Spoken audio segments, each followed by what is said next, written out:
Bonjour. Good morning, everyone. We're delighted to see you here this morning for this panel on Waste of the Past, Waste of the Future here at the UNESCO headquarters. I wanted to tell you that there are a lot of people online around the world. So it's my pleasure to be the moderator of this panel and introduce the speakers. Before we get down to business, let me say something about myself.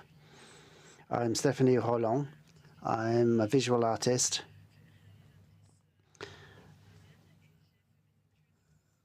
I'm from Micronesia, director. I work at the Le Fresnoy study, and I work more literally on the question of waste. That's to say, as part of my studies at Le Fresnoy, I've done some experimental work producing a portrait of, it's a sort of cemetery of space vessels in the middle of the Pacific, where all space objects are deorbited and placed in the ocean.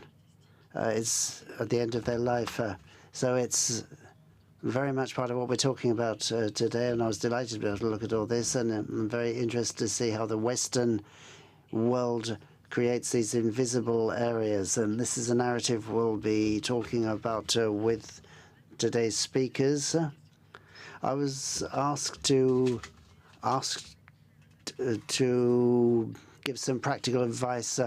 We shouldn't speak too fast, but that's very difficult. I'm the worst at that.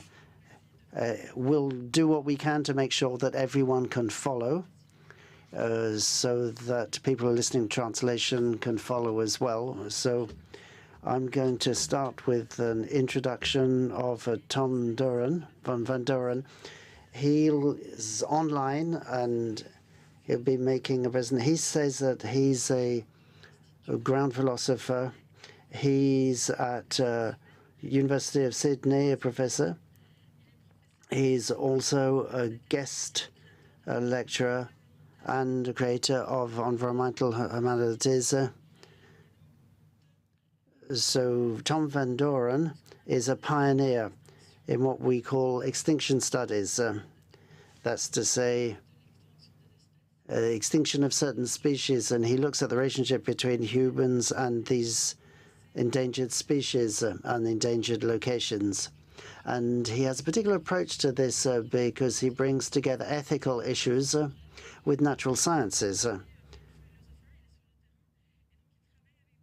So he's an on-the-ground philosopher working with the communities who are immediately impacted. He wrote a book about this where he talks about birds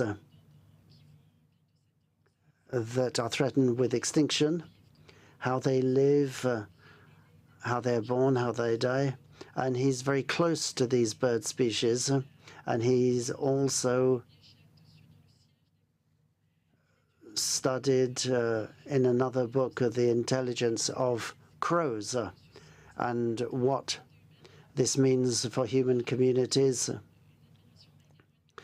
It inspires admiration, of course, but there's a particular relationship between humans and endangered species. So it's now our pleasure to listen to you, Tom. Yeah, thank you very much. I'll just share my screen and hopefully that will come through okay. Is that, yep, it looks visible, I think. Great, well, thank you very much. It's a real pleasure to be able to join you. I'm sorry that I can't be there in person. I'm just going to present to you some more recent work that's focused actually on snails instead of birds, but still in this same vein of extinction studies research. Before I begin, I'll just acknowledge that I'm speaking to you from the lands of the Ngunnawal people in Canberra in Australia and pay my respects to their elders past, present and emerging. So I'm not sure how it happened, but I've somehow found myself captivated by snails. To be specific, my fascination really centres on the terrestrial snails of Hawaii. from the beautifully patterned Acatenella lila that make their homes in the trees, cleaning rather than eating leaves, through to the ground-dwelling species that consume and recycle dead matter, species like Laminella sanguinea, which incidentally is equally beautiful, but you wouldn't know it because it covers its shell with a thin layer of its own excrement for reasons that aren't really understood. Despite their differences, one thing that these two snails have in common is that they are both critically endangered. The Hawaiian Islands were once home to more than 750 species of land snails, one of the most diverse assemblages to be found anywhere on Earth. Sadly, however, almost 2/3 of those species are now extinct, and the majority of those that remain are headed quickly in the same direction. The causes of this incredible decline are ongoing and complex. In the past, these snails suffered from extensive habitat loss as land was cleared for farming, ranching, tourism, the military, and more. For 100 years or so, a shell collecting craze also decimated many species. Today, the remaining species have been hit by a wave of introduced predators, including rats, chameleons, and most significantly of all, the carnivorous rosy wolf snail. Together, these predators are wiping out the last remaining refuges of most of the remaining snail species. In short, the situation for Hawaii snails is grim. But there are conservation efforts underway. They're headed by Dave Cisco and the Snail Extinction Prevention Program. When I spoke to him, Dave explained to me that their current approach is basically an evacuation. They're locating the last remnants of snail species and pulling them out of the forest. Some of these snails are brought to the lab where they live out their lives within small plastic containers that are stored in environmental chambers that look a lot like refrigerators, but do the somewhat more complex job of simulating the temperature and moisture conditions of the particular areas of forest that a given species once called home. Other snails are taken to one of the several small fenced areas that have been established in the forest. These fences are equipped with a variety of barriers and exclusion devices that aim to keep predators securely on the outside. And for the most part, they do a pretty good job. And so increasingly, life for Hawaii snails is only possible in a cage or behind a fence. There are many stories that might be told about the snails of Hawaii. Indeed, my work is grounded in the understanding that storytelling about extinction and biodiversity loss is a vital task. Stories can thicken our understanding of what particular extinctions mean and why they matter. They can allow us to acknowledge and even mourn. Stories can also be transformative.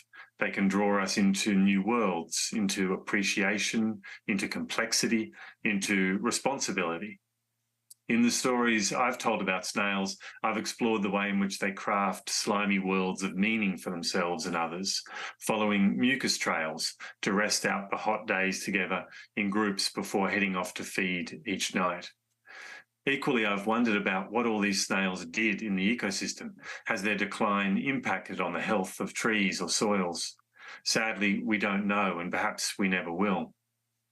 But the puzzle that initially drew me into snail worlds was the question of how they all got to Hawaii in the first place. Land snails, after all, are not known for their propensity to undertake long journeys, not by land and certainly not by sea. When we add to this their intolerance for salt water, the situation becomes even more confounding. Here again, we're unlikely to ever know for sure, but the best guess of most scientists is that Hawaii's first snails were tiny creatures who arrived in the islands by hitching a ride on migratory birds.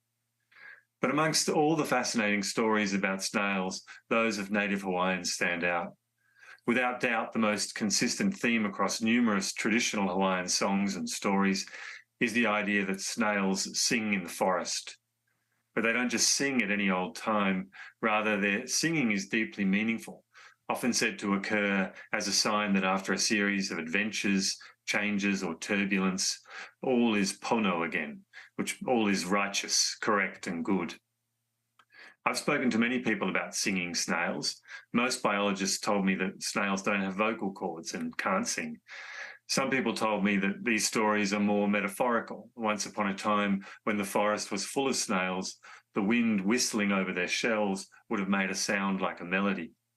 Other people thought that that was extremely unlikely. The snail shells are much too small, and snails tend to assiduously keep their openings covered to prevent drying out. Other people thought that perhaps it was the inconspicuous crickets singing in the forest, mistaken for the brightly coloured snails. When I asked Puakea Nogelmeyer, an expert in Hawaiian language and culture, about these traditional stories, he replied with a story of his own. Many years earlier, Auntie Edith Kanakaole, a renowned composer and teacher of hula, told him and a group of her chant students that scientists had taken her to their lab to explain how impossible it was biologically for a snail to sing. He continued, Auntie Edith's take on that was, isn't it sad? They won't sing for the scientists. This situation reminds us that extinctions matter differently, often unequally.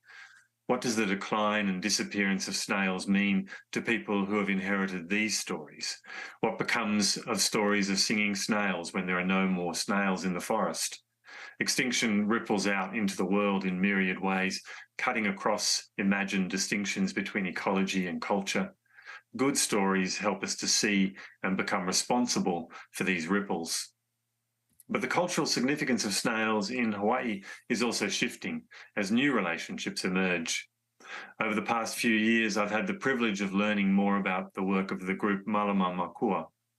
Since the overthrow of the Hawaiian monarchy and the subsequent colonization of these islands by the United States in the late 19th century, more and more land has been swallowed up by growing military bases. For decades now, Malama Makua have waged a sustained struggle against the US Army to reclaim Makua Valley on the island of Oahu, a sacred valley that's long been used for live fire training and to detonate and dump munitions and waste, including toxic waste. Snails have been a key component of Malama Makua's activist work. While cultural sites in the valley long went unacknowledged, the US Endangered Species Act and the prior presence of endangered snails in the valley gave these people a basis for a lawsuit and the opportunity to bring the army to the negotiating table. In no small part, it's as a result of Malama Makua's work that the military is now one of the largest funders of snail conservation in the islands, and no bullets have been fired in the valley for over a decade. The significance of snails takes new form here as they join in efforts to resist the destruction of Hawaiian land and culture. So these are some of the many relationships and possibilities that are at stake in Hawaii snails, some of the many stories that lie coiled up in their tiny shells. These are stories of loss and struggle for ongoing life, stories of meaning-making, of relationships, of care and disregard. Telling these stories matters. In past work, often in collaboration with the anthropologist Deborah Bird-Rose, I've argued that stories allow us to thicken the presence of these beings at the edge of extinction, to add flesh to the bones of the dead and dying. As we learn a little more about snail life and about their relationships with ecological communities and local people, these snails become something more than another Latin binomial on a long list. They emerge as distinctive ways of life, valuable and significant in their own particular ways. At the same time, each species lost is its own unique unraveling of lives, relationships, and possibilities. In telling their stories, we might make these losses tangible and memorable in new ways. This storytelling is fundamentally an ethical work. Stories don't simply convey information. They also have the potential to be transformative. As the philosopher Megan Craig notes, the stories we tell and those we hear bear profoundly upon the texture of our lives and our openness or closedness to other forms of life. In summoning up other beings and their worlds of relationship, stories draw us into situated encounter, into new understandings, and with them new responsibilities.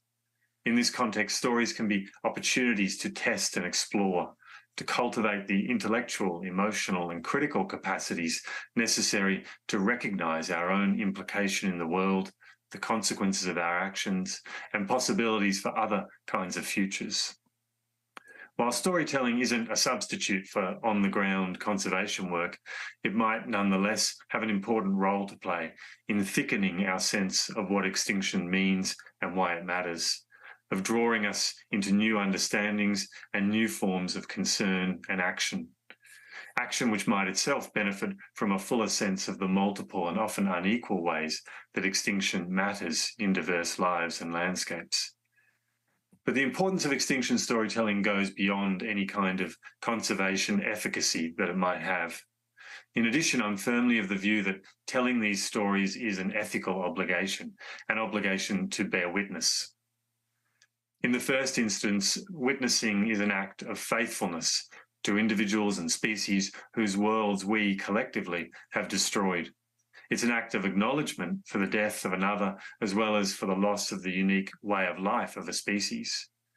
But in this case, it's also an act of faithfulness to all of those still surviving snails who must live out their lives in plastic containers, as well as to the larger species whose fates they now carry with them. In this context, even if species cannot ultimately be restored to the world beyond, holding on to them for as long as we can, provided that they're living some sort of flourishing life, might be understood as an effort to cultivate some semblance of responsibility. After all, what's the alternative? To refuse to take responsibility at this time would be to inflict a double violence, to add our knowing indifference to the violence of carelessness and disregard that brought them to the edge of extinction. This kind of indifference to extinction is one that, as the philosopher James Hatley has noted, wounds us, one that endangers our humanity. But to bear witness is also to share this knowledge with others, to refuse to be silent in the face of death. Extinction stories might be understood as an effort to bear witness in just this way, to make visible, to share and testify to an ongoing disappearance that might otherwise simply go unnoticed. At least in part, this act of sharing is grounded in the hope that telling these stories of loss might make a difference. If not for those whose stories are told, then at least for others. But even if this isn't the case, even if these stories can change nothing, they do an important ethical work. Deborah Bird-Rose, whose thought in this area was strongly influenced by Emmanuel Levinas, taught me about the obligations of witness in the face of extinction. Rose argued that to refuse to turn away from death and loss, to refuse to be silent about it, is to remain true to the lives within which ours are entangled. And it is an obligation that exists whether or not we can accomplish great change. In its own powerful way, this witnessing is an act of hope. It's an act grounded in a hope that is at once more modest and more fundamental than any simple notion of success. In this case, perhaps the success of a restored or conserved species. Instead, the hope that animates this act of witnessing is one that, within the awful confines of the contemporary moment, it's the hope that we might still cultivate the best modes of relationship and accountability with others that are available to us. In researching and writing about Hawaii snails, I've become increasingly preoccupied with this question of the value of extinction storytelling in times where it might not make a concrete difference for the species in question. This topic has concerned me for the simple reason that it may well be impossible to recover Hawaii snails, or even to hold on to them in captivity for long. While numerous species of snails have now been evacuated to the lab or a fenced area in the forest, the reality is that no one quite knows what will come next. At this stage, conservationists can't even imagine the concrete steps that might be taken to make life in the wider forest possible for these snails again. All of the scientists I've spoken to have agreed that any release plans would require the widespread eradication of predators, especially the carnivorous wolf snails. But no one has any concrete ideas about how this might be achieved. And so the best that can be done is to hold on to rare snails in case something changes. Meanwhile, the seemingly secure populations in these captive facilities face a range of threats, from disease outbreaks and occasional fence-climbing predators to the malfunctioning of an environmental chamber. I'd already fallen in love with Hawaii snails when I discovered just how bad things were. I slowly came to realize and accept that there isn't really a recovery plan for these species. The absence of a plan isn't for want of effort, it's simply a reflection of our current reality. And yet the more I've learned about the plight of Hawaii snails, the more convinced I've become of the importance of hope. The hope we need now, though, or at least the one we get and need to learn to live with, is a hope that's woven through with grief. Our hope must simultaneously be a work of care and mourning, one that honours and acknowledges what's been and most likely will still be lost. While mourning and grief are not often associated with hope, they carry within them the seeds of new understandings and new possibilities. The loss that can sometimes be disempowering, even debilitating, can also be an encounter that requires us to reevaluate our place in the world, to solidify our commitments, to change our practices. In this way, we might move beyond a simplistic binary understanding of the distinction between hope and grief, to appreciate the way in which these responses can and increasingly will be intimately entangled with each other in our relationships with the living world around us. As we enter ever more deeply into the sixth mass extinction event, into a period of increasing climatic instability, more and more species will find themselves in this situation. This is not a fatalistic call to abandon conservation. We must do all that we can for threatened species, including reducing the carbon emissions that are poised to become the next big threat to Hawaii snails and so many other species. But at the same time, we must acknowledge that for some species, perhaps many, the damage has already been done.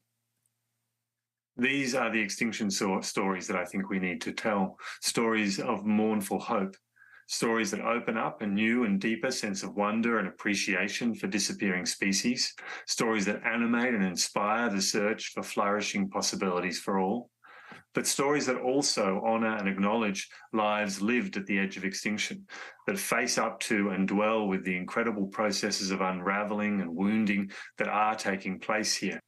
Stories that bear witness and honestly acknowledge both uncertainty and the reality of ongoing loss. And so I tell these snail stories in the hope that they might be transformative of our present moment, of all of us, but in the full knowledge that they may well not be, indeed that it may already be too late, but with the conviction that telling them matters anyway. Thank you.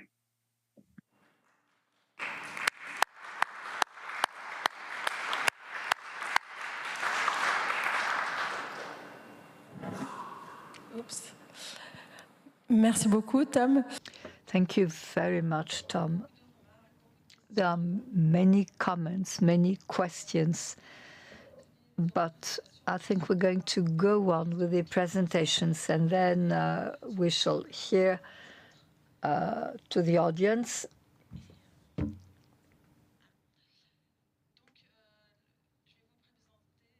I would like... Well, yes, it's much more comfortable in this way. There was an echo. So I have the pleasure of introducing the person who's here with me, Benoit Pelopidas, who has created the Nuclear Knowledge Program at Sciences Po, and he also works at Stanford University. It is important to stress that nuclear knowledge is independent from the first research program that was created in France. It is therefore not funded.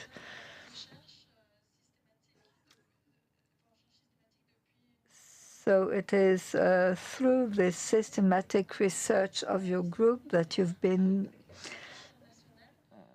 studying international relations and nuclear to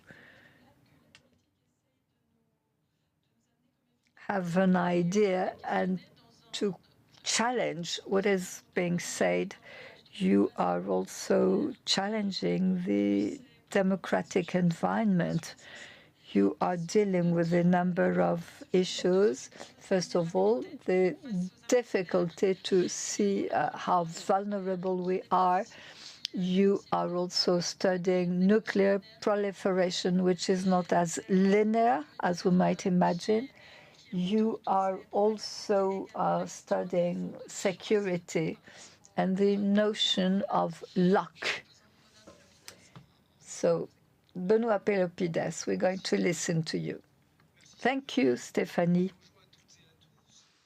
Hello, and good morning to everybody. First of all, I would like to tell you how happy I am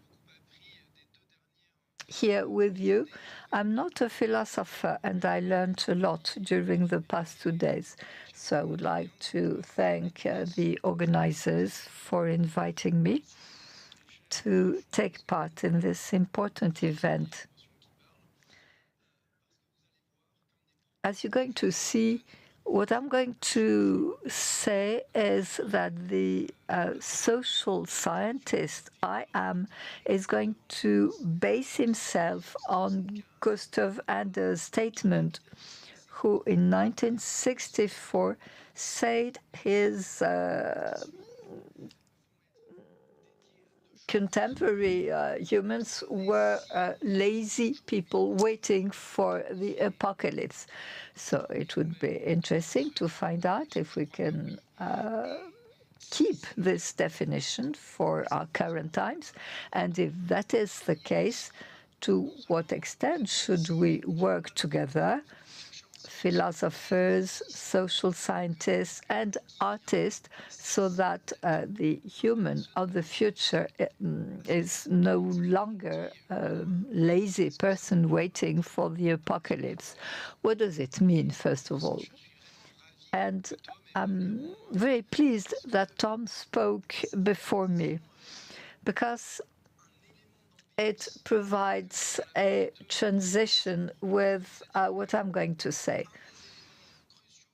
One of the crucial elements that explains why we're still lazy people waiting for the apocalypse is that we are considering that the survival, our survival, and the survival of our civilization is granted. Well, this is not at all the case. This is why I'm so pleased that Tom mentioned extinction before me. So if I'm talking about lazy people waiting for the apocalypse, it is because we assumed that our survival and the survival of our civilization was granted. We also assumed that our knowledge was sufficient to navigate our nuclear vulnerability. So I would like, first of all, to document what has been the impact of the world nuclearization and how we became lazy people waiting for the apocalypse. Well, first of all, I would like to talk about nuclear weapons, because we're talking about waste and mentioning the electronuclear. But I'm going to speak about something which is not so much discussed, which is related to what I'm doing with my team. And I would like to recall that what remains is something material, fissile material, weapons, vulnerabilities, and based on this table, we shall be able to draw up a number of lines that would enable us to put an end to this laziness. First of all, fissile material. Well, the challenge is that of scales. Well, this is an intuition you may have. The nuclear world deals with the atom, which is extremely small, and total destruction, chain reactions, and the eternity of life. So part of what I'm going to do today is trying to give you a sense of scale. And this is why the work of artists is essential. Today, we have 1,800 tons of plutonium and uranium on our planet, enough for 195,000 nuclear bombs.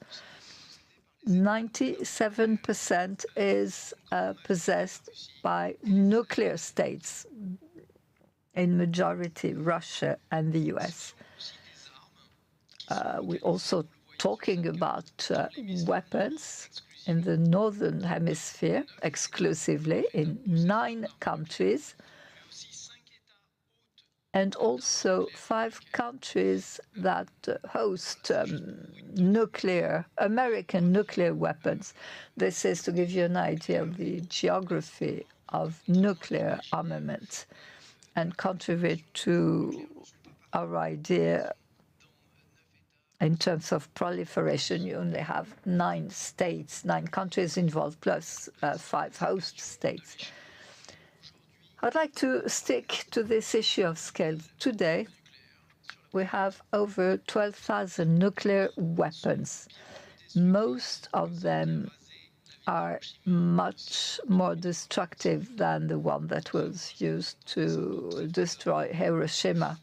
Contrary to what you may hear, it is false to say that those weapons were used twice. They've been used 2,000 times through a nuclear test, 500 of them being atmospheric.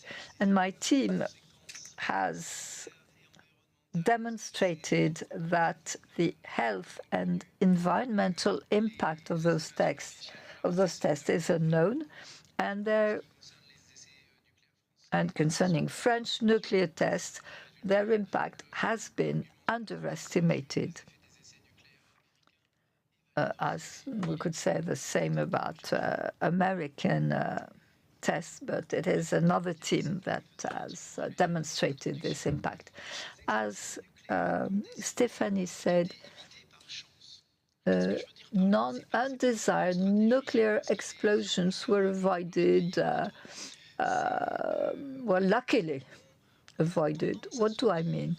We have this tendency to believe that since there was no undesired nuclear explosion, it is because we controlled crisis and security. Well, it can be demonstrated that in a number of cases, what prevented an undesired nuclear explosion has nothing to do with control, but with factors that have nothing to do with control, or because a control practice failed.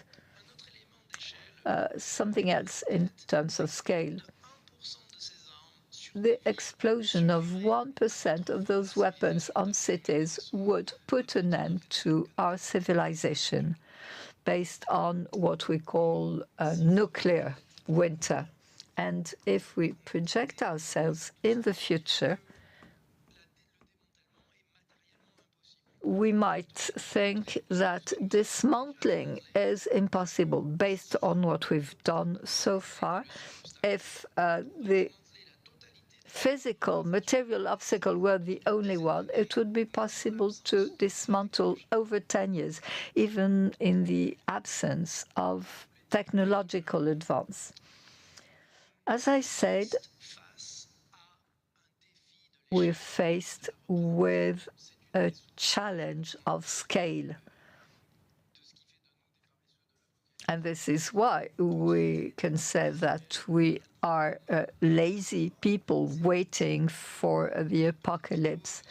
I'm going to show you a very short video where you will be able to compare the destruction capacity in 2020 is compared to 2 sources of destruction, the Hiroshima bomb on the one hand, and the amount of explosives that were fired during World War II.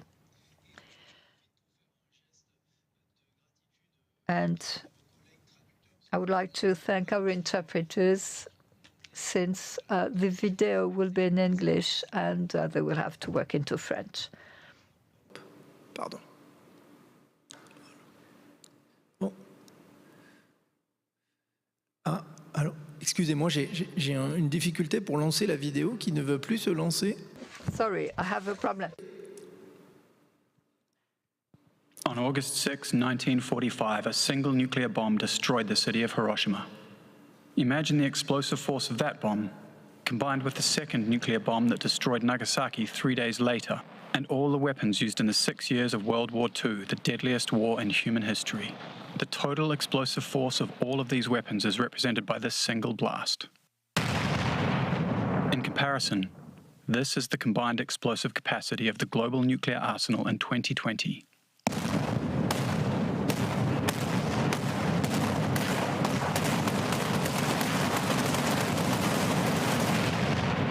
Actually, that's not all.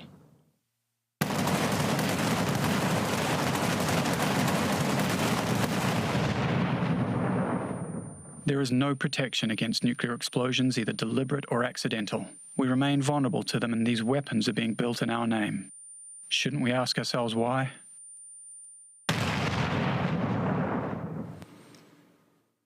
Ça vous donne une... Well, this gives you a small idea of why I'm mentioning global nuclear vulnerability. It is very important because we have this tendency to accept the idea that nuclear is a protection. Well, it is not true. It means vulnerability. Why am I talking about nuclear vulnerability? Because since ballistic missiles have been invented at the end of the 50s or beginning of the 60s, that cannot be intercepted, and I could explain why if you're interested, there is no possible protection against a deliberate or accidental nuclear attack. So we have to recognize the possibility of an accidental launch due to a mistaken perception in a context of escalation. And we have to realize this vulnerability is increased by the possession of nuclear weapons. Why? Because the American and Russian arsenals are dependent upon damage limitation, as they say. In other words, if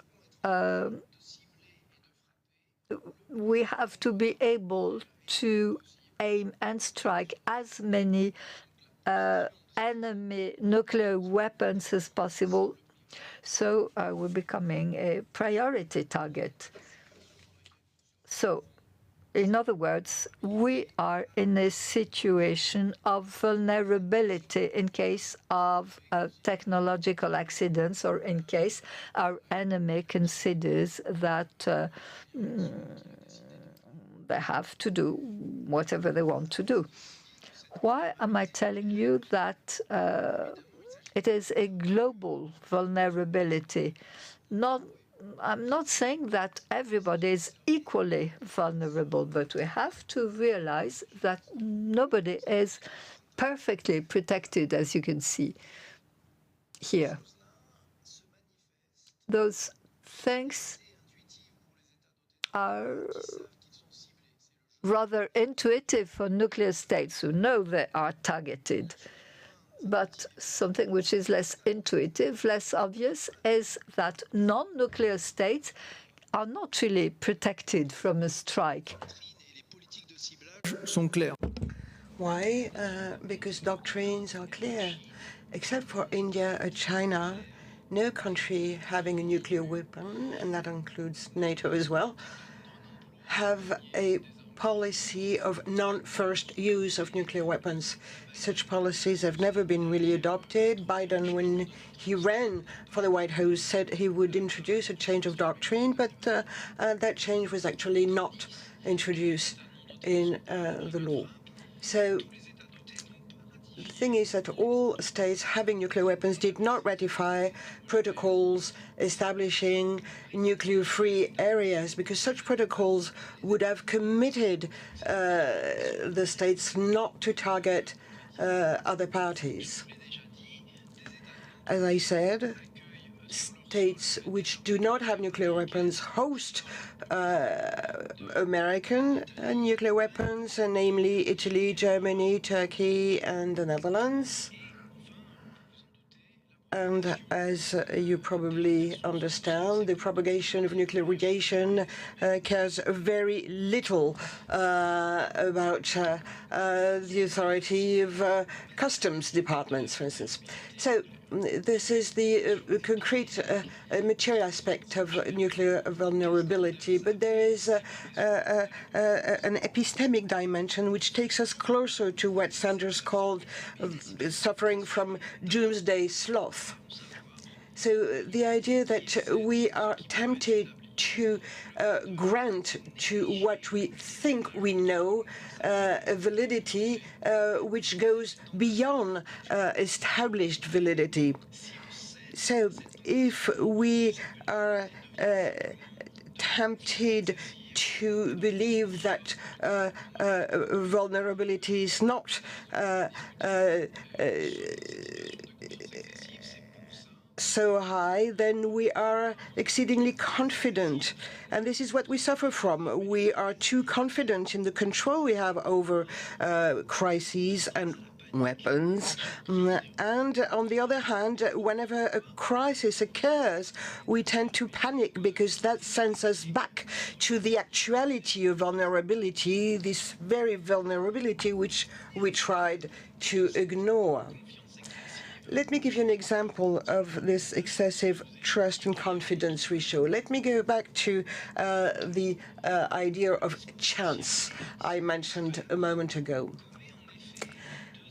The official discourse makes two mistakes. First, when it says that the role of chance in the avoidance of unwanted nuclear explosion cannot be decided. It's undecidable. If we distinguish chance from control or lack thereof, we can establish and show cases that the lack of control does not explain the absence of nuclear explosion. It is an illusion of control. Because since the 1960s, you have British and American officials, as well as Russian officials, who've been saying that, contrary to their own interests, actually, that in some specific cases, what prevented actual unwanted nuclear explosions is chance. It's sheer luck, in a way. So the idea that we should act as if chance did not play a role should be definitely taken into account. So beyond that, there are three sources to the excess of confidence. First, the external factor, the very fact that since the 1980s, nuclear violence has become underground, literally. There are no nuclear testing done in the atmosphere any longer. The second reason is the fact that we can resort to dedicated expertise to have an overview of nuclear vulnerability. Why is this the case? Now, I explain this in detail in my book, Rethinking Nuclear Choices. Dedicated expertise aims at communicating towards potential enemies that the current policies are credible and that nuclear weapons are under control. So if experts were aware of the limitations of security and vulnerability, they would not be in a position to communicate on this. And this is the very role of independent research to establish this. And the second reason why we suffer from excess trust and confidence is, and to quote Jean-Pierre Dupuy, is the fact that it's very difficult for us to believe what we know regarding our actual nuclear vulnerability conditions. And that takes us back to Anders, because Anders was right when he had the intuition that elites suffer from doomsday sloth as much as the general population. There was a 2-year research with military authorities and activists show that both parties find it very difficult to believe in what they actually know. And from that point of view, artists play a crucial role and a unique role as well, precisely because from the 1950s till the beginning of the 1990s, from what I could document, what allowed citizens as well as elites to overcome their excess confidence and to stop suffering from this doomsday sloth were precisely artists who put that theme in fictitious space where it was possible to believe in nuclear vulnerability and to measure the extent of a potential nuclear disaster. This is why I stress the importance of artists. But the bad news is that visual culture, since the beginning of the 1990s, has stopped helping us, quite the other way around. Because since the end of the 1990s, we are, on the contrary, invited to remain lazy when it comes to nuclear apocalypse. So to conclude, I could say that I hope I convinced you that nuclearization of the world changes our notion of the world. And once this has been established, we need to take a little break to understand the political moment in which we are now. On the one hand, we have countries which do have nuclear weapons and they have allies. They launch programs. They started since the beginning of the century. They've launched modernization programs that will last till the end of the century.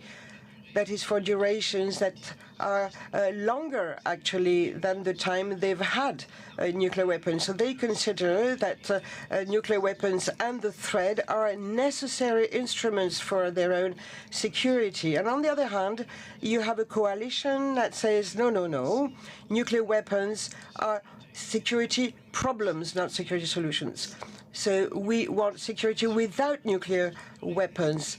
This coalition was organized on the basis of a treaty to prohibit nuclear weapons that came into force in 2021.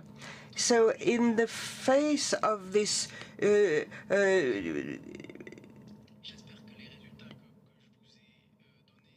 duality, I hope that everything I was able to say as to the role of chance and luck and the fact that para-official research is not adequate to help us make the right options.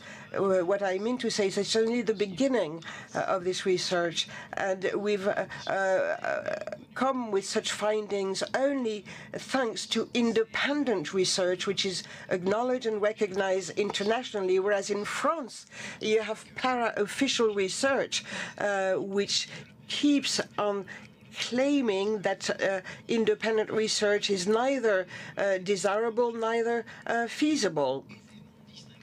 And I will go back to what Stephanie was saying at the beginning and say that it is quite easy to identify independent research. And we should be able to construct independent evaluation. So the idea is for independent research to serve democratic discourse and discussion, but also it should be used to build a world beyond that of the doomsday sloth, to be able to work together with artists and philosophers so that we can face together our nuclear vulnerability. And I hope this work is starting today. I want to thank you for that.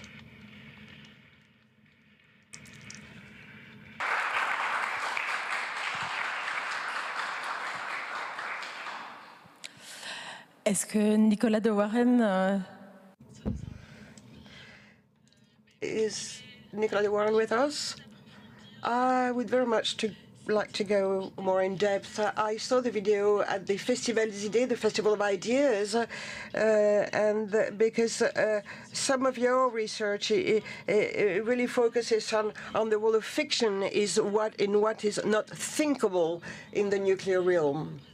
And I found very interesting the way you present this and the turning point you emphasize after the Cold War. And I'd like to ask a few questions on this and like you to expand on this because I made films myself too, and I'm very interested in that.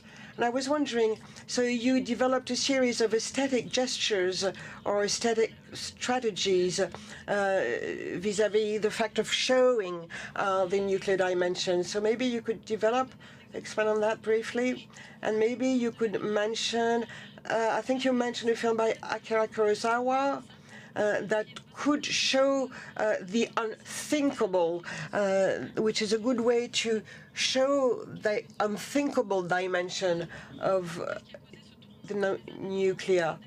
And also, you could expand a bit more on what caused that shift in the 1990s. And the fact that humans do not take up their responsibility. We have lots of representations with the nuclear mushroom on the one hand, but on the other hand, humans do not take up any responsibility, or less and less so, and machines now seem to be in charge to trigger everything. So that's a lot of questions at the same time, but I was really interested in all these aspects, and I was wondering whether you could expand on that. Yes. Thank you for listening so carefully and reading carefully my work. I'm going to develop an article from Culture and Conflit entitled "Imagining the Possibility of a Nuclear Weapon, a Nuclear War to be able to face it." So this is really an approach in which I identified 4 aesthetic gestures, as I call them, which enable us to understand as viewers, because I'm talking about visual culture, which help us understand as viewers the possibility of an unwanted nuclear explosion. The first, which is very intuitive, means showing the beginning of a nuclear disaster, just to show how it starts. And I'm sure you all have in mind images or films on this. For instance, in Dr. Strangelove, you have the beginning. In The Day After, you have the beginning also of this phenomenon. The second aesthetic gesture would be to show the actual effects. For instance, in Melville, the film by Christian de Châlons, you don't see the beginning, but you actually see the impact in threads. You see the impact, you see what takes place afterwards, and you see how difficult it is to survive. And there you can think that you can solve the problem by visualizing the forms of nuclear violence, but it's not necessarily the case, and that's interesting. There are other aesthetic gestures which do not require, and that take me to Kurosawa, to answer your point, Stephanie. There are 2 aesthetic gestures which do not require for violence nuclear to be visible. First, the change in the timeline.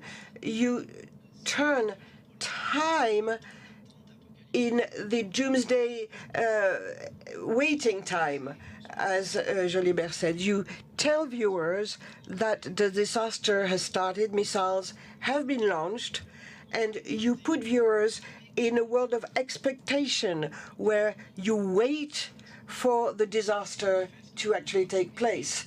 This is what you have in Steinle Kramer's On the Beach or in Sacrifice by Tarkovsky. Kurosawa has made a 4th gesture in a fantastic, great film entitled I Live in Fear, shot in 1975. Kurosawa turns carelessness and flippancy into a problem. And the question asked by Kurosawa, who is the madman? Who is mad? Is it the man who's afraid that even a very slightest possibility of a nuclear explosion will take place, wants to take his family into exile to Brazil, even forces them to exile? Or is the madman the man who completely denies the possibility of a nuclear explosion and will put his own father into a madhouse? So these four gestures can be seen in films and in television films, on the television from the 50s to the very beginning of the 90s. And then, all of a sudden, they were not there anymore, these fictions. I don't want to expand for too long, but I'll give you a few elements. As of the 1990s, the possibility of a nuclear war seems to have disappeared. And aesthetic gestures have a new reference.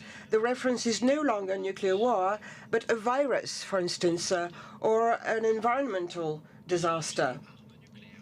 So when you do have a nuclear weapon as an object in films, it takes the form of a local explosion or in a small limited number of small explosions without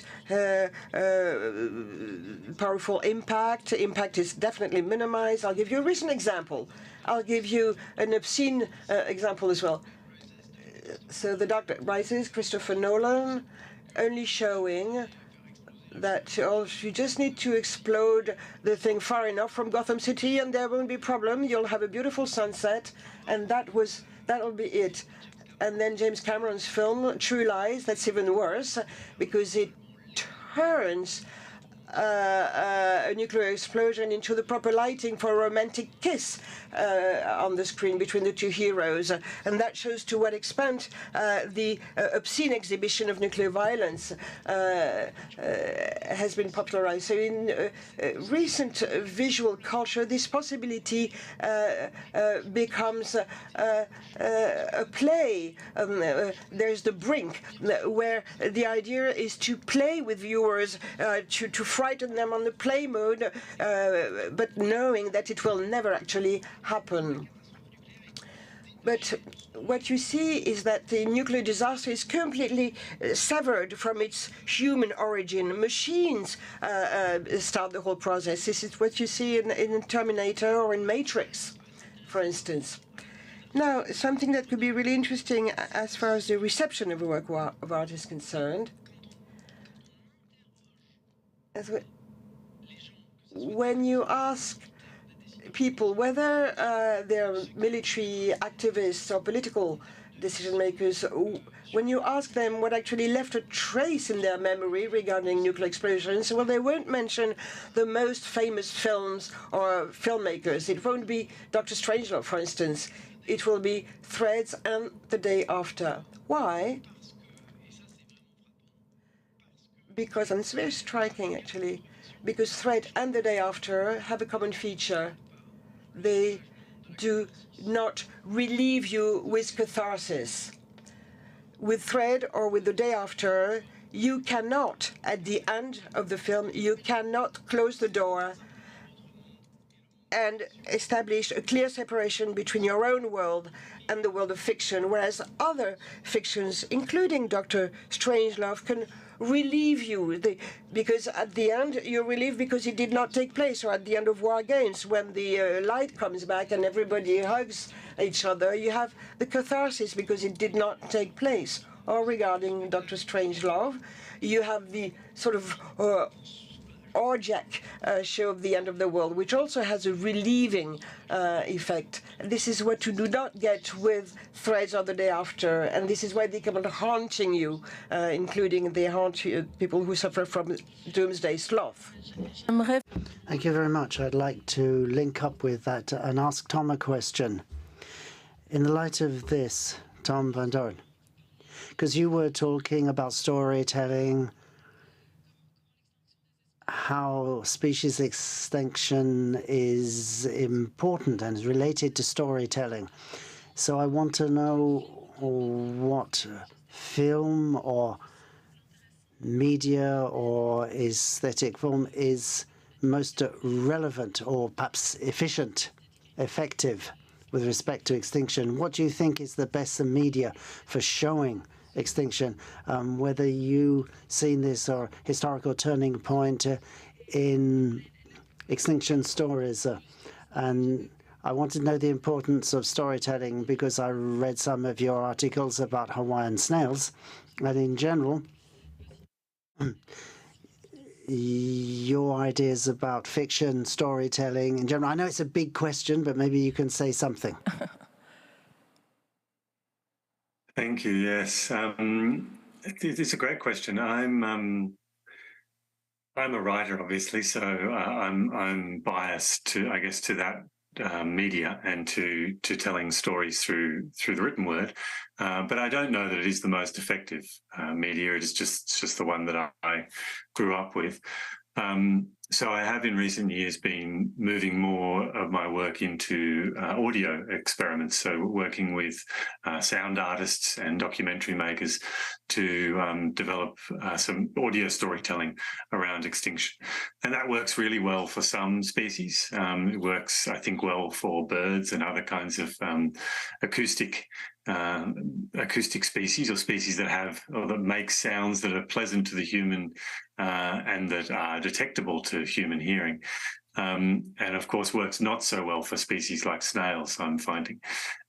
So I think part of the question definitely for the medium in which we tell extinction stories is about which extinction stories we're telling, which species we're writing or storytelling about, and who we're trying to reach with those kinds of stories, and which landscapes those stories are coming out of, and sometimes some species, some places lend themselves better to different media. And I think with the snails, for example, I've been doing more work with some of the beautiful visual images that I had on the slides, which are mostly taken by scientists, the photos, and that's really just because not many other photographers are interested enough to go and spend a lot of time taking photos of these snails. But some of the biologists are very talented photographers. So I have been working more with some of those images. And I think that's very interesting, although there too, I think there are all sorts of interesting questions about how we represent different species, and because Hawaii has a lot of really brightly coloured, beautiful snails, I think we are more inclined to want to share those images, and more inclined to view those images as making a kind of argument for the need to conserve these species, that their beauty ends up having a kind of ethical weight that it probably shouldn't have, but does have. And that, of course, is also about the specificity of the way that humans' visual brain systems are constructed, but also our cultures of aesthetics, and how some species appear to us as beautiful and valuable by virtue of their beauty more than others. And of course, snails, even Hawaiian snails, are not high on that list of beautiful animals, but it does make a big difference. Something that I learned when publishing my most recent book on the Hawaiian snails, and making the argument for the inclusion of colour photographs, that was particularly important. And the publishers, of course, once they saw the photos, agreed immediately as well that it was important that we have colour images in the book. So that has been another media that I've begun to explore. And I think you also saw some beautiful artworks in the presentation I gave by Sophie Fernandez that she did for another snail publication that I did earlier, that are lovely images working with historical taxonomic drawings of Hawaiian snails, and overlaying them with her own sketches. So that's another interesting alternative medium that I've been playing with in some of my research. So I think there have been some nice films made about extinction of biodiversity. I think there's a lot more interest in the extinction of the human species in Hollywood films than there is in the extinction of all of the other species that live on the planet, and that in itself is probably something to reflect on. But there have been mostly documentaries, I think, made about the extinction of other species with the odd maybe Hollywood film. I'm not a big film watcher, so I would love to hear suggestions from other people. But I guess one example that I'll mention that does connect very closely to the theme of waste is the work by the photographer and filmmaker Chris Jordan, who did a beautiful film called Midway Atoll, which captures the decaying bodies of albatross chicks in Midway Atoll, which is in the northwest Hawaiian Islands. And these are chicks that have been fed plastic and other rubbish by their parents, fed that waste in place of food. And the chicks effectively die of starvation from not being fed. And so they die and their bodies decompose, and what is left are these piles of brightly coloured plastic, and surrounded, of course, by bones and feathers. And Chris Jordan's work, first in a series of photographs and then in a film, really documents that beautifully. And I think it captures things in it captures the emotional significance of that loss, I think, of these birds trying to fledge their young, of all of the work and dedication that goes into bringing the next generation of albatross chicks into the world, the months and months of flying out to sea as parent birds collect food or mistakenly collect plastic and bring that back, and then the failure of that. And then, of course, that failure is writ large across a whole colony of seabirds, where there's not just one or two birds dead in this way, but hundreds and hundreds. So that's an argument that I've also tried to make in writing in my book Flightways, which is available in French translation. But I think Chris Jordan is in a way making the same argument in a different medium, and he does it very well, I think. So that, for me, is a really interesting contrast between the two different modes of storytelling, centered on the same birds, the same sort of struggle for survival, and ultimately the same pending, I guess, extinction.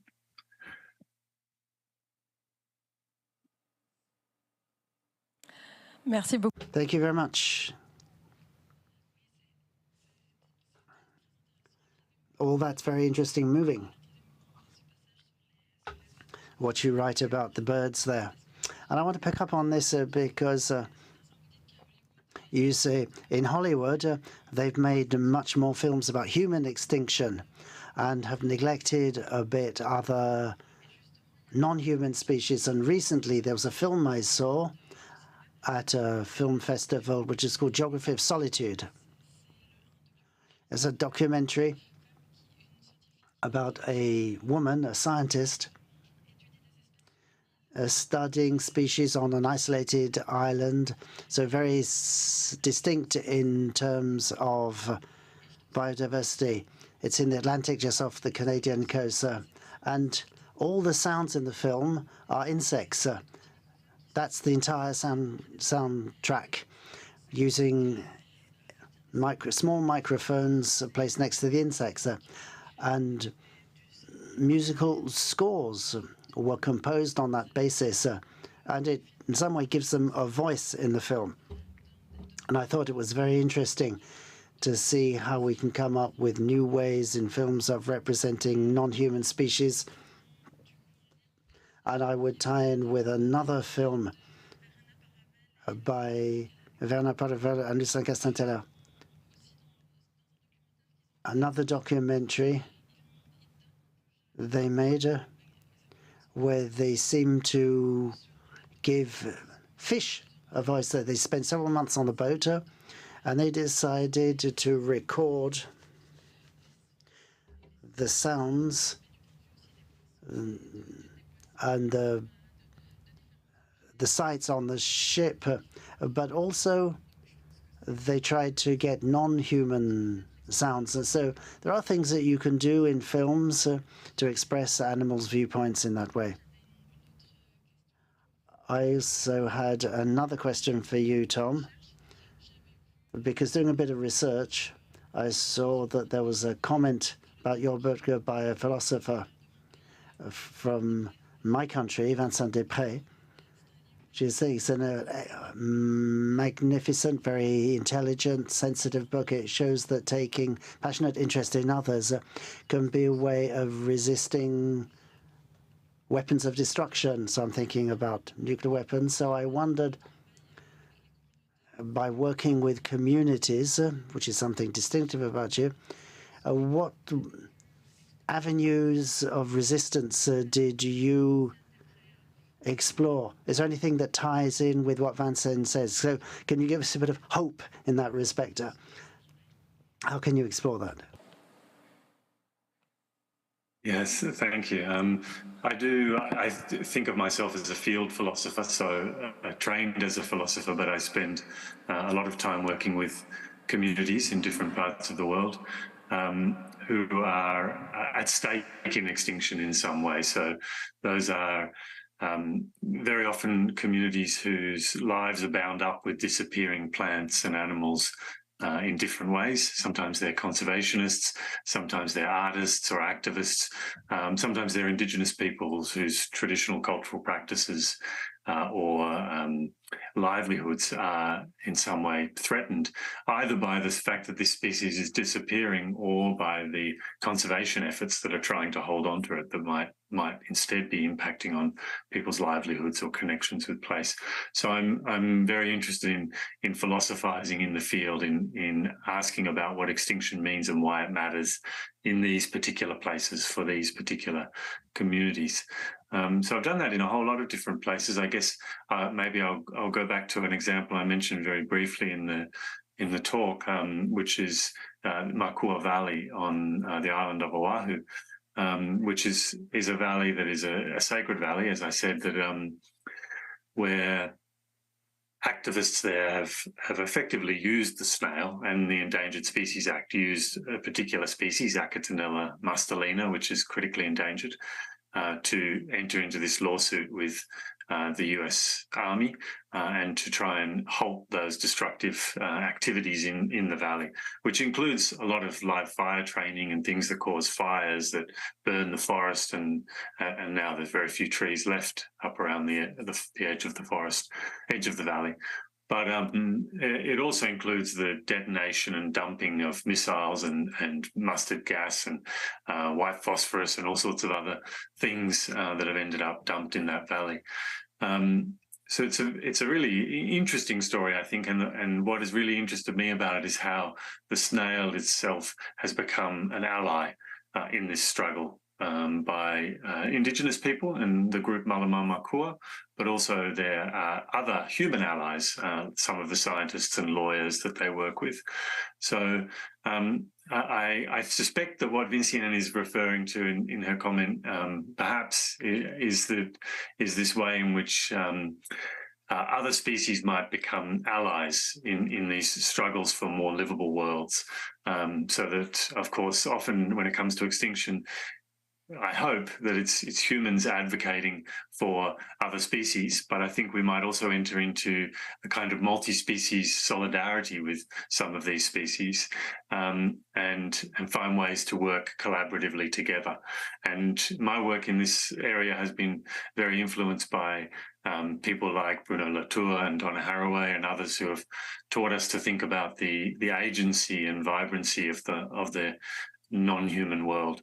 And so in this case, I've been thinking a lot with the particular biology of this one snail, Acatenella mastelina, its biogeography, its reproductive biology, it's how it distributes itself through the landscape, to see how it is that the life history of this particular snail makes a difference in this ongoing legal struggle with the US Army.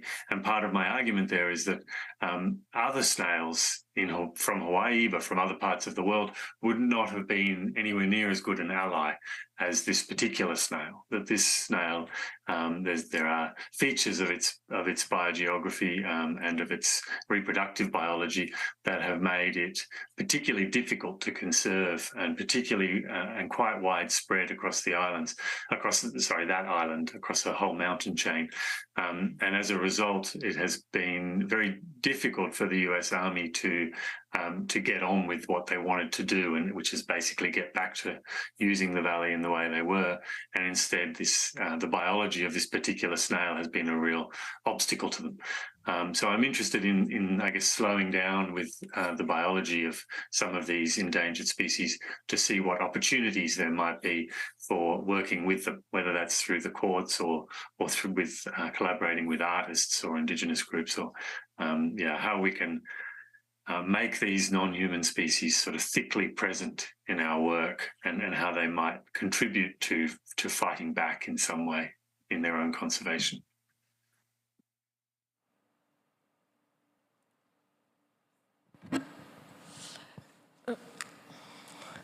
Merci. Thank you very much. This is all very inspiring to see how a particular species and your on-the-ground work tells us so much about biodiversity in general and geopolitics, how the world works, etc. I think this is all very inspiring.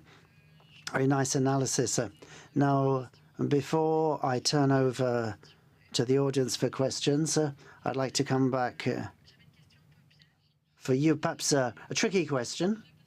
And I'm inspired by all this because this room seems to be all about politics, or for politics. And your research into nuclear issues and these ideas, I imagine this is to enlighten political choices, or choices by citizens, so that we don't have a nuclear policy imposed on us against our will. So I just wondered, if you were Emmanuel Macron, what case would you make for France? So let's pretend that we're politicians. What would you say? What would be your political choices? Merci beaucoup. Okay, great question. Thank you. And if possible, I have a question for Tom. Yes, it would be great to pick up on what he said and hear what you each thought about each other's presentation. But let me answer your question. It's a very simple answer. That's to say, independent research is not there to add additional dogma to anti-nuclear activism that we already have, or pro-nuclear activism they have, but which they call expertise.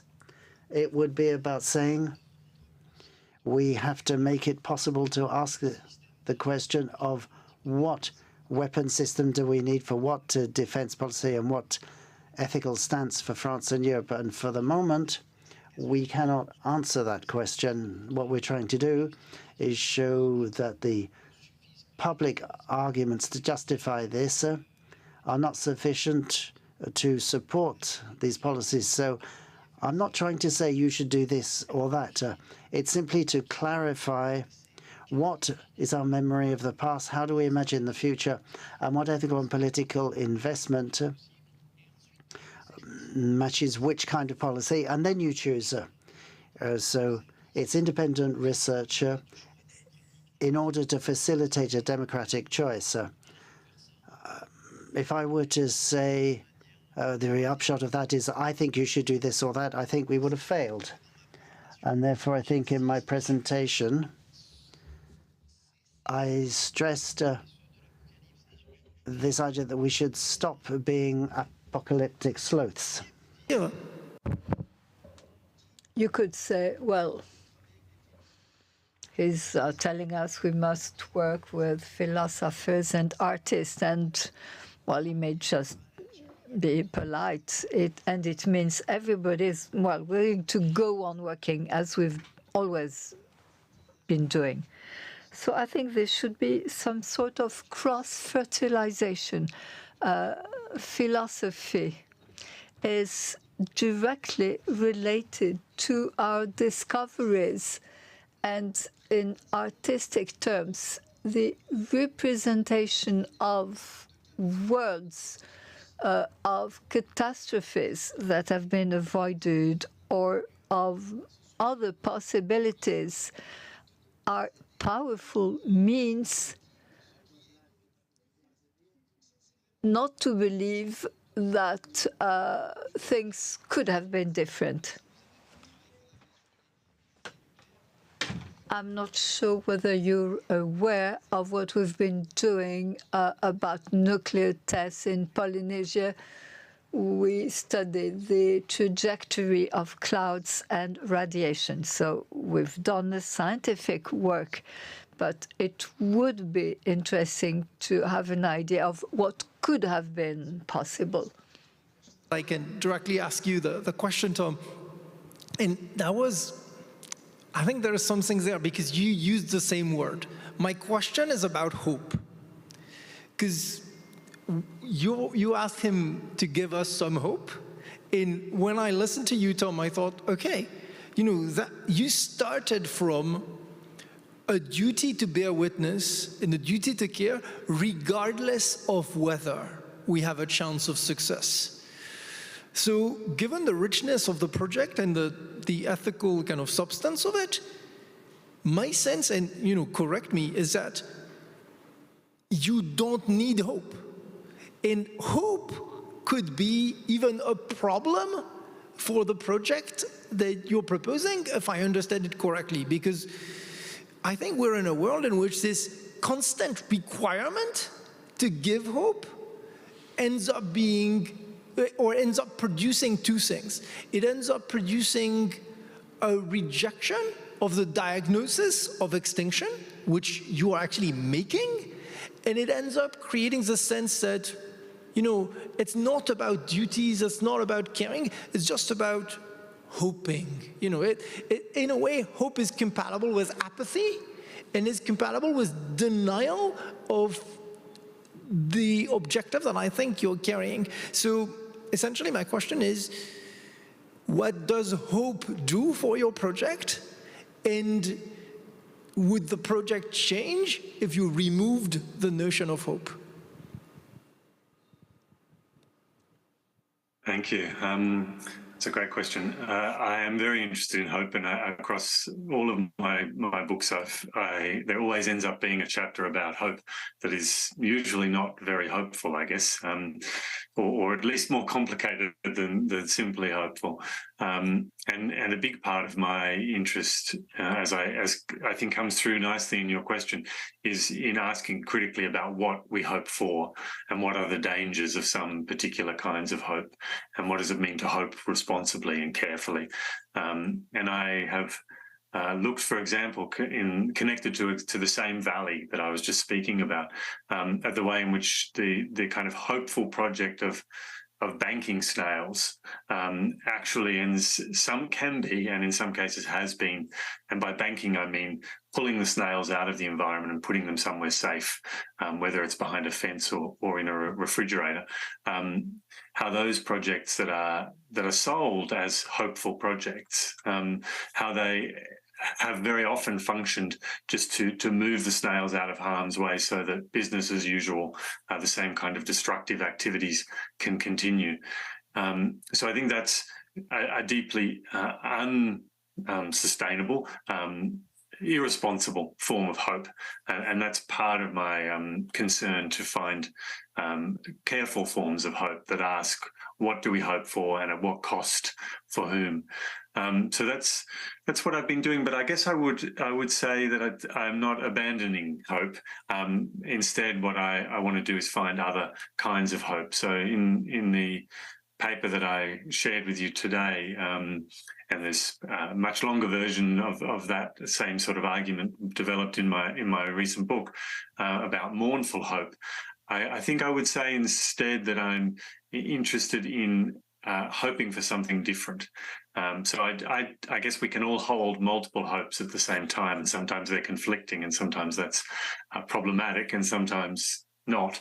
But in this case, I hope the snails get back out into the world. I hope the US military stops blowing up things all over the world, including in Hawaii.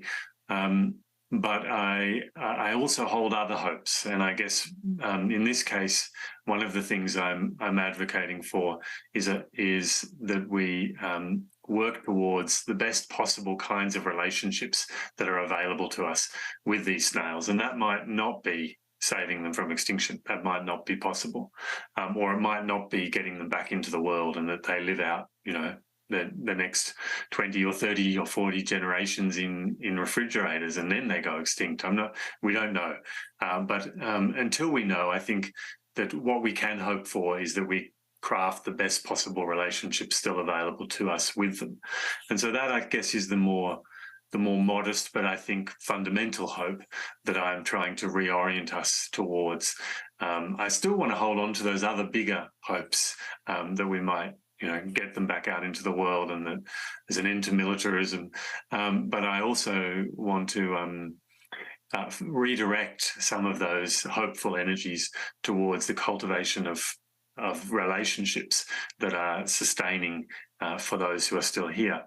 And so that's part of what I'm doing with this notion of mournful hope, is that redirection.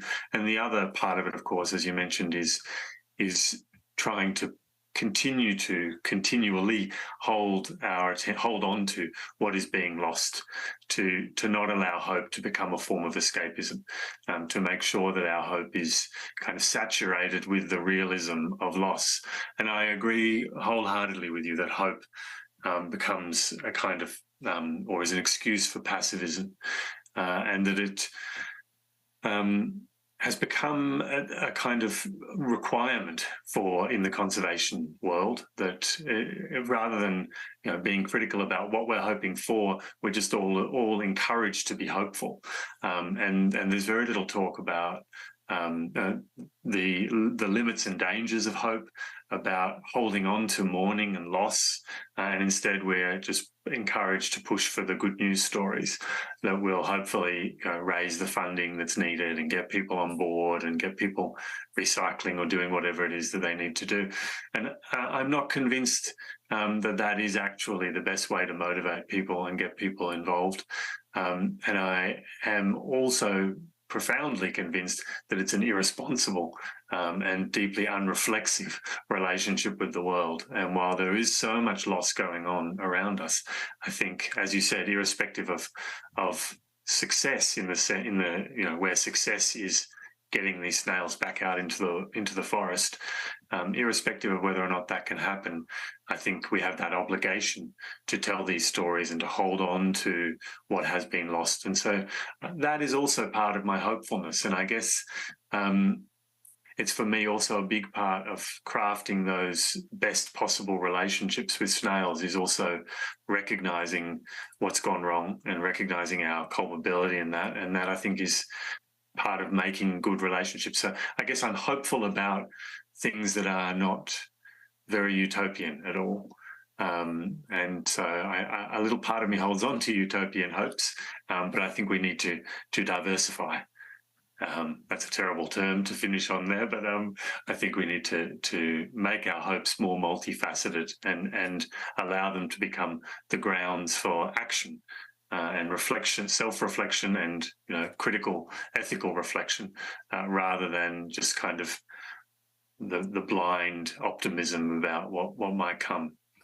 So I think there are a lot of connections between our work and our problems and the thinking we're doing. And I would love to think more with you about apocalypses and catastrophic thinking and how they function to shut down action or open up action. And I really appreciated your effort to pull out these specific elements of visual culture that work well. And I think I'm doing something, not with visual culture, but doing something vaguely similar in trying to think about what are the what is the role of storytelling and what do stories need to do? What do they need to hold on to in order to pull people into the situation, into an encounter with extinction in the kind of way that I hope is the best way to do this that we can. But I don't know that I have diagnosed the kind of narrative structures and the visual elements. Certainly, I haven't done that around extinction narratives in the way that you're talking about. So I would love to pursue that further. Thank you for your question.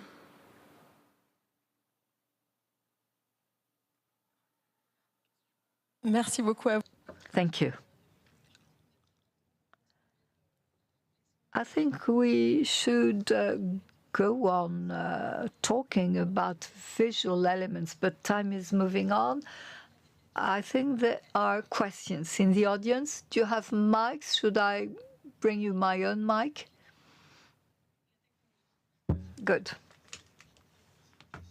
I would like to ask one question.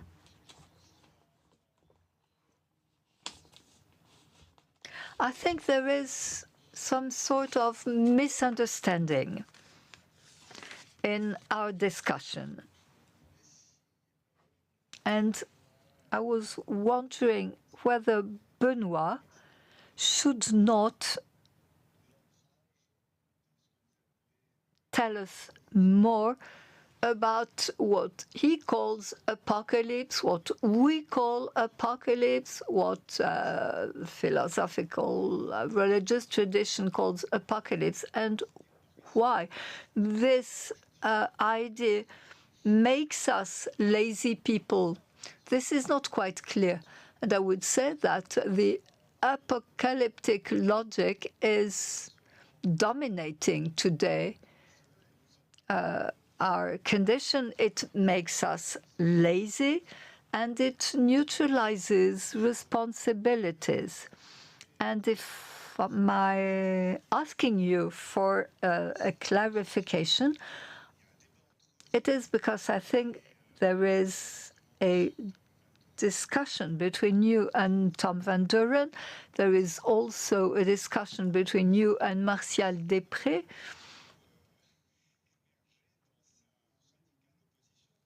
In which there is no contradiction, I think. Vincent Després is working on the living and is talking about the bliss of the dead. And I think there is a difference between there's a difference between what you're saying, both of you.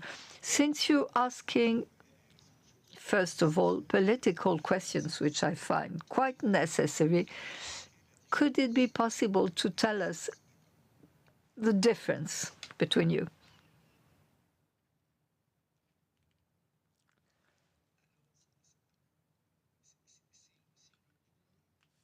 Well, I find myself as a guest in a philosophers' forum.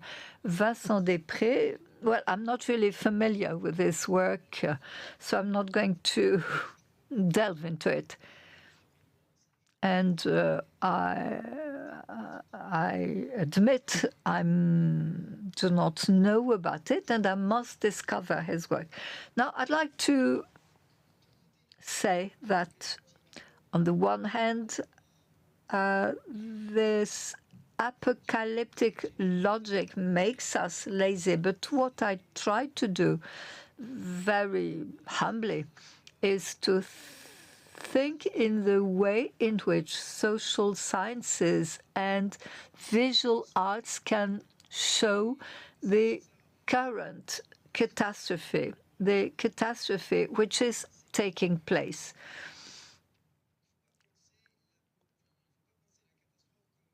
Catastrophe is not something which is about to come, but it is something that has already started, and the human which is coming is already taken up in this catastrophe. And this is the basis of what I'm saying.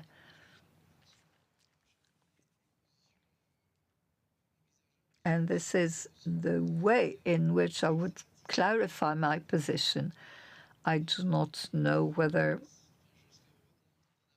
I've answered your question, but I would like to hear more about it anyway.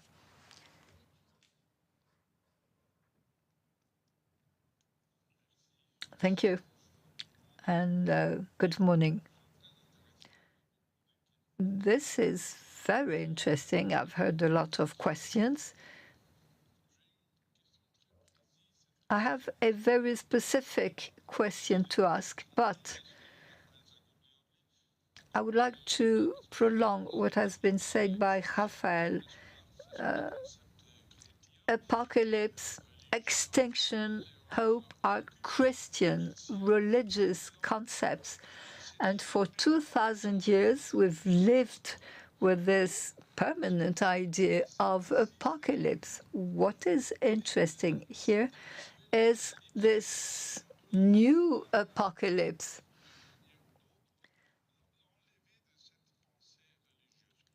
which has nothing to do with religious thinking. I'm working at UNESCO, and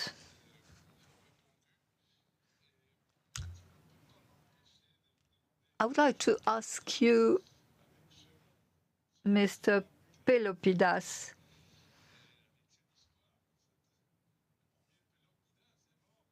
and I would like to recall that the first Pelopidas died trying to kill Alexander. So, well, your name means a lot. Let me ask a simple question. Do you believe in the nuclear threat by Mr. Putin?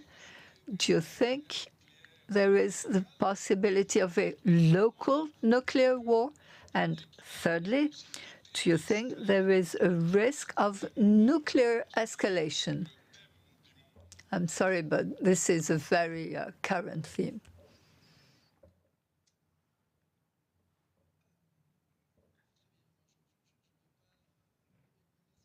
Thank you for your question, first of all.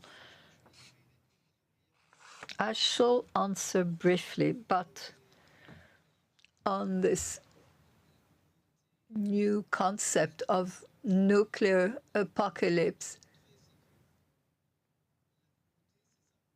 what is new is the speed at which it would take place and the new modes of denial that we've deployed.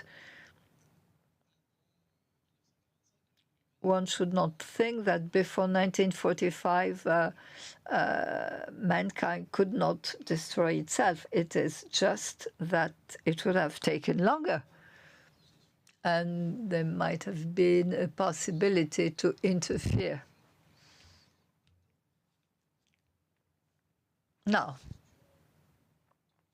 as to the question concerning Mr. Putin, I would like to refer you to what I said before.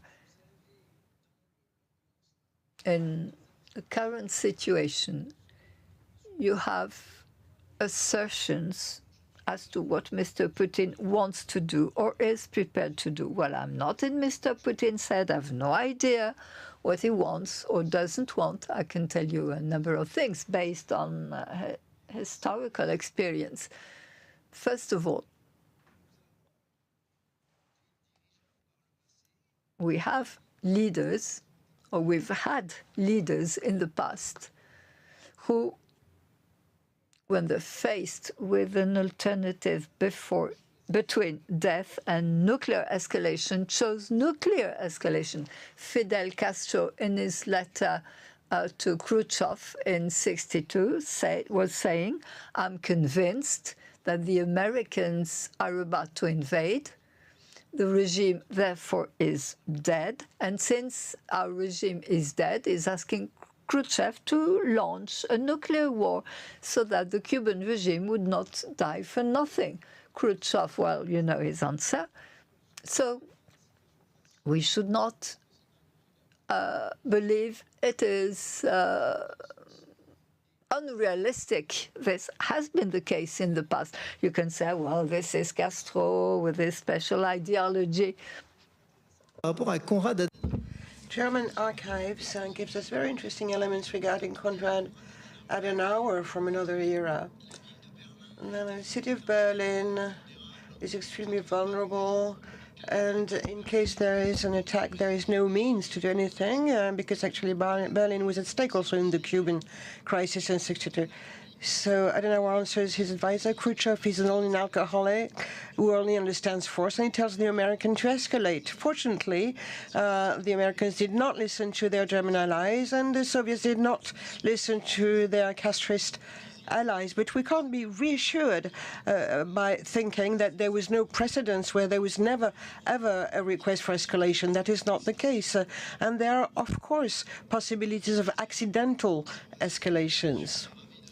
Third point, I'd be very happy to continue the discussion with you if you find it relevant. But my third comment would be to say that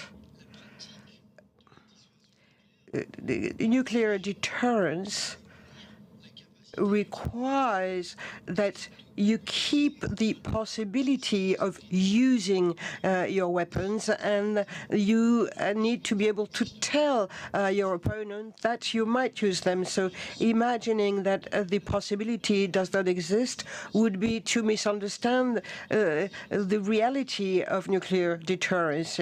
In Cuba, it's also because of nuclear deterrence requirements that Kennedy had to turn Cuba into a crisis in a way. So, in a nutshell, we cannot be reassured by thinking that it is not possible. It is possible. It's very possible. It all depends. It depends to a large extent on what is in Mr. Putin's head, and something I don't know anything about.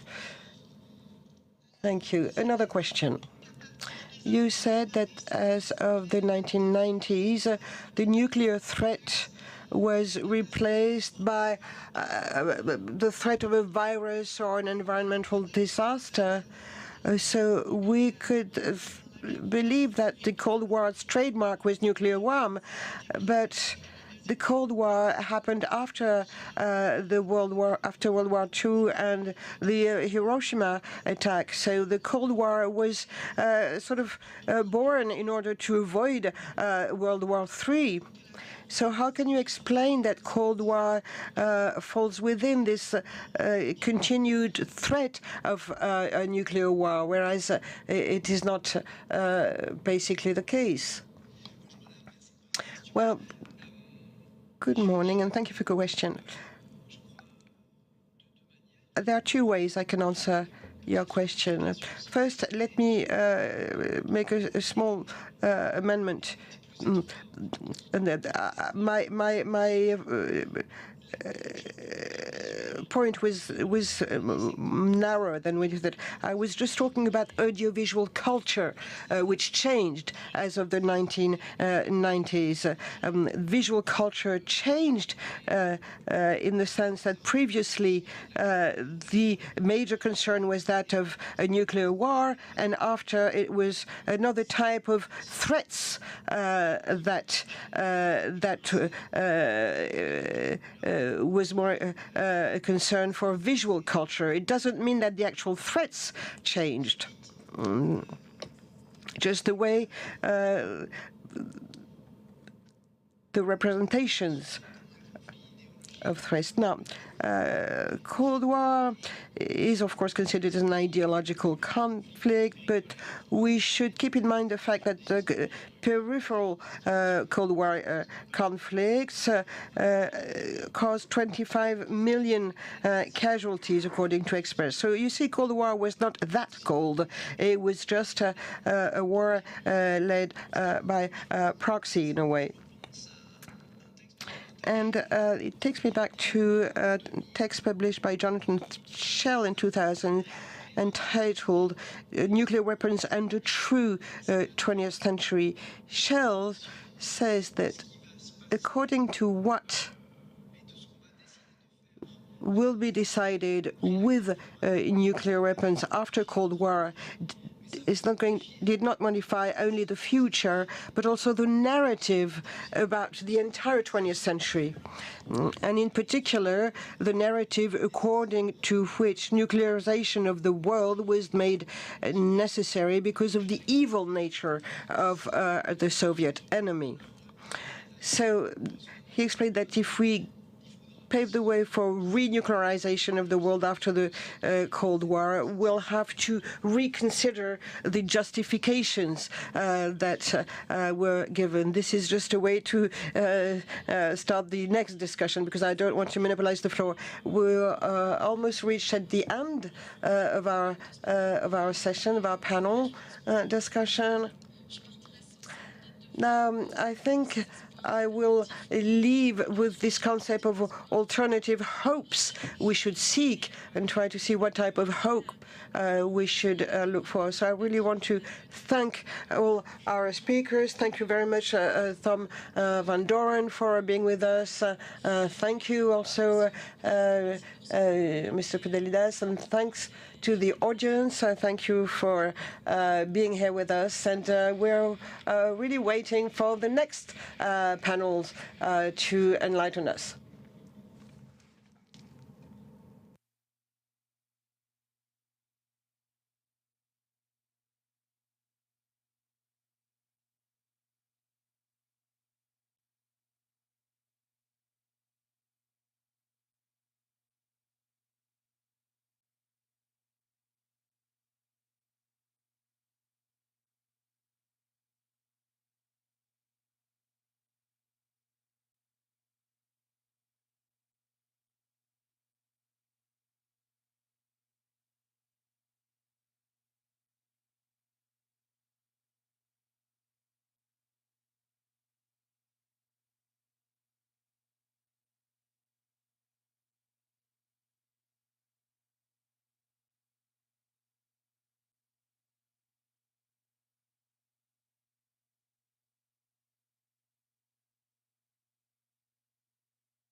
Et là, ça marche?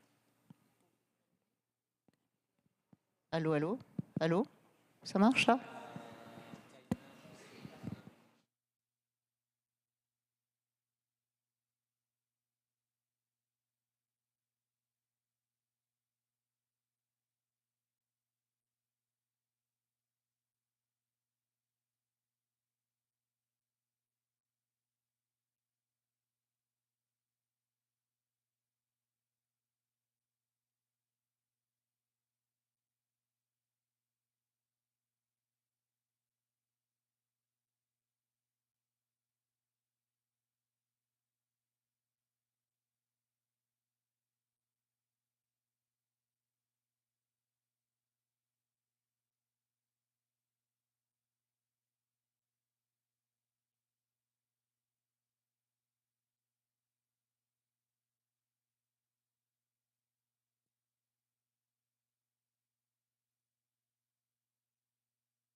Alors,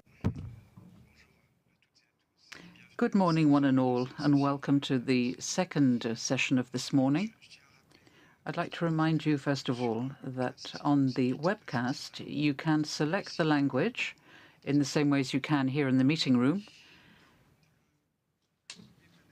The first panel of the day made us look at things in the very long term, and we're going to go even further during this session. We're going to open up a time window that's even larger, and also a window on space, which will be following a similar movement.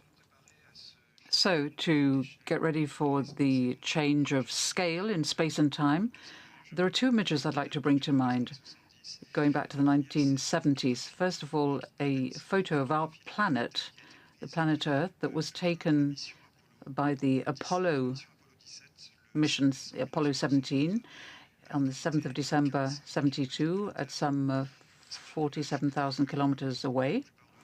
Most of us, I think, are familiar with this image, with this photo. It's a very famous one, and it's been reproduced numerous times.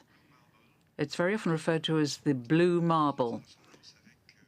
That's because it looks precisely like a marble, an agate marble that children play with. Apollo 17 was the last manned moon mission.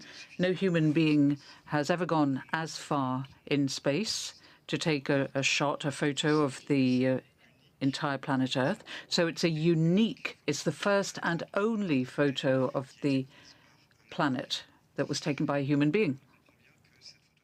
Obviously, we understand that there's a lot of meaning, many meanings attached to the photo, and referring to it as the blue marble would suggest a very special relationship that we have with our planet, which is literally in our hands. Then there's a second image. Apparently, the images are not being shown. These were mental images. You've got to reproduce them in your own brains. I think everybody's seen the image anyhow. It was all over the place. It was on the World Earth Catalogue, for instance, on the cover page. That was a publication of the Californian coast dating back to the 70s as well. And the photo was reproduced all over the place. Then there's another mental image. And this is actually a film that you can find online. I think it's something that should be shown quite often. It's a moving image. It's a short by Marguerite Duras that was from 1979, and it's Negative Hands. It refers to the prints of hands in prehistoric caves on their walls. It lasts about a quarter of an hour, and it shows a number of shots in Paris, from Bastille to the Champs-Élysées. It's a film that was shot at dawn, so streets are pretty much empty. Not many people around, just a few silhouettes and shapes. These images are accompanied by a text that was written and read by Marguerite Duras, with a few violin inserts. Writing desire alone opposite the sea. In the text written by Duras, is a man, but without any masculine characteristics. So it could have been a woman as well. A human being, in other words. What strikes me in this film is the huge space that opens up between mental images that come from reading the text and the images we see in the film. At the time, these were contemporary images.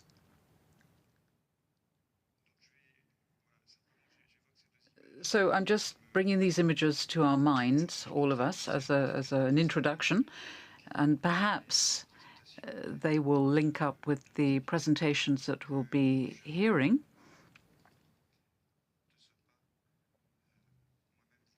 And I'm now going to introduce our guest speakers to you.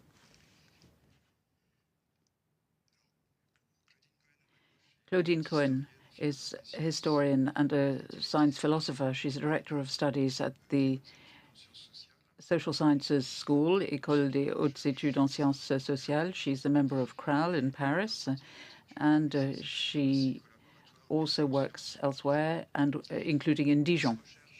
Her research work and her teaching are to do with life and earth sciences from the 17th century to the modern day, and she's particularly interested in the history of paleontology and the representation of prehistory. The impact study of the notion of race and representations of women in prehistoric times are among her special focuses in research.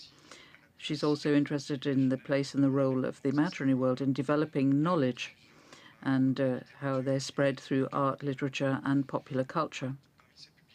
Among her publications are Ancestors in Trees, so Thinking Human Evolution, that came out last year in 2021, The End of Origins, The Image of Women in Western Prehistory, came out in 2003, and it got the Thales Award and the Beaux-Arts Award in 2003, and it was republished in 2020. The End of Prehistory, that came out in 2016. There's also a paperback that came out later. Traces, Fossils, Proof. That's another publication that came out in 2011 and got an international prize, Eugène Wegmann, from the Geological Society of France in 2012. Sylvia Engström is a midwife and an astrophysicist at the Department of Astronomy at the University of Geneva. She's a specialist in stellar physics, and she's interested in the stellar interior mix ratios in the galaxy and the chemical relations in the universe. She's in charge of communications at the department. She contributed to the evolution of the universe at the Meteorological Society in 2015. And there were other publications that came out in 2020. And I think she'll be talking about them herself. Hugo de Verschère, on my right, he was born in 1988 in Lyon. He graduated from the National Superior Decorative Arts in Paris and Le Fresnoy. He exhibited at the Palais de Tokyo in Paris, in Dunkirk, in Shanghai, and at the Modern Art Museum in Rome as well. And he's taken part in a number of festivals, including the International Film Festival of Rotterdam, and that in Copenhagen, also Linz, and the Montreal Festival.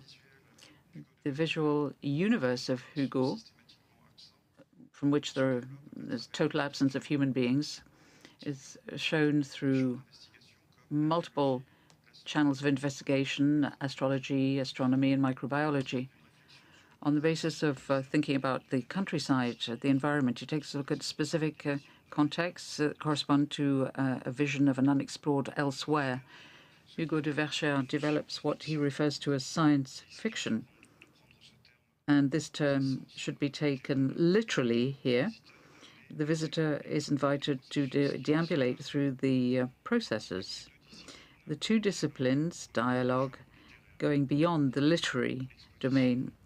The exhibition is for him an experience, or rather a laboratory, with the incubator and the cinema decor makes it possible for a visitor to grasp phenomena that go beyond his remit. And I'd like to start by giving the floor to Claudine Cohen. Thank you very much, Nicolas, for this introduction, and thank you also to the organizers for their invitation. I do understand the title, the human of the future, or the human to come. But to me, this is also the human of the past. Where do we come from? This is one of the other questions that are to be raised. And it goes without saying that I will try to touch upon this question. I will not be able to cover the integrity of it, and I will try to trigger the discussion. Now, thinking the human, where do we come from? Well, to start with, this is a way to start thinking about a history that finds its roots in millenniums, in millions of years. A history made of differentiation of species, adaptation, emergence, and you can see one of the last graphs, evolutive graphs, iterative graph, that was published by Jan Tatteson in 2019, where you can see a flourishing of forms that have been coming out, that have been emerging for 7 million years at least. Probably we have species that are even older than this, and we have different forms. And I would like you to notice that some of those shapes are actually very contemporary shapes, which means that they existed at the same time in various spaces and places. Around 2 million years, for instance, we had different types, different species that are still contemporary. And then we reach the emergence of the Homo species, and then the emergence of Homo sapiens, which is represented here on top of this graph. But you can see that for this species that was actually able to survive, we had many other species that existed, and we do believe that they have been, they are linked, that there is a bond, affiliation between those species, but that bond is difficult to trace because we have very few references. Paleontology, human paleontology, is a science of things that are very seldom. So we have very few fossils, and all those little points that are marked here are hypotheses of filiation that we will have to check as much as possible.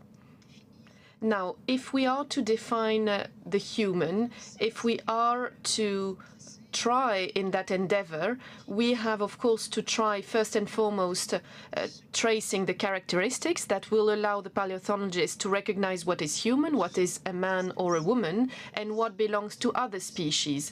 So here you can see the skeleton of Lucy. I encourage you to go in the underground of this wonderful institution, where you will be able to see a few fossils, especially Lucy's fossil that was donated to France and UNESCO by Ethiopia. So here we have Lucy. She is lying down. It is a skeleton with bones. You can see some of the bones, but by symmetry we can actually constitute the whole skeleton except for the head that is not represented.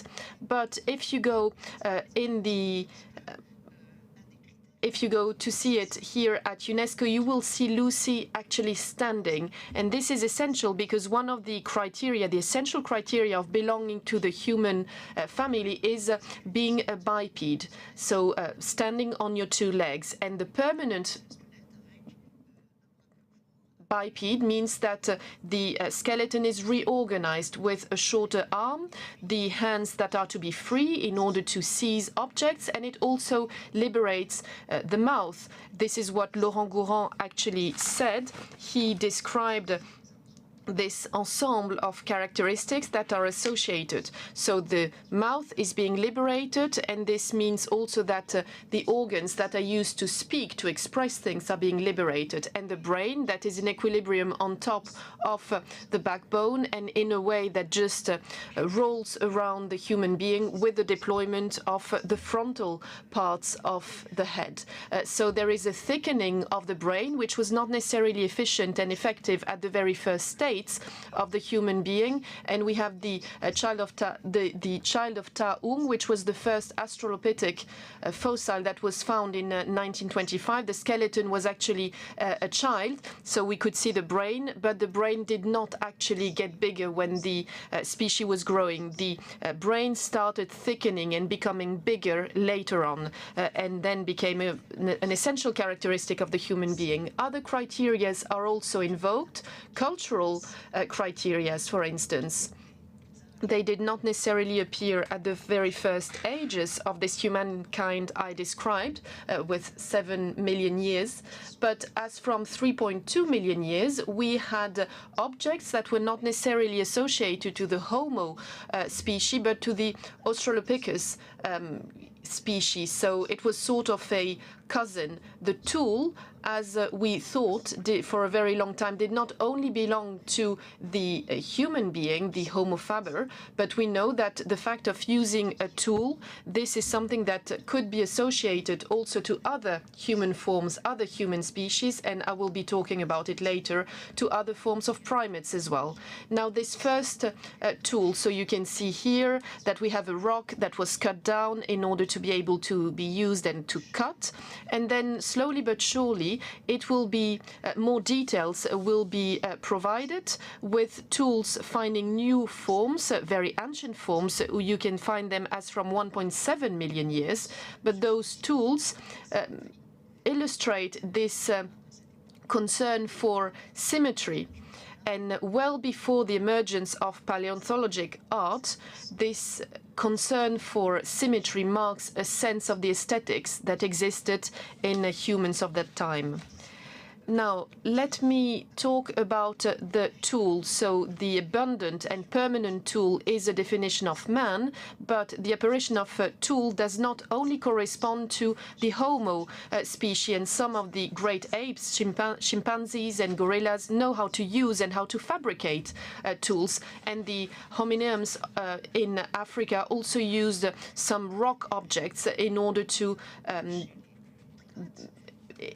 provide a number of actions. So within the primates, we have diversified forms with local transmissions of some capabilities. Some ethologists today, such as France Deval, for instance, do not hesitate to talk about a cultural behavior within those great apes. So those technical behaviors shared with other species of primates confirm that humans and great apes share a biological, genetical and neurological heritage. So the human difference should not be considered as a sole exception in the human world, in the living world, as we saw it for a long time with an anthropologic vision. It's rather a difference in degree, the abundance, the permanence of tool rather than in nature. Now, the main issue to be raised is the following. Can we actually define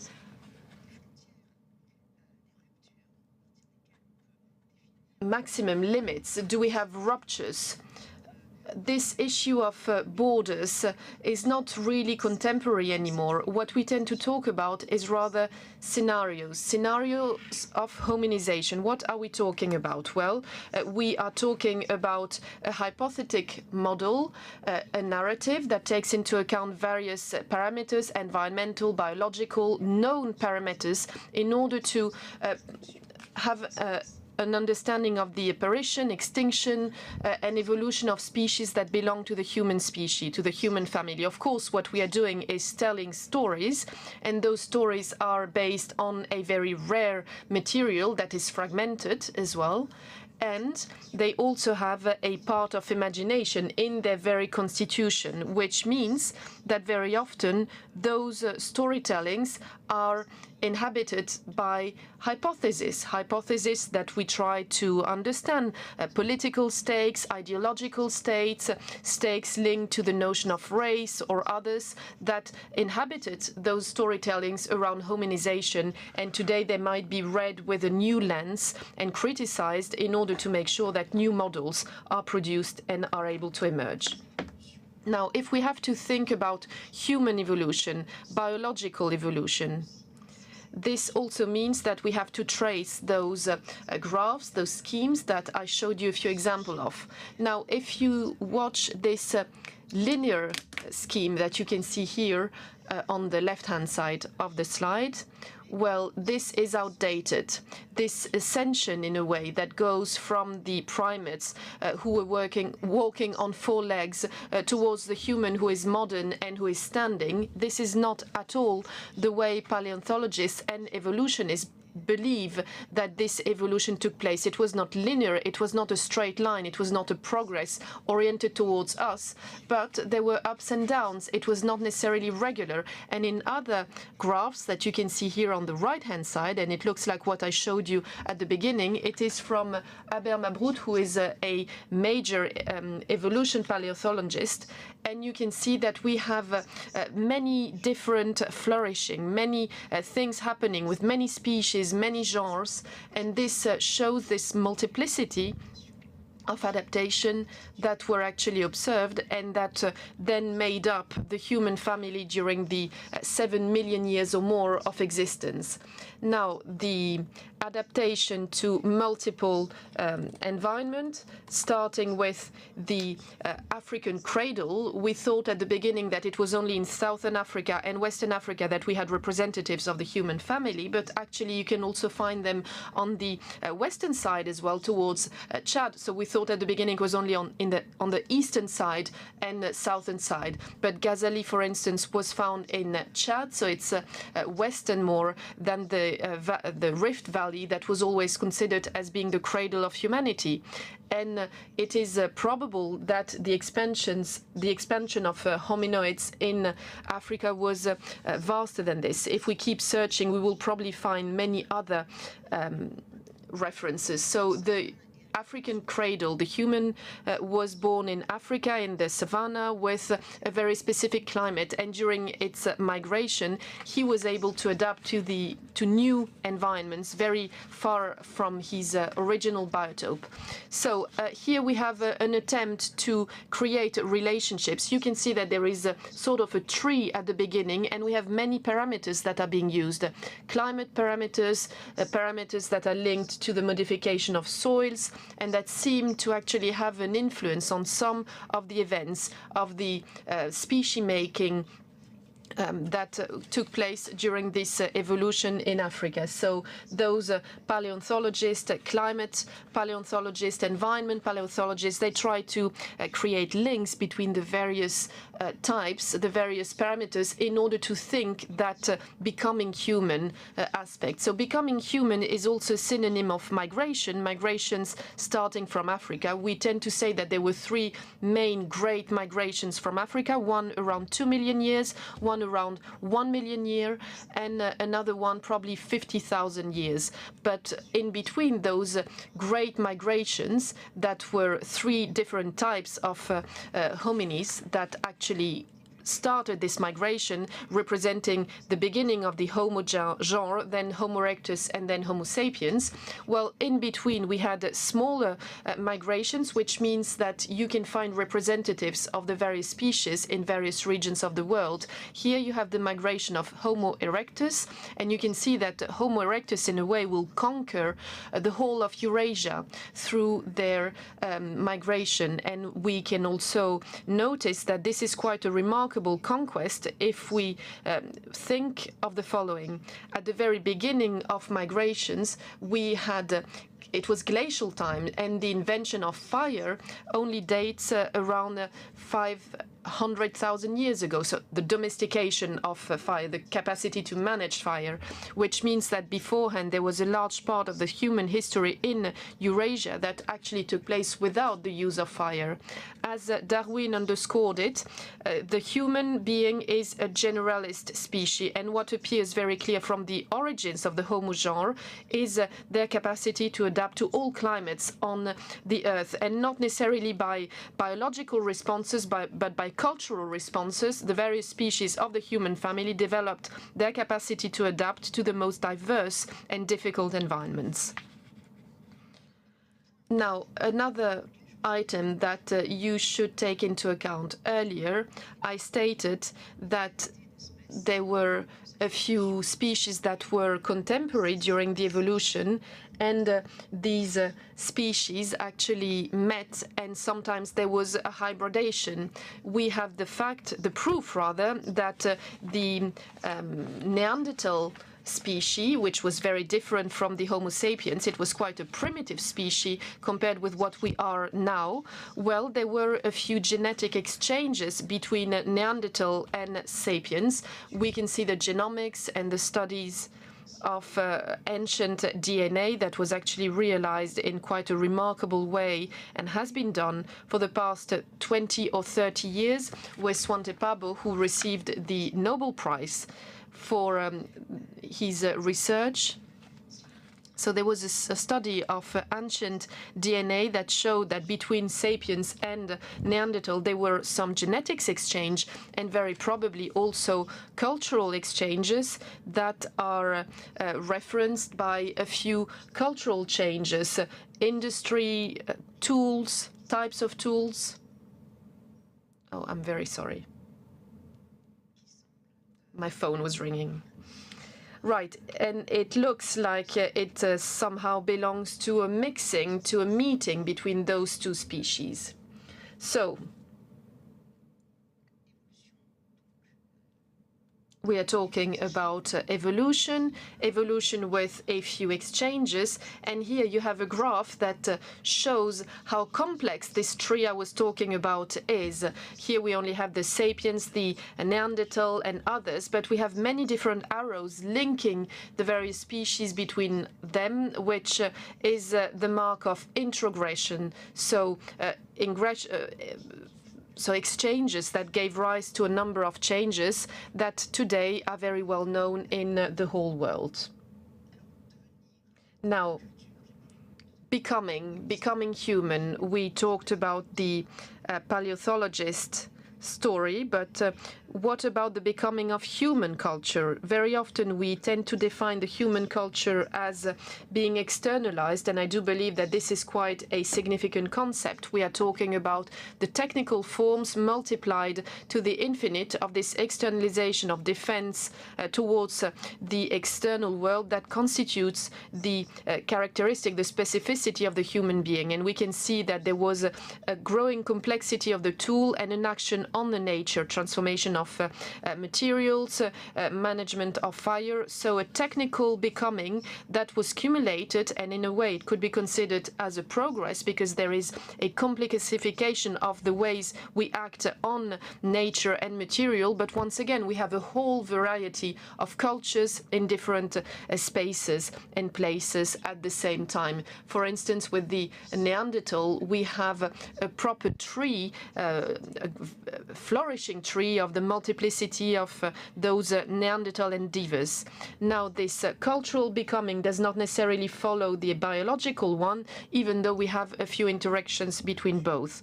Of course, those prehistoric cultures also involve social forms, and very early on, we noticed the emergence of rules, behaviors, prohibitions that, in a way, substituted the instinctive behavior. I do believe that in this reflection on social forms, we should also mention ways of life, the economy that was very specific to this group. And in this group, we ought to also think about the gender division of roles, this reflection on relationships between the various periods. So this was during the hunter-gatherer periods, and of course this can give rise to a whole questioning of social forms in those very ancient times, even though it is quite difficult to recognize those gender bonds and links and relations. But if we think about it, we are able to identify a few parameters. And then there is also the emergence of the symbol, of the symbolic dimension. So with tombs, for instance, with the relationship with death, with graves, burial, etc. But we also have other traces. At 150,000 years, we already had a few productions from the Neanderthal in one of the sites. We can see an aesthetic sense with the Neanderthal species, and this is one of the questions to be raised. We also saw some artistic manifestation with the ancient sapiens 170,000 years ago.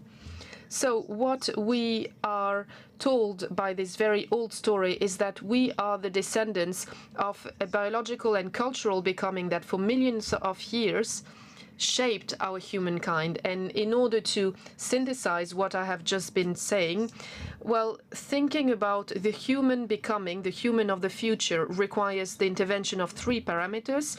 The human becoming as liberation, in order to use what was said before, liberation of the hand for technicity, liberation of the mouth for the language, liberation also of the brain for intelligence, and liberation of memory.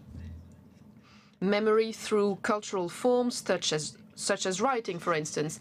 Platon was saying that writing takes the place of memory, but now computers, for instance, IT systems are taking a part of our collective memory, and in a way they free the human spirit from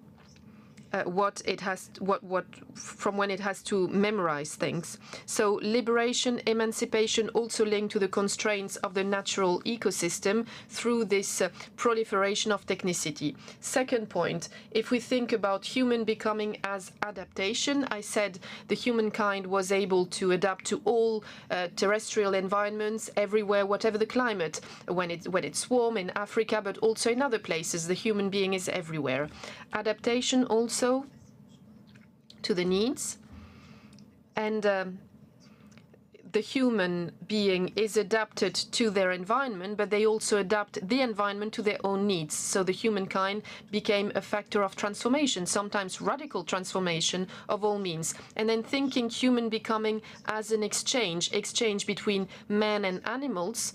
And of course, we are thinking about this bond, this link that exists since the very beginning of human origins between mankind and animals, communication between human beings. I was talking about the language, and between human groups, and also interaction, biological, cultural interaction with the various hybridation I talked about, and the melting pot. Now, if we are to actually talk about the human of the future, if we are to project ourselves towards the future on the 3 points I mentioned, I talked about liberation through technique. And of course, we could raise a few questions up to where this technique is actually freeing us. Is there maybe a part of alienation because of this technique? We have this immense proliferation of technology right now. And of course, it is helping us. It goes to substitute some of our actions, and it replaces the humankind up to a point at least. So I have the feeling that this hyper-technicity of our world, well, maybe could it become a threat for the human being or not? We have robots that exist now. You talked about this over the past few days. We have smart machines, artificial intelligence, all sorts of new technologies, and we ought to reflect on this. We ought to reflect on their finality, on their intention, and on the problems to be raised. The technology applied to the living being, to the humankind, through the manipulation of genomes, for instance, and there is a whole reflection, for instance, in post-humanism on precisely this possibility of a hybridation between man and machine, and go up to making the man a servant to the machine, to make him maybe useless. Once again, this is a question, a threat. Thirdly, adaptation. Now, I've been talking about adaptation, the ability to shape terrestrial environments and also to devastate them, the destruction of the environment, erosion of biodiversity, mass extinction. We know that these are really pressing problems today, possibility of a sixth mass extinction, transformation of the environment and the climate through human action.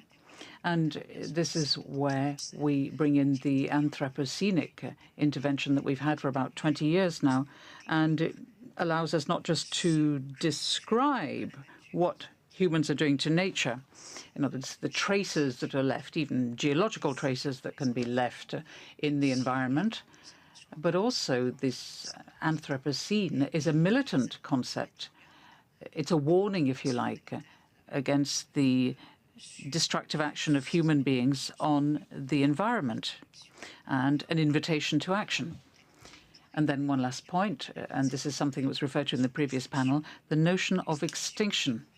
Extinction, that is a phenomenon of our living world. All species can die out. The Neanderthals died out, even though they mixed with us, and there are traces that remain in our genome. Humans contribute to extinction. They're a factor of extinction. I was referring to this. Erosion of biodiversity, extinction of species, plants, animals. That's a major concern. It's really a pressing concern today. And then there's also the question of the extinction of the human species. We hope this is going to be as far off as possible, but obviously we have to face up to this as a possibility in the context of all of the environmental questions that are being put. I mean, can we continue to live on this planet Earth,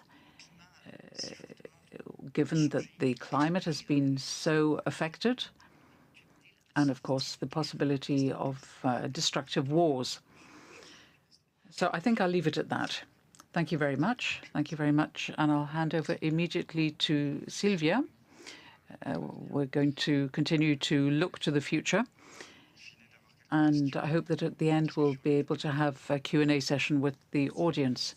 Thank you. Thank you very much. Thank you to the organizers for having given me the opportunity to talk here today.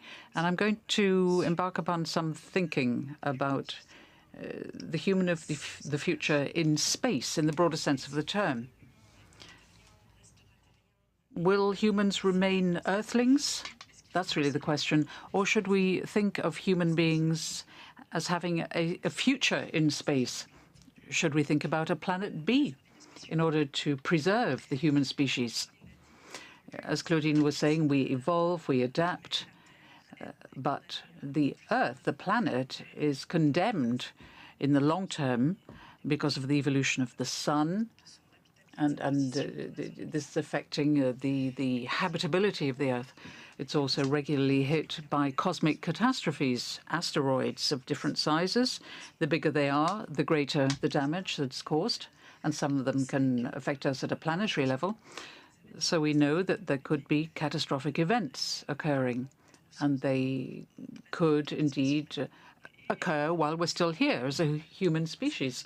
There are a number of billionaires, one in particular, who think that the only solution is for human beings to be multiplanetary, in other words, to conquer other parts of space in order to preserve the human race. Now, is there any meaning in this sort of idea?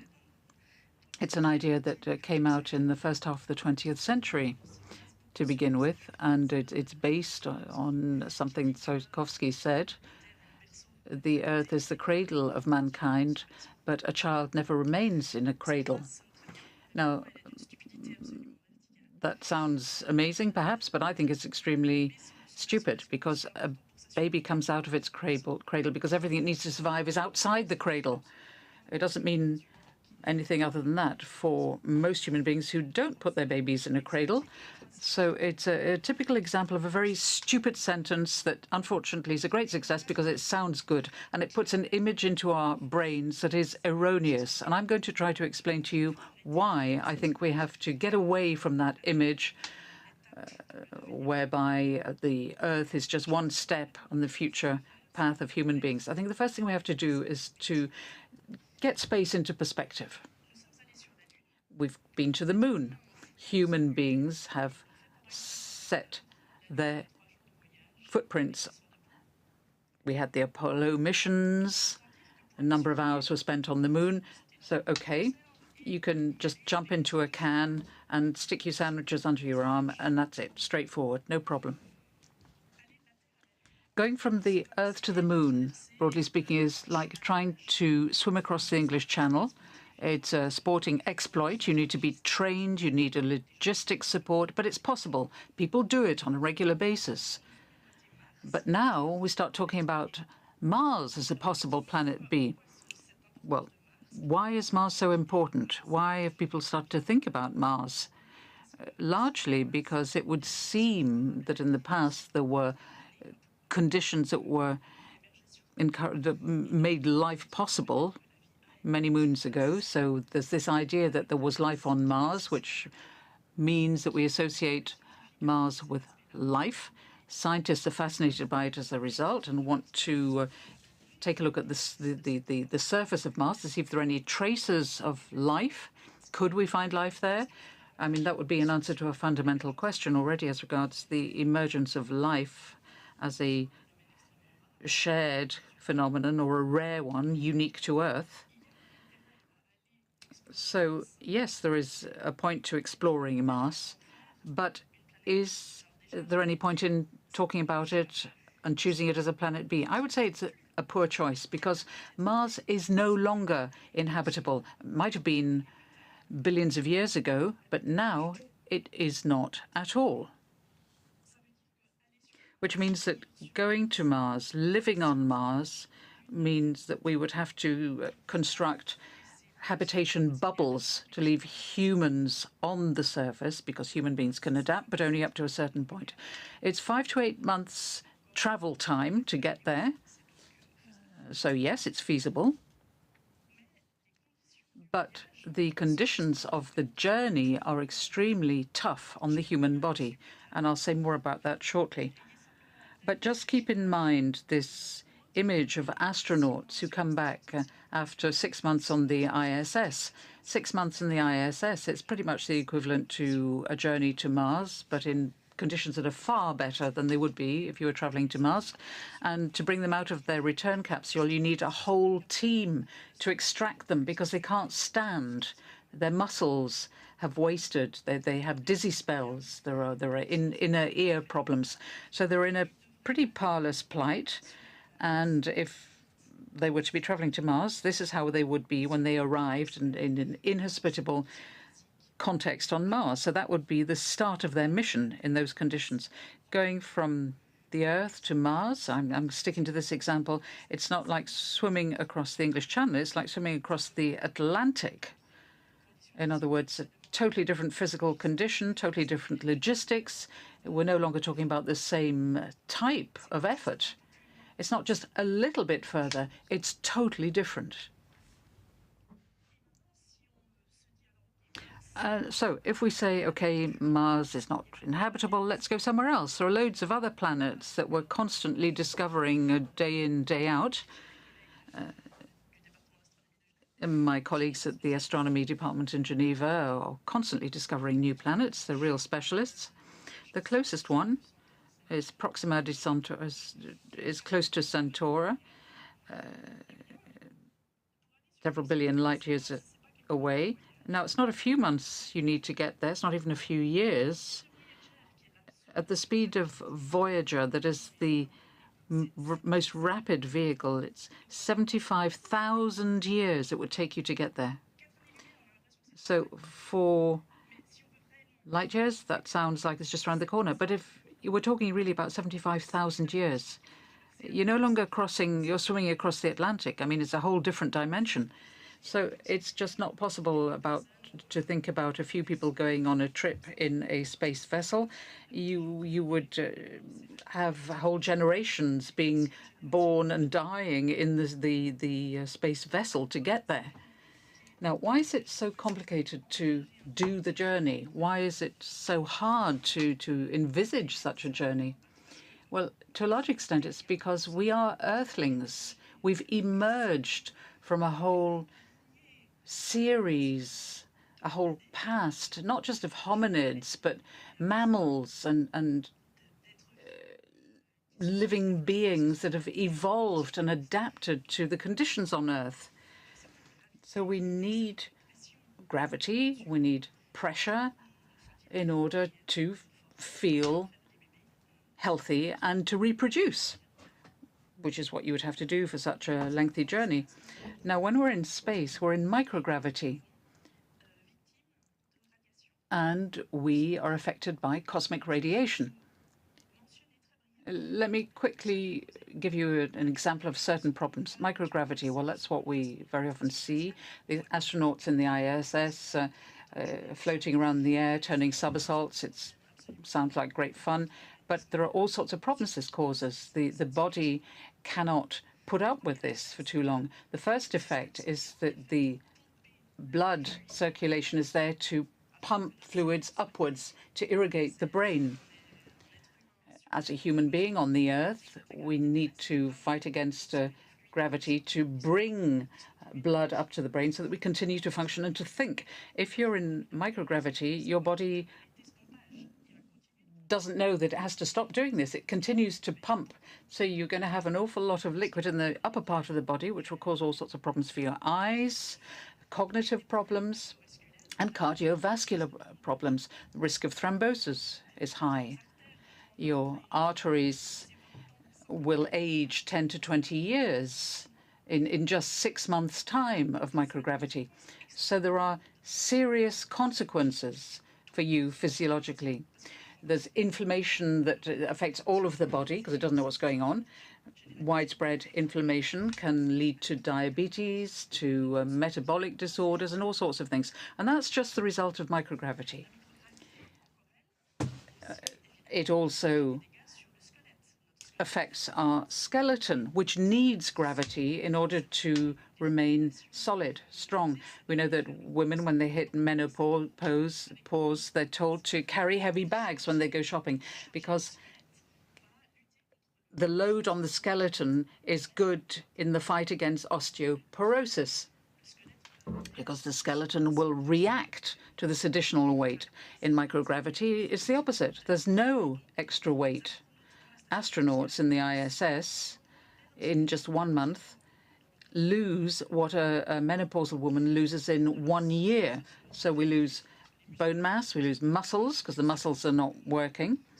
You just need to touch a wall and you're already at the other side of the room. So there's a general degradation of the skeleton, of the vascular system. There's the inflammation problem that reduces also the immunity system. In other words, you can catch any old virus going. So that's just what happens with microgravity. Let's take a look at radiation. So cosmic rays, or certain of them, can be halted by effective protection, but others are not blocked. Nothing will stop them. Fortunately, these are rare. The high energy ones are very rare, but it's pretty well impossible to protect yourself against them. The first thing you think about with radiation is DNA damage, the risks of cancer, risks of random multiplication of cells in a disorganized fashion. Cataract issues. The human eye hates radiation, so there's a high risk for astronauts of becoming blind. There have been trials on mice. There's cognitive degradation, depression.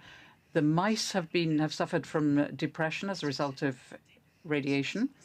And even at the end of radiation tests, the mice were still depressed. I mean, obviously, it's not going to be tried out on human beings, but there's no reason to believe that the reaction would be any different.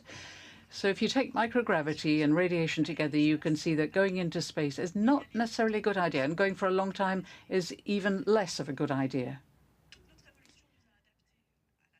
Evolution has adapted us to Earth. On Earth, we're adapted to a very thin layer. If we go down too far, things change. If we go too high, things change as well. We don't live on the top of Everest. There might be heroic expeditions, but we don't live there. So I think that the conclusion to be drawn is that truly human beings are Earth beings, and the human of the future cannot not take care of his or her planet, or rather biotope. The planet itself, well, it's been through other passages of time. It'll survive whatever happens, if there's a sort of degree of personification that we can attach to it. But our biotope can be hard hit, and we might remove ourselves from the biotope. We've seen with Tom this morning, the extinction of snails. Now, what does that tell us? It tells us that our biotope is disintegrating. And there are certain species that are more sensitive to than we are because, as Claudine was saying, we adapt to our environment so we can fight against the damage we cause. But what's happening with the snails, that's a warning message. It's telling us there's something serious going on as regards the future of human beings.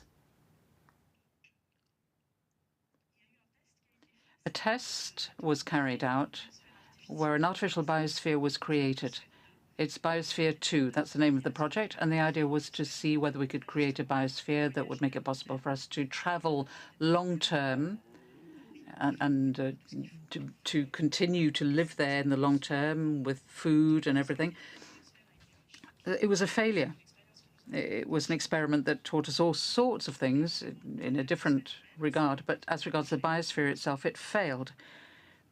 It showed that a biosphere is something very fragile. We get the impression that nature, what we refer to as nature, in other words, everything except us and our cities, we get the impression that it's in a situation of balance and we're introducing an imbalance. Now, that's not correct. I mean, obviously, I stand corrected by Claudine if necessary, but the environment or a biotope is never in a state of balance. It's a state of constant imbalance, but it's relatively stable. In other words, there are ecological niches that might be populated by certain species. If you've got a species in a certain niche that disappears, then another species will creep in and carry out the same ecological role.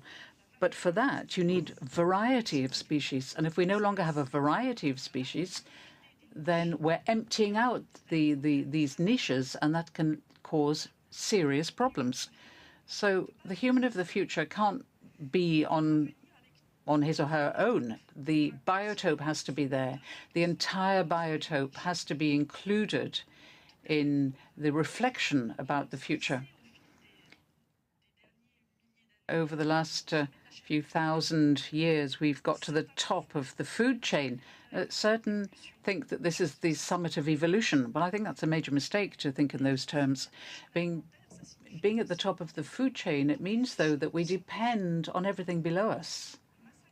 If we destroy the soil, plants no longer grow, animals no longer have anything to eat from the plants. We can no longer eat the animals. It's not just a point of detail, this question of damage to soil. We're really shooting down our own future, our own food sources. We depend on every single link in the food chain. And I think I'll leave it at that. Thank you very much. Thank you.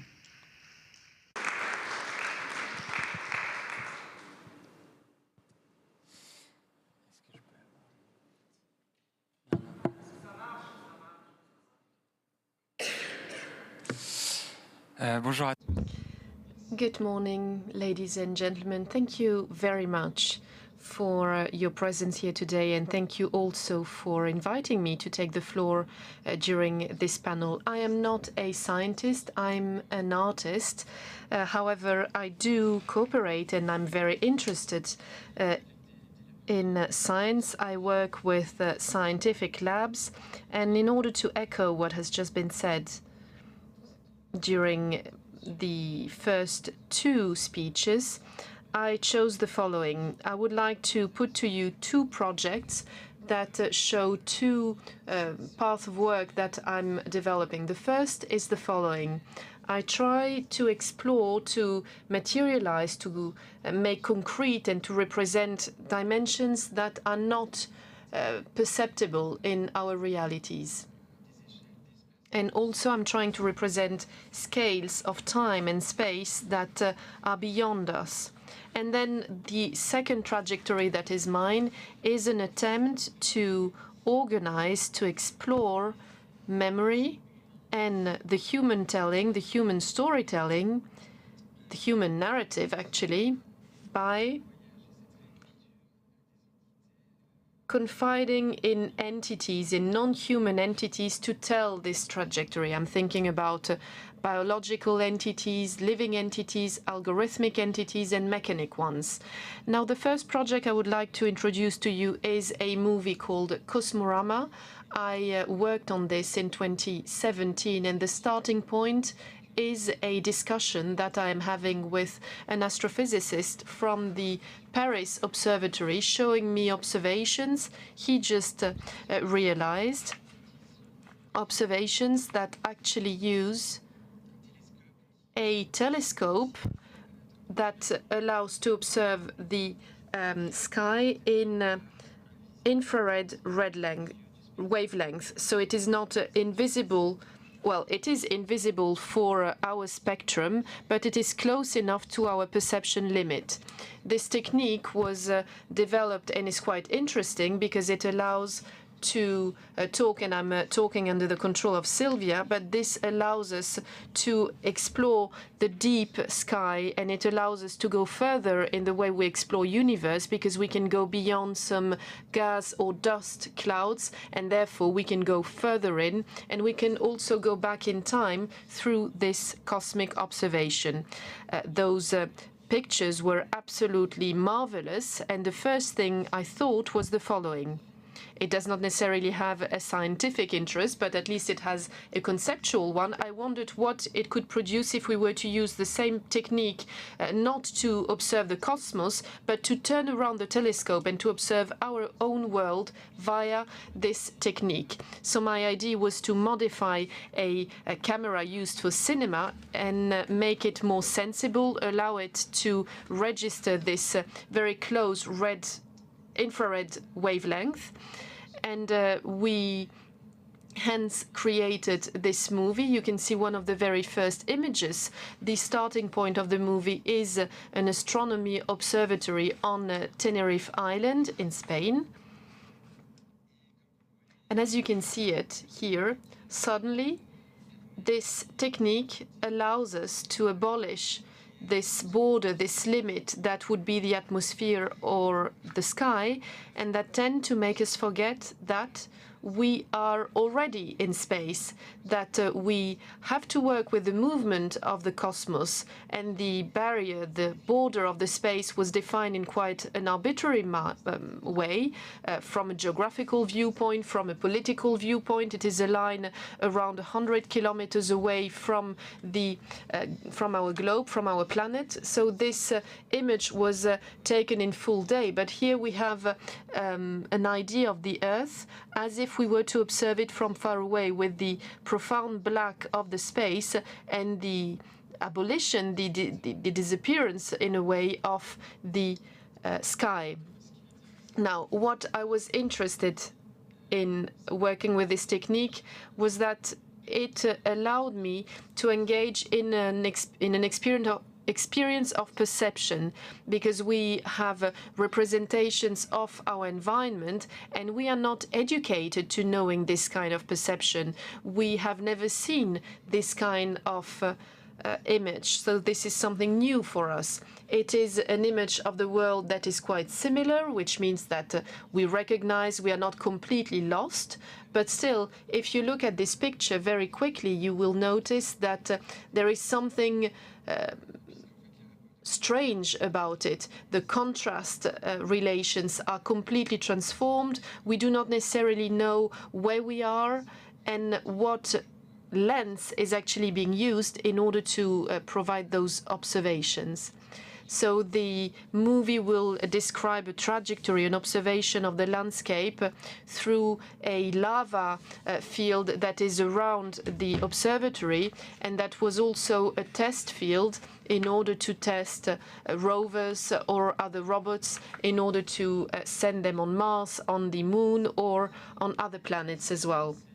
What I was also interested in when making a movie on that island is that it has a few peculiarities from a geological viewpoint. It is a volcanic area, but also there is a microclimate, which means that we have a primary forest, a rainforest that is preserved, and that is a reflection of the state of our continent a few thousand years ago. So this movie is an exploration of a landscape, of a territory, through the spatial aspect, but also through the time aspect, with various temporalities.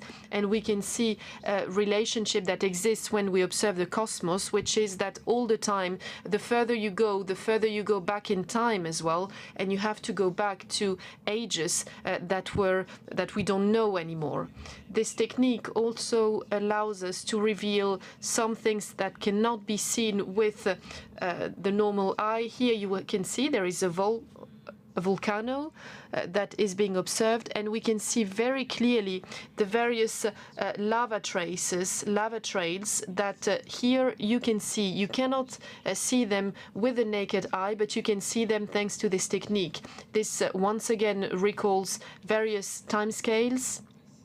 Now I will move forward because I do believe that we have little time left. So as I was saying, my movie describes a path, a trajectory with a camera that is always moving. And this camera, I tried in a way to have a new frame. So from a human viewpoint, the camera is never at the height of a human being. It is always mounted on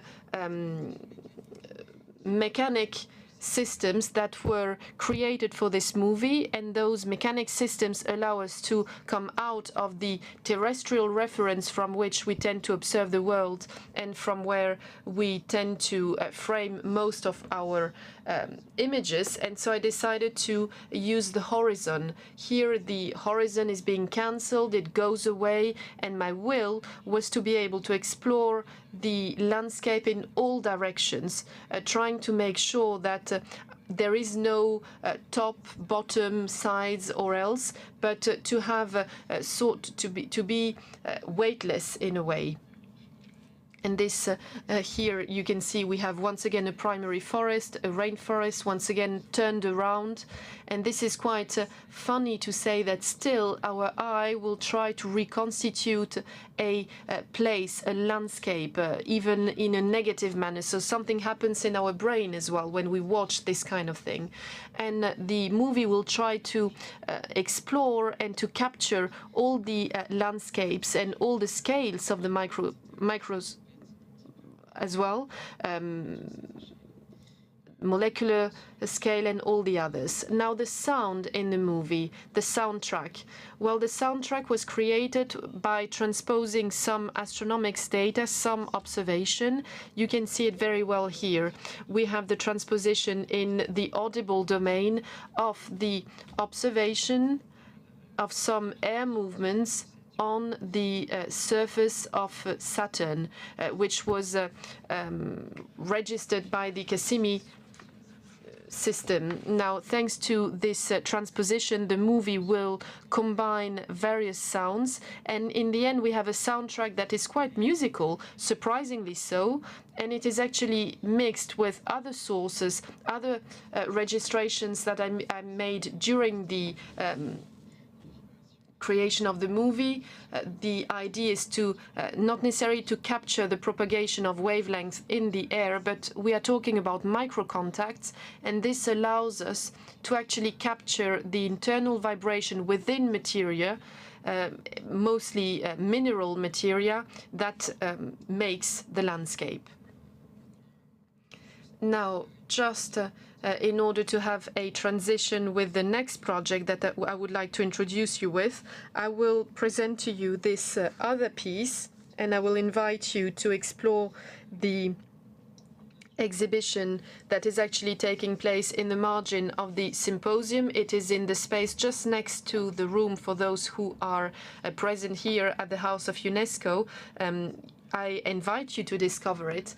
And we have this image, for instance, and it is in the same logic as the movie I just presented, because here, surprisingly, we are still in Spain, Andalusia. We are in an iron mine. So this is a landscape that appears to look like Mars, but it is actually shaped by the human being.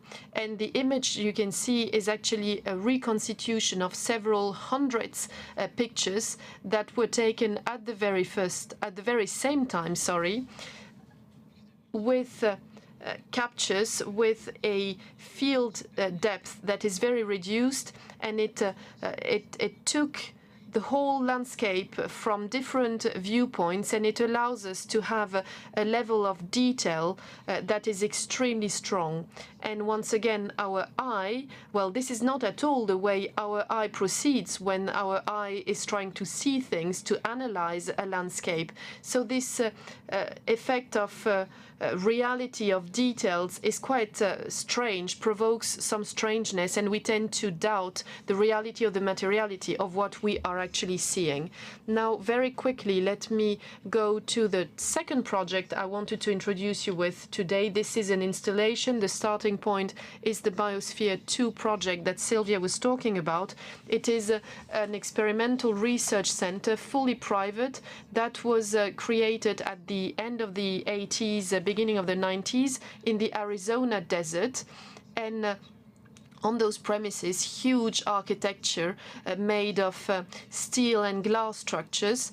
We tried to reconstitute terrestrial ecosystem, rainforest, corals in the oceans, mangroves, savanna and usual plain, human ecosystems as well. And once again, what we wanted was to test the feasibility of the possibility to reproduce ecosystem, to maintain them in time, but also to simulate the conditions of a space trip or the colonization of another planet on quite a long period of time. So it's a test that ran over several years. And as I stated before, it was a failure. We have an architecture here that is very much inspired by sci-fi, and also, there was a lot of talk in the media of said experience that borrows a lot to sci-fi. Here we have a team that was selected just like you could operate a casting, and they have those combis that might recall once again some sci-fi movies such as Star Trek, for instance. And what happened? Well, you had both here the creation of a scientific experience with a proper protocol, but also the creation of a format to talk about this in the media, and it was very much inspired by sci-fi. So it was scientific and fictional. I was very much interested in this, so I went there in order to capture a few pictures, but also in order to come back with vegetal, mineral, and organic materials collected in the various ecosystems from the center. And I also wanted to collect and to digitalize all the textual archives that were actually present and preserved in the place, with journals from the teams that took part in the various missions and in the various experimentations, and also the technical documentation of the place. So when I came back, this is the installation I produced.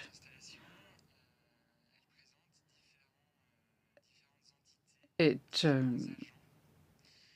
presents a number of different entities, vegetal, plant entities. There are varieties of plants that are sensitive to sound vibrations and to light, which affect its growth and development. And biological entities, in other words, bacteria, in the Petri dishes that you can see lower down on the screen. And then we have the result of an algorithmic process, a sort of science fiction narrative that calls on the memory of Biosphere 2 and the archives that I collected when I was there. And mineral entities as well, with crystals, different salts and their crystals that form around rocks. And this is the narrative that I was talking about. And mechanical entities with systems that make it possible to reproduce a sort of microclimate with heat, humidity, draft, and light. Now, how is all of this organized? Here you've got what we would call an ecosphere. It was an object developed by NASA pretty much at the same time as Biosphere 2 came into being. And NASA was trying to reproduce ecosystems, except they took it far more seriously. And they tried to reproduce the simplest ecosystem possible. And this is what we have here, this glass globe, which contains micro shrimps, algae, and a saline solution, and oxygen. Sort of a world within a world. And as you can see here, there are a number of sensors and a camera attached to it, which make it possible to analyze the constant evolution of the ecosystem on a permanent basis. If you like, it's like the brain of this installation. And it'll have an impact on the algorithmic processes that allow for the construction of the science fiction narrative, which is a network of artificial neurons drawing on the memory of Biosphere 2 and drawing on the corpus of texts linked to science fiction. For example, Douglas Trumbull films, Jules Verne's books, everything that draws on a collective imagination in terms of space conquest. And the narrative, as it evolves under the influence of the ecosystem, exerts an influence as well on the microclimate within the installation that exerts an influence over the plants, the minerals, and the biological elements as well. So it's an ongoing process. It adds to Biosphere 2 to a certain extent, but the process is self-reflexive, and we as human beings are totally excluded. We're just the lookers-on, the witness of what's going on in the process, but we can exert no influence over this. And even I, as the artist, have no influence. My work was limited to creating the relations between the different entities, and the work is when they're all brought together with the action of the entities, and that is happening quite separately from me.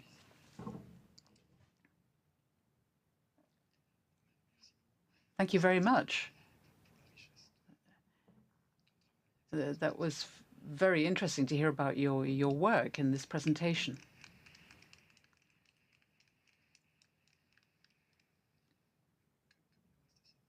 We don't have much time left, so I'd like to turn to the audience, and if there are no questions from there, I would have some myself.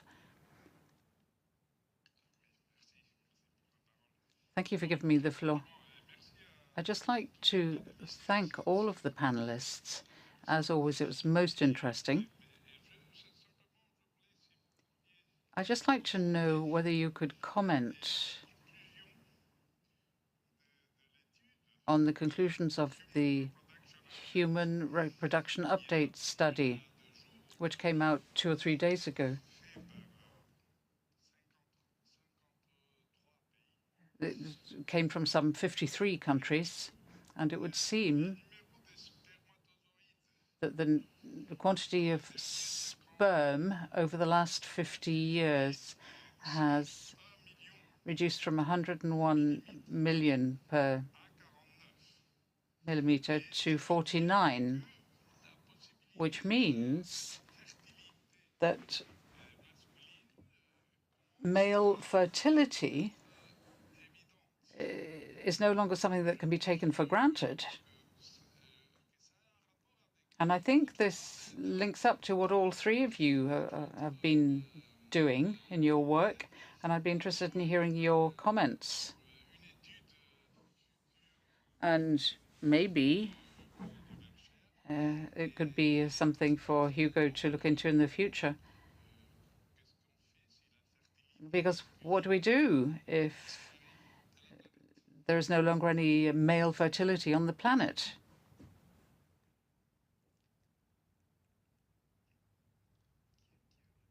Who would like to answer this one?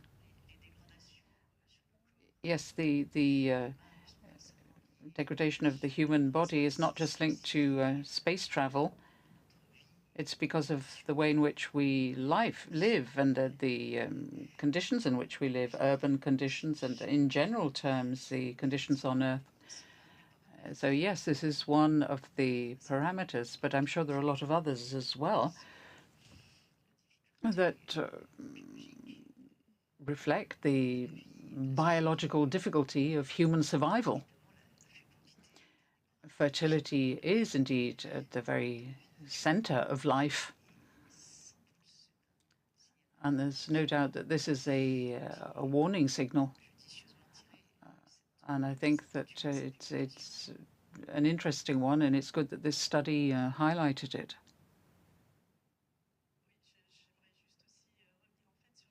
Yes, let me come back to extinction. Tom was talking about this morning. When we talk about the extinction of a species, we're not talking about piles of bodies. We're talking about a drop in fertility, a gradual decline in the population because it's harder to reproduce. So does this study mean that we've embarked upon an extinction phase? I mean, it's not totally impossible. It can't be excluded. One of the possible explanations for extinctions in the past was perhaps this, a drop in fertility together with other factors. So yes, it is a question that can be asked. Hugo, in your work, human beings are absent that's a voluntary decision. So what do you have to say on this? Well, yes. In the project around Biosphere 2, there's an assumption, science fiction type, that human beings have already disappeared but have left traces, and the traces are being reinterpreted by other non-human entities. Living organisms or agents, but also mechanisms or algorithms.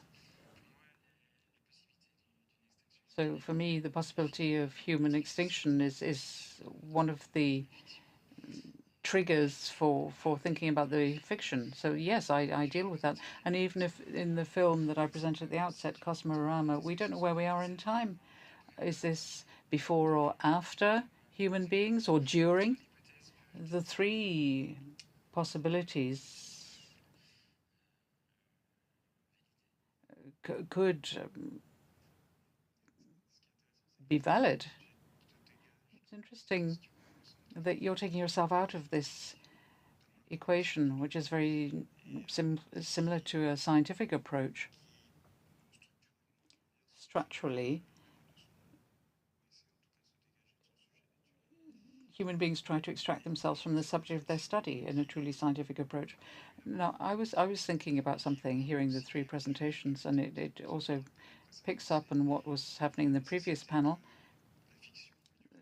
the need to have fiction and a narrative, and also the difficulty of getting away from it. Very often I get the impression that in the so-called hard sciences, there are a lot of stereotypical narratives that are never called into question. And as I was listening to you, Sylvia, I was thinking that it brings us up against very pragmatic considerations. The dream of space travel, for instance, and it can be somewhat frustrating or castrating to say, well, why can we not do this? We should be allowed to dream. And I was thinking that dreams, when you try to make them reality, I mean, they can't just be pushed aside as quickly as that. You can't sweep them aside. Well, that's one thing. And then there's somebody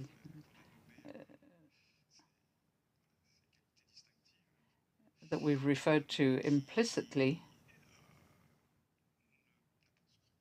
who has no scruples when it comes to carrying out or fulfilling his dreams and taking the whole of mankind with him. I'm not too sure he's going to take everyone with him in his cosmic dream. He's talking about 1 million people on Mars. No, when I say, you mean, no, I'm talking about persuading people of his dream. I mean, to take a look at Starlink, there are all sorts of astronomers who complain about light pollution and so on. Yes, it is catastrophic. It's quite correct. I mean, it's not democratic, shall we say. Yes, that's something that I could have mentioned. I didn't. But, you know, we would need 3 hours for this panel session. The ethical side of space conquest, what we're trying to do by imagining human beings away from the planet Earth. Who goes? Is it a promotion, a reward, or is it a sentence? I mean, it's a very important question if we want to put things into practice at any point. The idea of going to Mars, well, I would see it as a punishment, certainly, because Mars is not inhabitable. And you'd be able to survive, but not to live on Mars. So who's going to be sent there? People who are trained, who know the risks, okay. Mars, tourists who tick it off on their list, have been to the Maldives, have been up Everest, been to Mars. I don't think that's a very good idea for lots of reasons.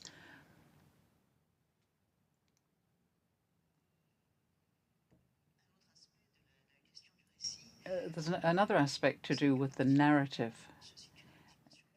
When we're in the time dimension, deep time, as I would call it, even before or after ours, we're necessarily in the narrative dimension.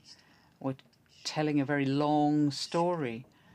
So we have to fill in the gaps as regards what we know. We have to use our imagination. That is one of the parameters for these very specific sciences that are sciences of time. But there's another dimension linked to this, and that is myth. I think that certainly what I'm dealing with, and also other things related more to the cosmic dimension, are discussions about origins, about what we don't know, what we can't know, and they bring in this myth aspect that exists throughout all societies. In other words, what there is, what came before, what was at the origin, what comes next, and this brings people in the same community together in a single narrative, a shared narrative. And I think that these disciplines, these speculations, do play that role for us, even though they do have a scientific dimension. I don't think the two things are mutually exclusive.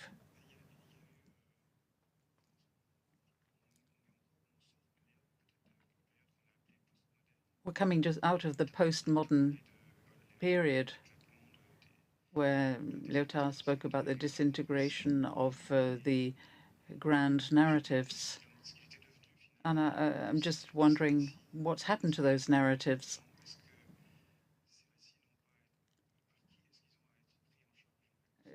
Who is responsible for them?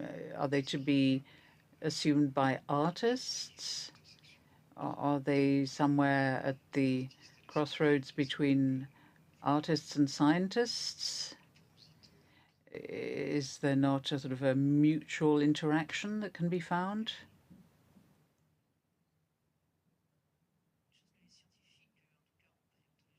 In paleontology, and people talk about scenarios. I refer to that. They know that a scenario is a construction that draws on imagination. It's a hypothesis based on separate elements that we try to bring together in order to shape a history. That's a hypothesis. It's something that where you can have different scenarios replacing each other depending on the parameters you draw on. I don't really think it's necessarily to be equated with pure imagination or myth, but it draws on these different facets and reality known material reality. There might be fragmentary, that might be dispersed, but the attempt then is to attach meaning to it. Artistic creations obviously can also come into play in these constructions. There's no denying that. In reading your last book, I was fascinated to see to what extent paleontology has been turned on its head. It's constantly changing over time and very quickly and quite drastically, depending on discoveries. Not so long ago, there was an article that came out in Nature, a publication that called into question the time when fire was domesticated, the moment in time. Yes, absolutely.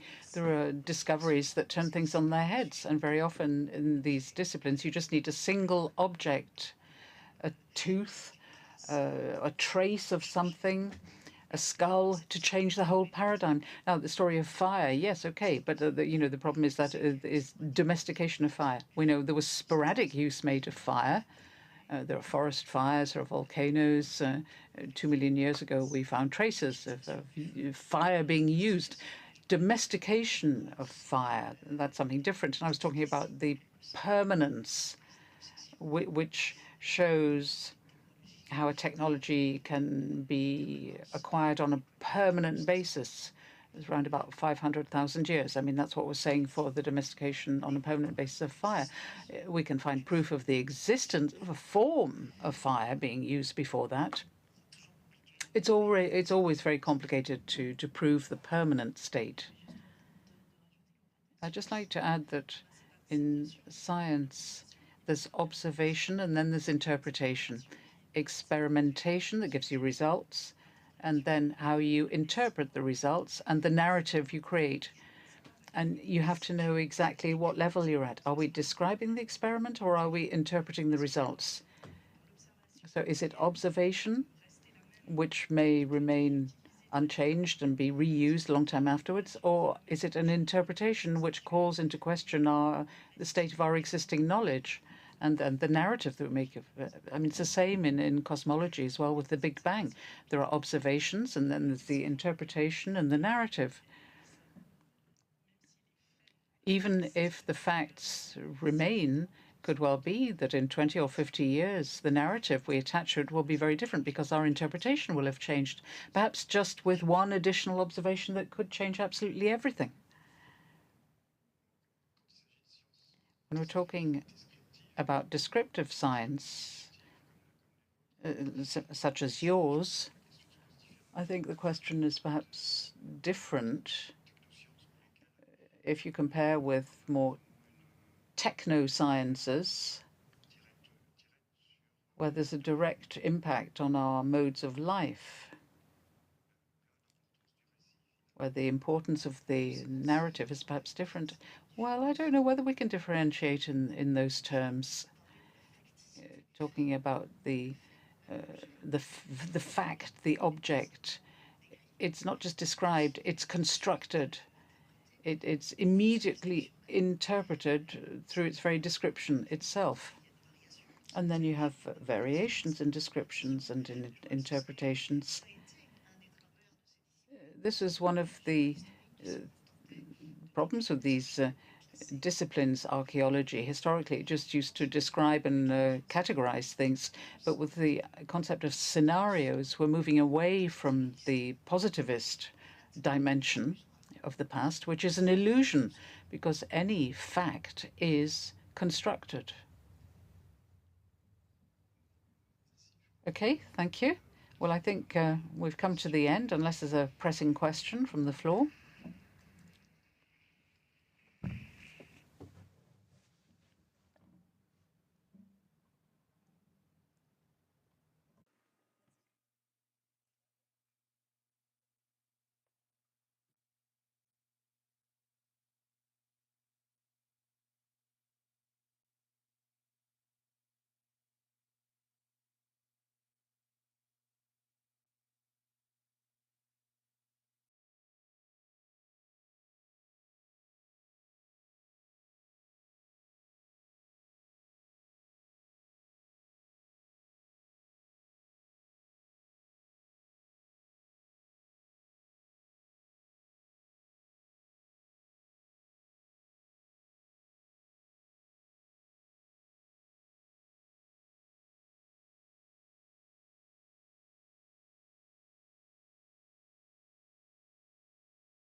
the clock. So if our presenters would kindly join us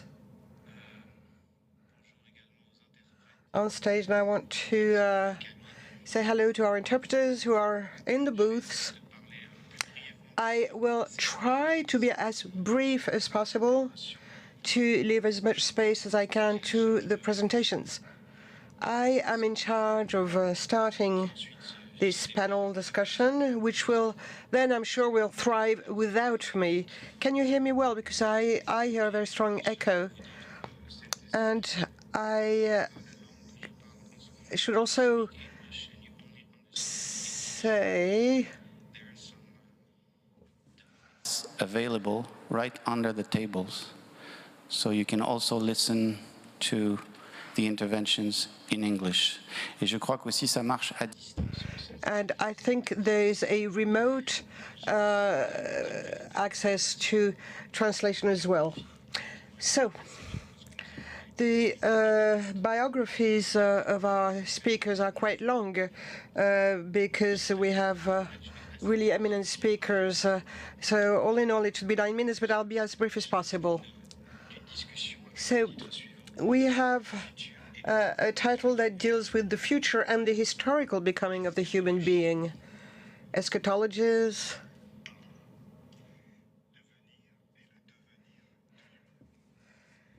in French, it's future and becoming. Actually, the French and the English draft are not totally in line. So there's a new retranslation to French. Wonderful. We are already lost in translation. So it is the future and historical becoming of the human, not the human being. Raphael actually was in charge of drafting the program. What about the subtitle? So I'll give you the subtitle, which is quite important: Eschatologies, Teleologies, Finalities of History. So in a nutshell, let us keep a few arrows about the time of humans which look towards the future. I'm sure in your presentation there will be a number of arrows as the one I'm going to mention. There is the biblical arrow, for instance, which indicated a sort of promised land with a tension towards the promised land. And another arrow or another branch of this biblical time would be a horizon of messianism. That's one of the first arrows you can keep in mind. The second arrow of time, which for me is very significant, would be of a more Buddhist nature. The idea would be to put an end to suffering. It's a more circular type of arrow in the circular time of reincarnation, the wheel of time. And then there's another arrow, which is very important for warriors and conquerors. It would be the arrow of conversion, either for the Muslim conquest or crusades. And then yet another arrow, that of reason and the Enlightenment, the belief in the fact that historical development will give rise to the triumph of reason. Let me clarify that today this arrow of enlightenment goes together with a great deal of darkness. There's yet another arrow of time which asserted itself throughout the 19th century. There's a Hegelian branch that goes via Kojève and has a new surge with the concept of the end of history, the fall of the Berlin Wall, which is going to set a historic horizon. And then there's another branch of this arrow that started in the 19th century, that of a classless society. Equality would be the arrow of Marxist time, but which cannot do without teleologies. And then the various matters of eschatologies and teleologies become urgent again now with the return of apocalyptical scribes or scenarios. For instance, Don't Look Up, which posits the end of humankind because of the crisis of the Anthropocene. And on the other hand, we have the arrows of salvation, in particular those that have been shot all the way. The human could be saved thanks through transhumanism. Now, let me go back to our speaker's biography. I have the notes on another device from left to right. Perfectly. So, Divya, you're a philosopher, associate professor of philosophy and literature in New Delhi. You co-founded with Jean-Luc Nancy the Philosophy, World and Democracy, which can be read online. And in 2019, you co-signed with Charles Rohan a book on Mahatma Gandhi's philosophy, which was published by Bloomsbury. You're a member of an international network of women philosophers, and your research deals with ontology, metaphysics, literature, political philosophy. In 2018, in an interview with Mediapart, you mentioned the fact that it was difficult to be a philosopher in India with Hindu nationalists, and I think it is important to mention that when you said that being a philosopher in India can cause your death. So philosophy can be a matter of life and death. So, Raphaël Zagurioli, you're a philosopher, visiting professor at the Institut Catholique de Paris, founder member research group L'Humain qui Vient. You have had various teaching positions at the École des Beaux-Arts in Jerusalem, at Rome University in Heidelberg, Germany. In 2018, together with Joseph Cohen and Alain Fleischer, you created the research group L'Humain qui Vient, the future human, which is the reason of you being here. And you also have done research on deconstruction, Levinas's ethics, and you translated Deleuze in Hebrew and Derrida as well. And you wrote a number of books on Derrida. Mathieu Pot-Bonneville, you're a philosopher. You chaired the Assembly of the International College of Philosophy. We were given a chance to participate in this college. You now are at the head of the Culture and Creations department of the Centre Pompidou. You also played a very important role in Vacarme, and you're at the crossroad of human sciences, philosophy, and art creation. And thinking about this crossword position, which is yours, you have collaborated with Marie Connet on migrations, or with Emmanuel Burdos on cinema, for instance. Let me mention a few of your books. Michel Foucault, L'inquiétude de l'histoire, 2004 in Pillot. Archives of Infamy in 26.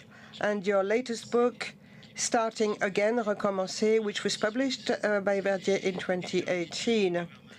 Georges-Didier Huberman, last but not least, you're a philosophy and art historian. Since 1990, we can follow your seminars at the École des Hautes Études en Sciences Sociales. You have been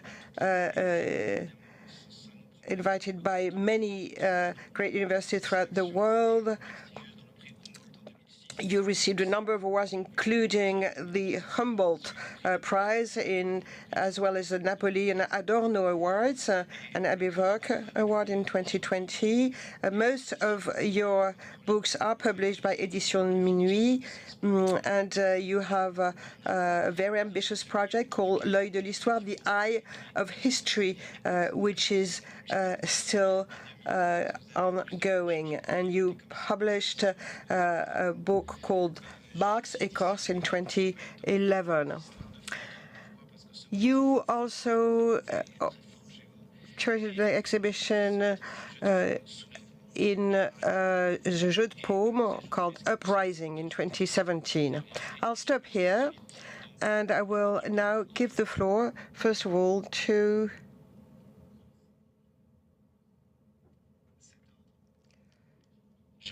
George.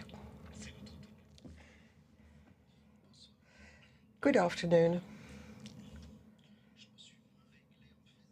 I did not really follow the subtitle of our afternoon session. I focused rather on the title itself of the whole conference, the future of humans. Also has to take into account the return of the inhuman. This is a fatal law, a psychic law. There is no such thing as a human without inhuman. It is what Everbrook called the return of monster, even in what we call progress, or the Astra conquest. So inhumanity is part of the humanhood we build.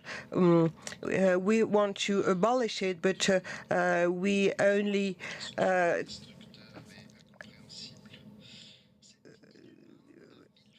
repress it. So this inhuman dimension has 1,000 forms and 1,000 faces. It could be generalized cynicism.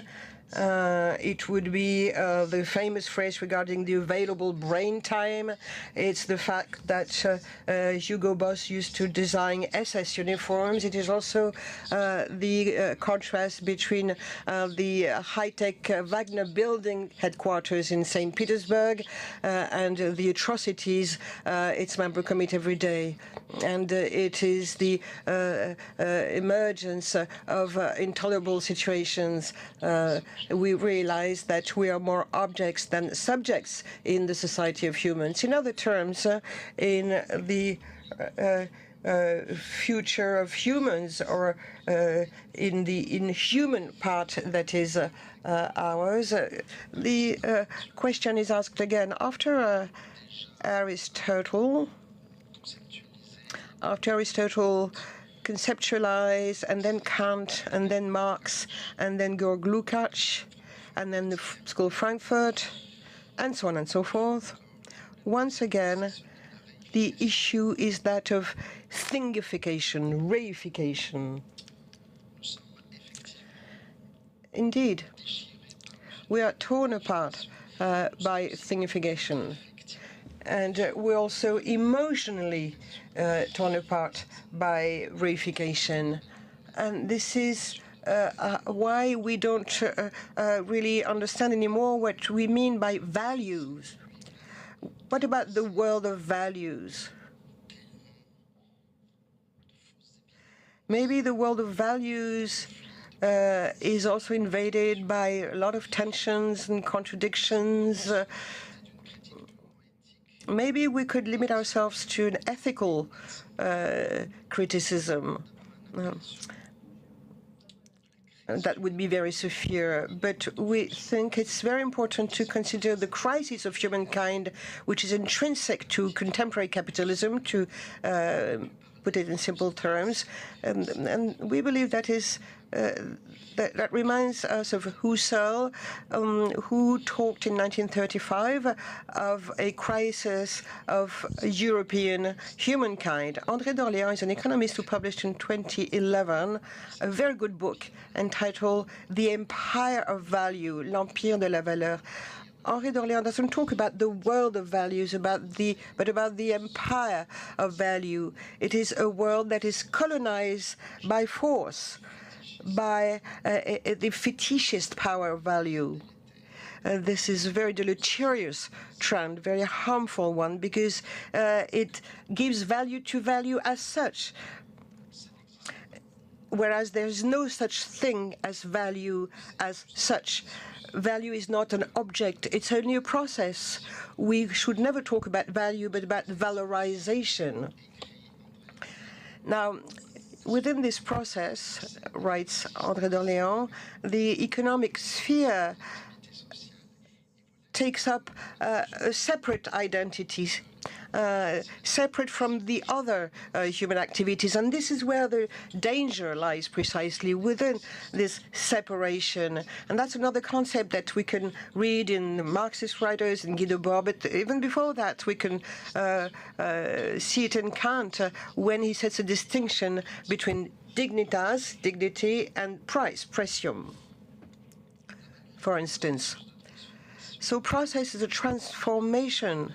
Value is a transformation process, and it is a crucial concept for economic sciences. But value is the founder of trade somehow. André d'Orléans goes back to Marx because he says that as long as they have a value, goods have a specific objectivity, that of value, which is intrinsically distinct from their value of usage. So here we are back to the classical distinction between exchange and usage.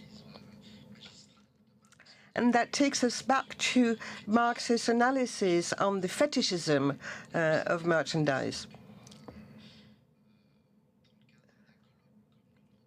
And this is why it's particularly interesting for a symposium like ours, or when we discuss with people who are interested in artistic matters.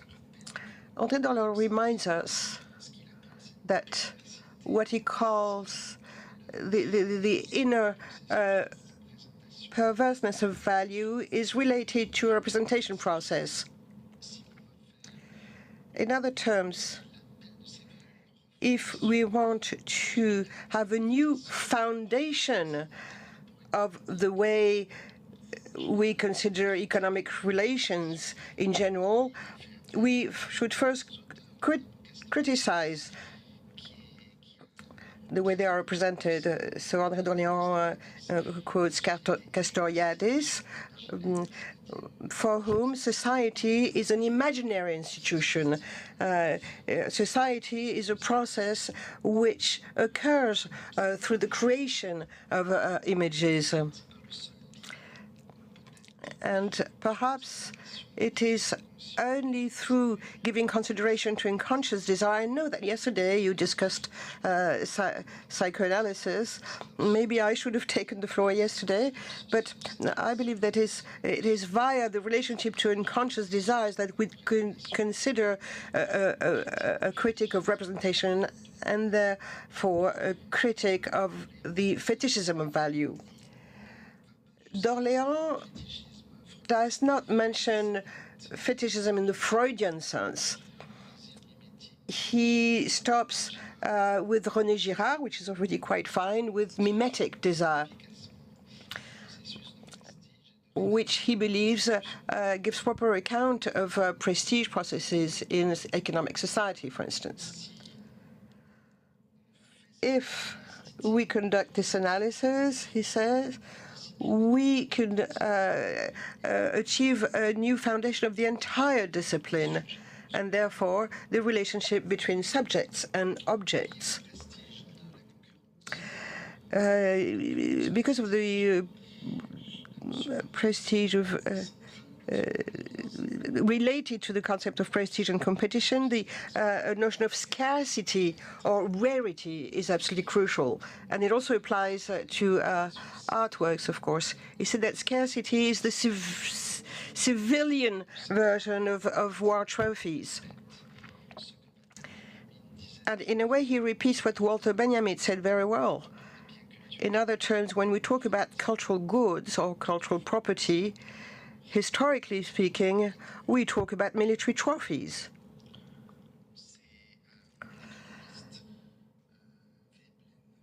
An economist, Veblen, wrote that consumption had the nature of a trophy. So mimetic competition, war of values, art market.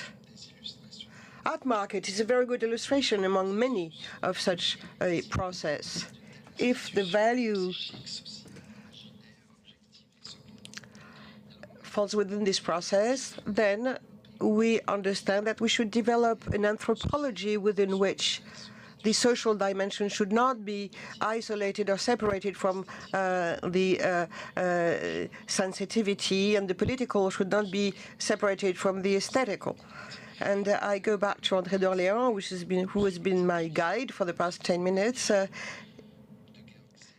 He rejoins Gerd Zimmer's fantastic intuitions in the philosophy of money, or Durkheim, Emile Durkheim, who wrote an extraordinary text on the concept of value. saying that the philosophical distinction, the conventional distinction between a judgment of existence, here is Camille de Toledo, and a value judgment. Camille de Toledo is a very nice man. Philosophically speaking, these two statements have nothing to do with each other, according to classical philosophy, whereas he says that quite the contrary, the subjectivity of statements of existence is become objectified in value. It's objectified, and then it's called a fetish. Durkheim started with a very close notion, that of idol. This is what he worked on. But what is really interesting, he tried to understand that any production of value has a basic relation with the representation capability. This is how ideals are formed. This is how images are formed, and so on. And then what really struck me in this book of economics, I'm not used to reading books of economics. Well, at the end of his book, Orléans eventually states what's at stake in all this. Emotions. He said mimetic polarization of mimetic desire on the same object or same representation gives that object an extraordinary attraction power, all the greater that there are many individual desires. We should therefore speak of a mimetic composition of desires, transforming individual emotion into common polarized emotions. Totemism of merchandise or goods means that the collective emotions are captured. In order to, you capture emotions in order to reify them. This is what Walter Lippmann said when he said that you should drain emotions. So we should really take emotions from people as if it were just some sort of material. So capture emotions in order to reify them better. This is precisely what Benjamin said in 1920-21. He was, when he was calling it capitalism as religion, it was a religion without mercy. I could have read the entire quotations, but I think I'm already behind schedule, right? In any case, this guilty cult that Benjamin says leads to a state of the world that's affected by despair and ruin of being. So, how long have I got? 6 minutes? So, what can we say about all that? That we are torn. We are psychically torn by the social, political, economic and cultural world and what it wants to do with us. What this world wants is that we be disjointed beings. But I'm going to draw a distinction. We are torn and they want us to be disjointed, but torn and disjointed is not the same. Torn beings are still desiring beings. That is to say, they feel they are subject to something that they know they don't actually want deep down. So torn beings suffer what Freud called the Spaltung, the split that is painful for them, often tragic. It's an affective tension. This means that there are two conflicting movements in such torn individuals. To a certain extent, they are embodied dialectics. They suffer from the reification imposed on them, and they go through separation and merchant fetishism. But in 1,000 ways, they show, often unknown to them, that they are suffocating because they refuse it. However, disjointed beings are people who seem to be much better off, who are one with the reification, where they find certain advantages and they think they're benefiting from, such as income or capital. They do not feel, these disjointed beings, that they are suffering anything, or even though their behavior is quite clearly induced by the outside world, and they obtain satisfaction for desires that they are ignorant of or want to be ignorant of as their most important desires. So these disjointed beings are separated, but they form a block. They blame something else, real or imaginary, for all their ills, and they see other people as threatening and therefore an object of hate. So they are psychotic. It's the Verwerfung that Freud described. So this forclusion that Freud referred to,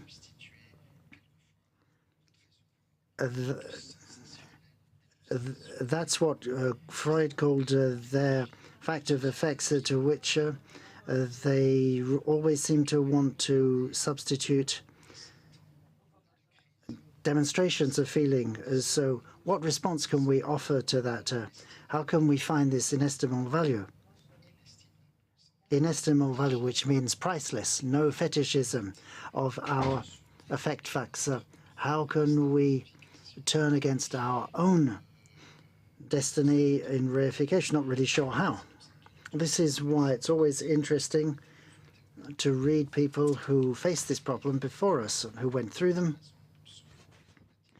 often more dramatically than ever we do. This whole generation that lived through this period of history between the hecatomb of the Great War and the advent of fascism. So we have to live Experience and Poverty of Benjamin, Rosa Luxemburg, Hannah Arendt, Ernst Bloch, Bertolt Brecht, Adorno, etc. And in particular with people like Bloch, you have to try to find out what they mean by political imagination. So the times to disjoin, attack our imagination and petrify our emotions, but this needs to be denounced, as Adorno said in Dialectic of Reason with Crémin, but that's not enough in itself, of course. So there is a second phase in which Adorno, which is what he did was admirable, tries to elaborate a critical philosophy that in all of us can give rise to the strength needed to be what he called this potential fascist. The contemporary society, over and above any historical fascism, knows only too well how to produce. So that is the problem, a big problem. And I'm not surprised that the wonderful book by Dona Minerva goes from the beginning, because the first sentence is about the destruction of the right life, richtige Leben, by consumer society, right the way through to this final sentence, which is a call for a non-resigned thought. And this, given what I've just said about the linkage between value and representation, can only raise questions about the relationship between ethics and aesthetics. Aesthetics thus become crucial. We mustn't just stop at an operation that I would call one of moral criticism. We have to invent efforts in order to respond. We have to come up with and invent experiences. In the aesthetic theory by Adorno, he said that art can lead to disasters and at the same time anticipate the loss of power of that disaster. That is Adorno not being pessimistic. It's, if anything, utopian, what he's saying there. So Adorno specifically described this invention of forms as a hand-to-hand fight against the physicalization of merchandise. And he said that what is modern is art, which, based on its experience mode as an expression of the crisis of experience, the Ausdruck der Krise der Erfahrung, absorbs what industrialization has produced under the situation of dominant productive powers. So modernity means going against the zeitgeist. So radical modern art will emerge from what he calls outmoded seriousness. Altmodisch seriös. So the more it's altmodisch, the more it's radical and extravagant. When he talked about this, he was thinking about Beckett, amongst others. So where are we today? It's all very complicated, of course. Many philosophers are wondering about this new situation since Peter Bourg and Christoph Menke, Lucas Fratscher in Germany, or Benjamin Buchloh, or Peter Osborne, for the English language writers. Maybe what we need to do is simply set aside art critics which try to pass judgment on works based on academic values, beautiful, not beautiful, good, not good, not also ontological, it's art or it's not, or ideological, it's politically correct or not, etc. So let's try to develop something would be called critique or criticism in the philosophical sense, which is completely separate from internal art market squabbling, and is not about the value of works, but the value of their exhibition or exhibitions, depending on how you want to say it. So it means coming back to form of ethics or politics of exhibition. So I conclude on this, leading to a problem. used to thought the alternative to the cult of value, religious cult, was the value of expression. The problem today is that there is a cult of exhibitions. So what do we do when Mona Lisa, you have people queuing to see her, and in the end you can't see her because there's a bulletproof sheet of glass over, which means you can't actually look at her and enjoy her. So what does it mean to give non-narcissistic, non-culpabilizing, non-fascistic value to what is exposed? So not something that is a trophy, but a common good.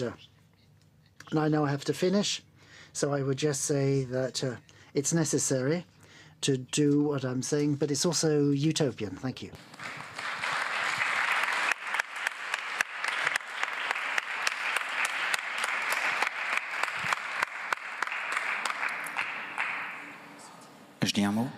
Can I say something there?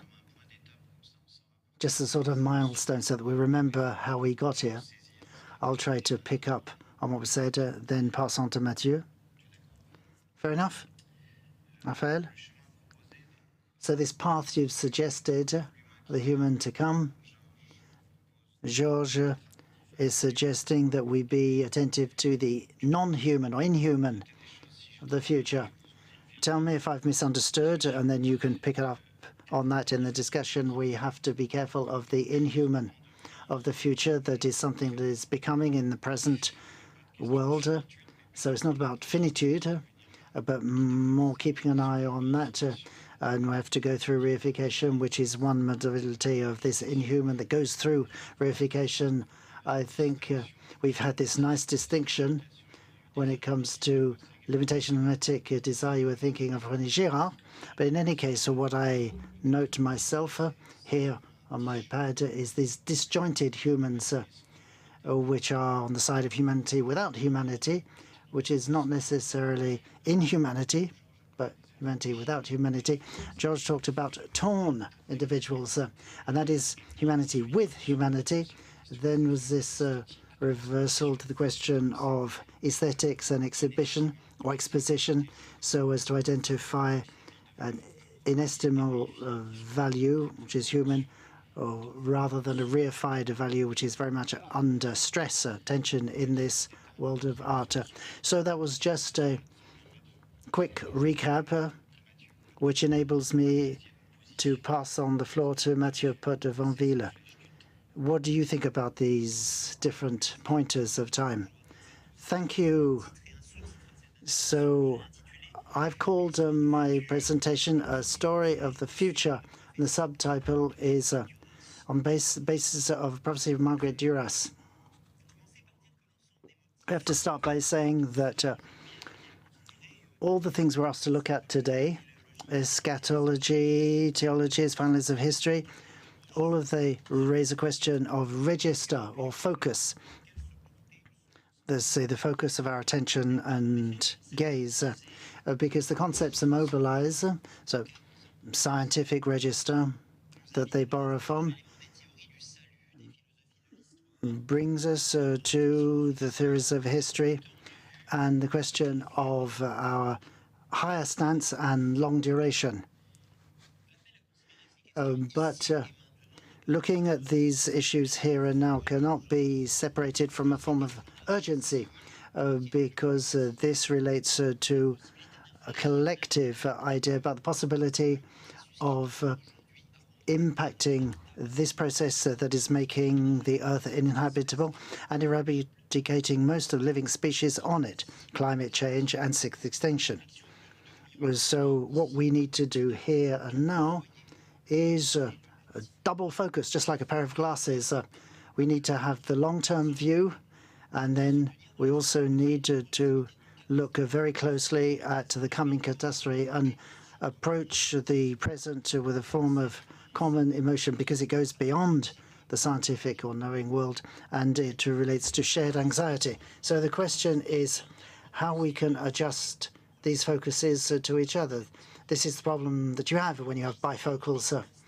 So how can you talk about what you can expect from the inherited forms of culture faced with a present that tends to destabilize and has to destabilize them at the moment.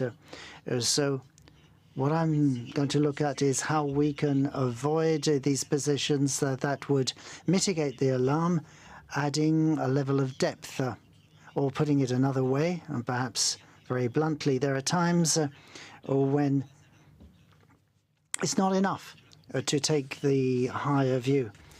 So without renouncing anything, we have to take very seriously the warning that the ancients talked about regarding Stoicism. It's the example of Zenon muttering to herself beside a mourning mother, what a shame she didn't learn the doctrine. In the same way, any reflection about the end of times or the time of ending, which is not shaken by what's happening, and whose aim would not be to propagate this tremor, any tentative to reduce everything to the known, or to say that what is known has always included a part of unknown, that is out of season, I would say, whereas we're going to be impacted by the seasons. So how can we not say something about the coming time? How, between these two registers and two focal points, can we say that scientific narrative about the futures doesn't capture the shared emotion without being seized and therefore unseized itself? So this meeting point is about prophetism. That needs to be considered among the people that we inherit in our culture. It relates to the suspect nature of prophets. So it's the prophet, he or she, because there are prophetesses, that have to identify these registers between this articulated discourse at the end of time and the plane of shared emotion that's disordered between scientific discourse and common culture. Max Weber, in this context, talked about what Yahweh said to Jeremy, go into the streets of Jerusalem, talk to the public. It's with that injunction in mind that I would like to shift our invitation, talked about the future and the becoming of the human being, by shifting our gaze to what about prophesying? What about doomsayers and oracle speakers today? What sort of prophecies are going around today? What do we learn from the echo of these oracles? As for the sort of ideas that we can have that might hold us back from the abyss, what specific meaning can we have if we're saying the future, because that is about designating the future and saying this skillfully. Préciser les contours de cette question. So, to be more specific about that, I would like today just to say something, quoting from a text whose origin circulation might seem suspect, and that's the point, impure and problematic. So recently, due to the disasters caused by climate change in various places on social media, we see a few short quotes from an interview with Marguerite Duras with Gilles Gondaces in 1986. Maybe you saw it happen. It is, I'm going to quote it now. We might teach children how the planet is going to die, and that would not be a probability, it would be a history of the future. We would tell them we've discovered fires made by man and that he cannot stop it, that it is like that. There are fires that cannot be stopped. Capitalism has made a choice. End of quotation.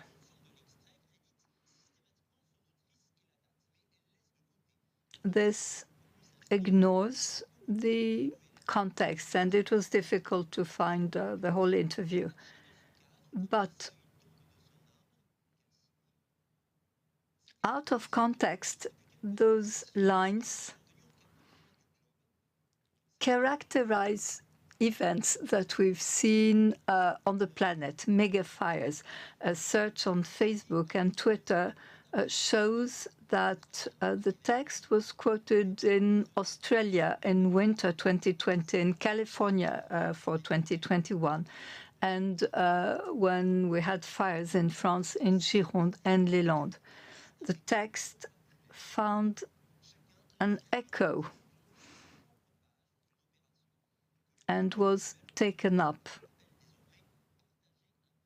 by several people in terms of sharing contents. So this is the kind of oracle we can find today.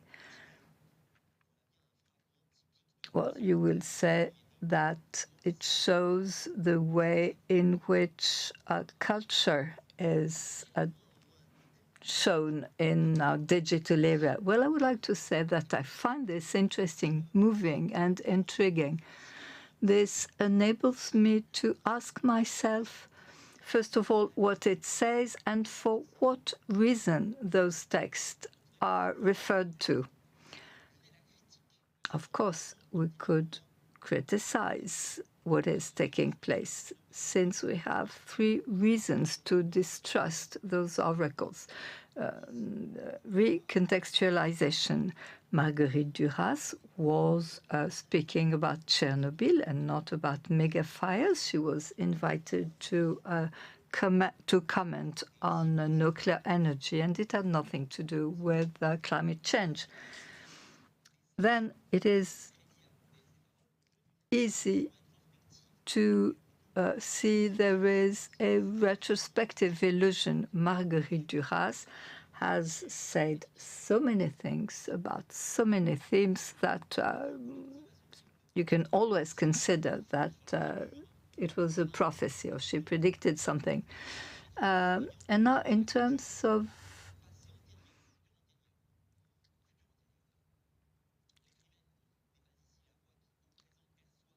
what she says. She's not perceiving the future. She's not announcing the future. But a long time ago, she anticipated on our present, and we did not understand. So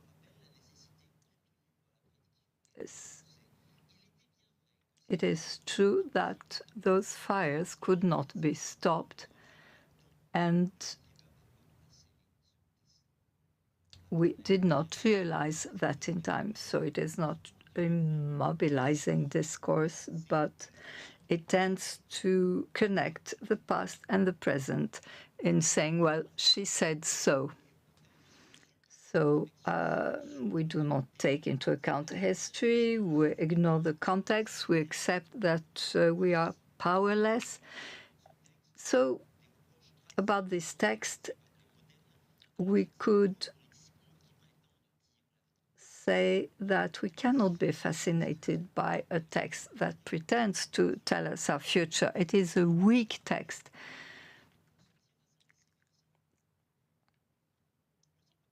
It seems to me that the echo met by this text could be interpreted in a different way.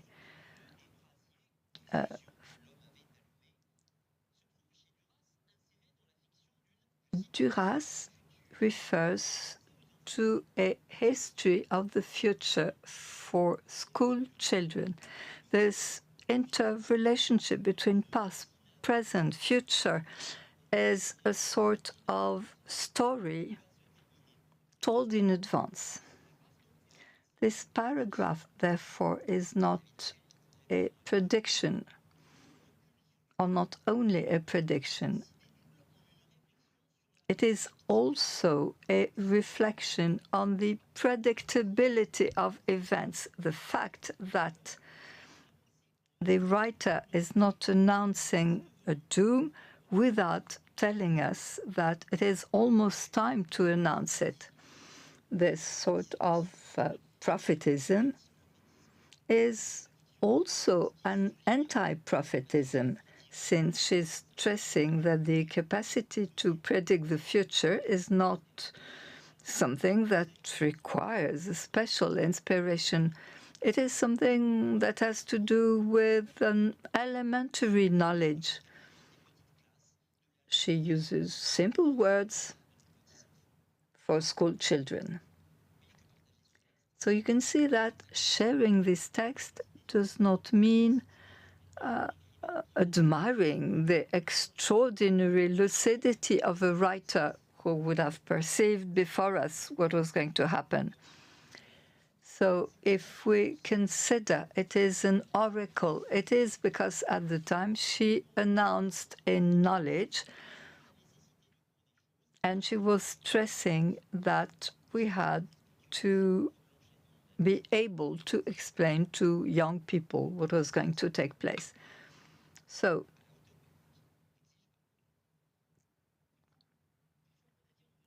we have to measure the singularity of the text. I think there are two judgments in this text. One has to do with modernity, and the other one with current times. I'm trying to go faster. What about modernity? On the one hand, the history of future, as used by Duras, suggests that what is going to come can be seen both ways, from the past to the future and from the future to the past. Capitalism has made its choice. It does not matter whether things have already taken place or not. There's no freedom. And this can be read both ways. The contingent future is over. And this reminds me of what Pierre-Simon Laplace was saying in 1814 in a philosophical essay on probabilities. And I would like to quote, "An intelligence that would, at a given point of time, know everything, if it would cover in the same formula the movements of the largest bodies in the universe and of the smallest atoms, everything would be present for it." what I find striking in this text is the way in which Duras can be considered as a positivist going against a position that was embraced by the 20th century literature, which tried to get rid of science, which was trying to look for a freedom. This is not at all the case with Duras. She considers that the real has to be taken into account, time, and she considers that time can be gone through one way or the other. And there is another side to this story. Duras bears witness to the fact that this ideal of predictability coexists with its contrary. In other words, she refers to devastating negligence, the way in which cause and consequences are related, goes with the fact that we ignore the consequences of our acts, and we have to go through this. Modernity has not forgotten beings for calculations, but we need a poetic story. Like today, we need artists to support reports, scientific reports. Now, I would like to make a second comment. In this text, there is a judgment on the present. Duras stresses the fact that the decision has already been made, that the event is past, belongs to the past, and that there is nothing to do about it. She's not telling about something which is going to happen. She's telling about a past event. In other words, she goes against the logic of the alarm. An alarm is meant to, well, give people some time to do something about it. With Duras, this is not at all the case. This is over. You saw nothing in Hiroshima, to quote her. They thought it would be a good idea to buy this particular horse. Of course, you can consider this is terrible, but I'm wondering whether this is not related with the fact that our political discourse always refers to something imminent. Our present is always considered as something imminent, meaning that we should make decisions imminently because we've got 10 years left, 5 years left, 3 years left to save our planet. And there are new calculations every time. And there is also imminence in the statements that would like to contradict that. I would like to refer to Derrida, to Giorgio Agamben. We have a certain amount of time left. The Messiah is about to come imminently. For the past 30 years, we've heard about that, and we tend to believe less and less in what we're being told. It is soon. It's going to happen soon. We may wonder whether focusing on something imminent about to happen, that there is little time left, well, we may wonder whether this is something to accept. It is true that we should not wait, but it is also true that this awareness of an urgency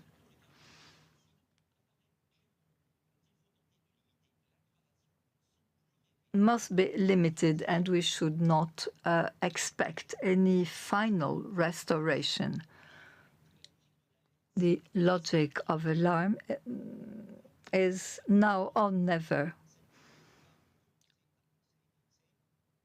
whereas our logic is it is now and never. And I think this is what Duras is telling us with this, with its focusing on the present, on what is imminent, but she's telling us about a movement from the past to the future,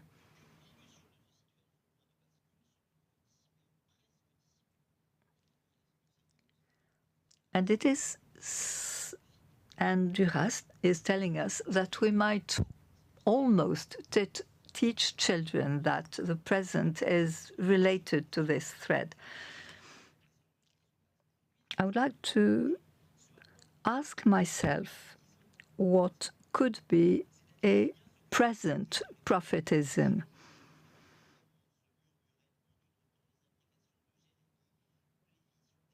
Something that could be similar to what Jeremiah used to say.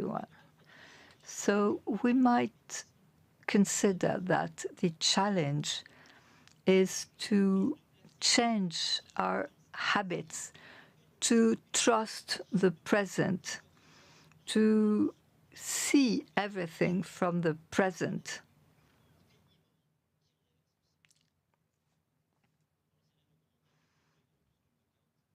In his comment on Kant, Michel Foucault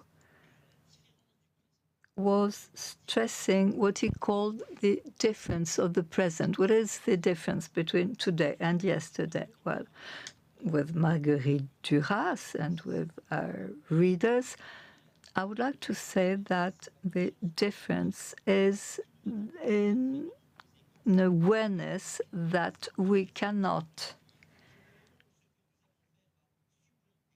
consider that what we're going to do is going to have an impact.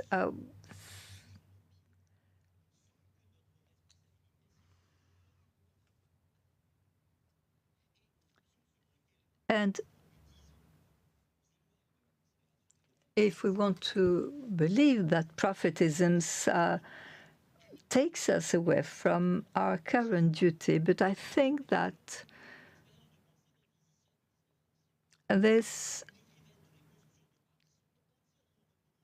is about a writer who is describing cold phenomena, and she's asking us to believe in figures, in facts. And I'm quoting her, we were talking about those reading of signs, the sky, for example, but this reading is useless. It is the unknown that was feared before during the time of science. Now it is the unknown which is feared. Well, that you should need such a prophecy to take figures into account reminds me of what Deleuze said. We need an ethics and a faith. We do not need to believe in something else, but we have to believe in our own world, and the idiots are part of this world. And it is maybe because we're idiots that Marguerite Duras is remaining. Thank you.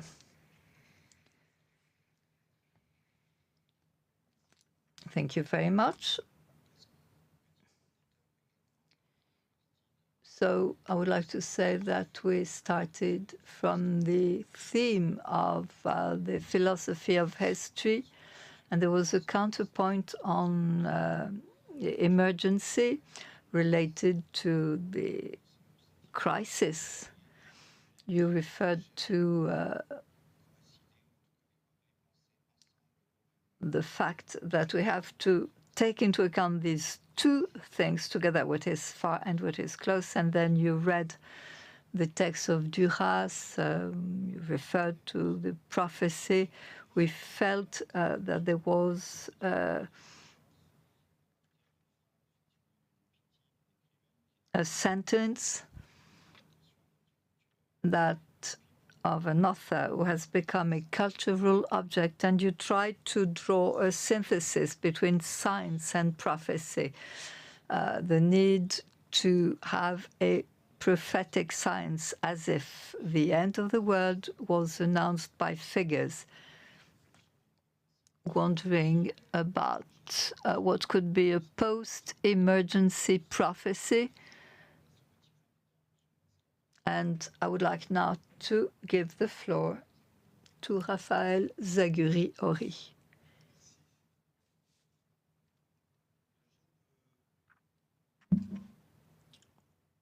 Logiquement, oui. Normalement, oui. Oui. Ouais. Avant de vous faire part de mes réflexions sur la question.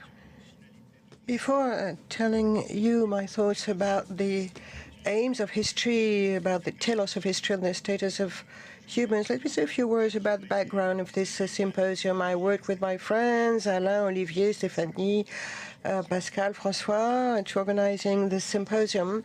And I've been hearing very complex words in the past 4 years. Of course, my presentation will be nourished by the great diversity of these contributions. The title of this symposium, The Human of the Future, tries to reconsider the aims of humans throughout history. The future human, not what defines human or what we call human according to Heidegger, and going back to origins. That reopens the question of human in a transcendented way. It indicates in its very wording very strong reservation in the face of history and its many theological determinations, as well as a break with more traditional meditations which were based on an anticipation of time. The future of humans, established according to the ontological order between present and future, can be seen positively upset, I believe, by the determination of the wording, the future of humans. In French, the translation would be the human that comes. Indeed, future is not the same thing as what is to become. It can only simplify the present. It is not anchored in the resolution of telos. The idea of avenir, to come in French, brings a very disruptive dimension, in the sense that it cannot be calculated, it cannot be planned, it can be programmed. It is free of telos. It will be at the heart of my discussion. There can be no future to humans if there is no requirement for another human, as Levinas would have said. And this is what we will call historical future. There will be a future that will be quite different from what has already occurred. So there is no historic future or future for the human if there is not something that could not be anticipated that will arrive and that will force us to reformulate ourselves constantly without telos. But there is no future either if we do not question what we want, what we consider too fast, always as a sort of mourning of the past. We must question how we see to it that the past is past. And we have to reconsider the anticipation of death that takes place in mourning. So the thing is, we do not only want to see what in concrete experience, what opens us to others, to open others to others. We have to see what relates such hospitality to a certain idea of urgency, to a certain idea of resilience, hence to the concept of responsibility and justice. Justice, as I see it, in the wake of Levinas and Derrida, is really based on the absence of telos. It can be reduced to the various modalities of justification which you find in historic teleologies. It cannot be justified within a teleological discourse of any kind, from which something different, something unknown could come only from a non-determined relation to future. So to approach this human of the future, we'll start where we are deprived of any kind of protection, where we cannot take shelter behind some telos, some other type of protection, where we are absolutely bare, without protection, unarmed, as Derrida would say, thrown against what is unthinkable and what is impossible. It is a dislocated, disjointed thought. It is thinking that is never sure of its essence. If we want to introduce some element of responsibility and subjectivity, we have to listen to the uniqueness of both past and future and the uniqueness of others. However, something begins to assert itself, i.e. the perseverance of life, the infinite conjunction of life and death. But this is incompatible with the risk of the absolute lack of telos. The history of philosophy, in philosophy as it continues and perseveres in producing theological discourses that are quite powerful. Critical discourse, dialectic discourse, apocalyptical discourse, and logics are the living. So philosophy continues to establish justification and self-logification rationales, rationales of recognition and self-recognition, which are now trying to reconcile us with our obsession with truth. We continue hanging on to our quest for harmony. Something constantly pushes us, in spite of ourselves, to try to neutralize what arrives, and also what comes back and what comes before and after theological rationales. Our times still continue to think themselves according to these philosophical concepts, that of crisis and overcoming the crisis. Crisis is ever present in critical rationality.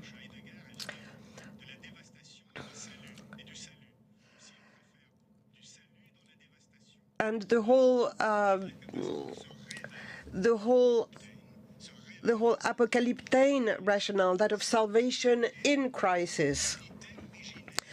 And that takes us back to the original uniqueness of life. We still continue try to capture historic disasters and the disjunction such disasters cause. Very often, this analysis is conducted with great sensitivity and intelligence and receptivity, and the various narratives are very specific and very sensitive to life, which always wins and is maintained throughout death. This is the dominant theme of many philosophies.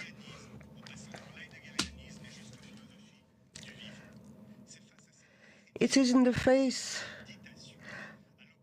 of this opposition between life and death, where they can be reconciled. It is in the face of the idea that nothing can actually destroy life, whether the opposition is intrinsic to life or not. That is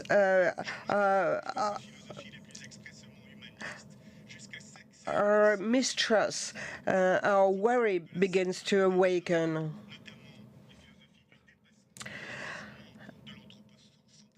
And philosophers of the strengthening of anthropocentrism, such as Hegel or Heidegger, which give their trust to humankind constantly. And on the basis of a political and historical discourse, the telos of life and the living, of the infinite power of life, of the unicity of life, and the idea that when life is torn apart, it's better to go back to its unicity. This is a pattern that is rarely questioned. But the affinity between Hegel and the thinking of the living sets up a whole narrative network which would require some questioning. Because the logic of the living seems to be the latest accomplishment of this teleology. I'll posit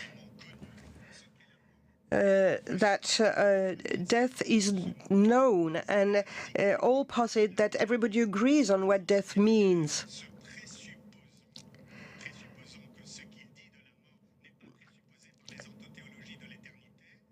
This is ever present in all philosophies, including the philosophy of the living.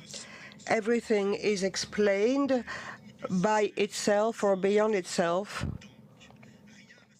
Nothing is impossible, nothing is unthinkable, as we said, and nothing cannot be repaired. Everything can be subject to evil without being destroyed by it. Prove it and test it without being destroyed by it. We may wonder, beyond dominant teleologies, whether there might be something that takes us even further into what metaphysics of history tried to destroy. We should be able to confront past events, past disasters, with future events, future disasters, beyond any predetermined telos. We should take distance with our teleological needs.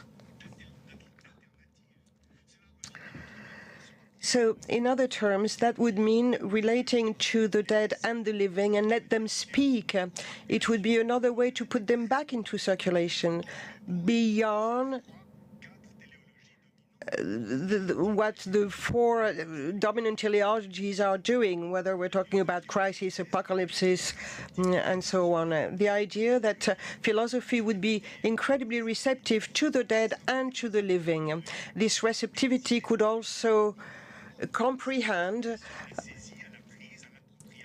and appropriate and capture, as Levinas would have said.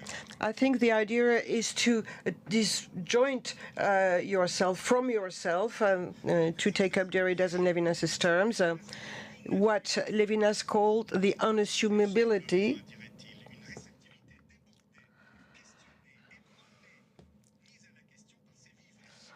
It is a way to be receptive that questions us coming from the living, even though it may not be living in this moment, and everything that came before us, and should be questioned from in a different that is different.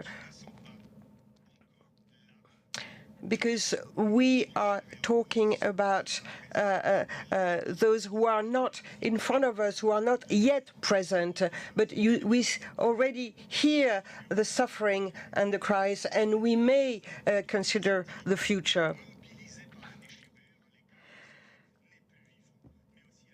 It is a receptivity that is aware of the sufferance caused by what is dead and by what is not yet alive. Now, if we're still talking about conducting an experience or an experiment in philosophy, we have to consider this experiment to be really disrupted.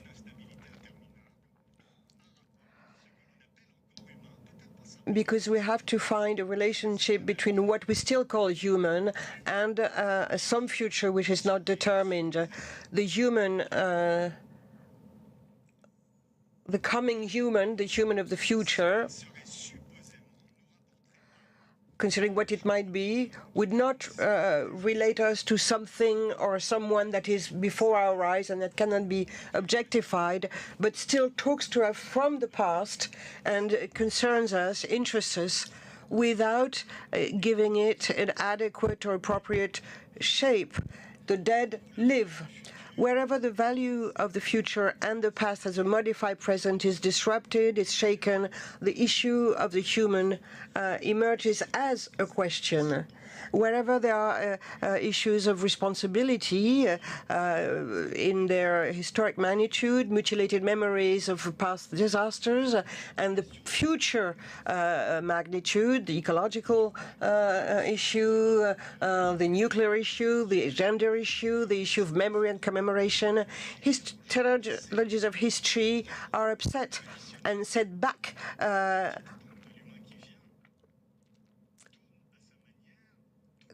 These teleologies are cornered by reality.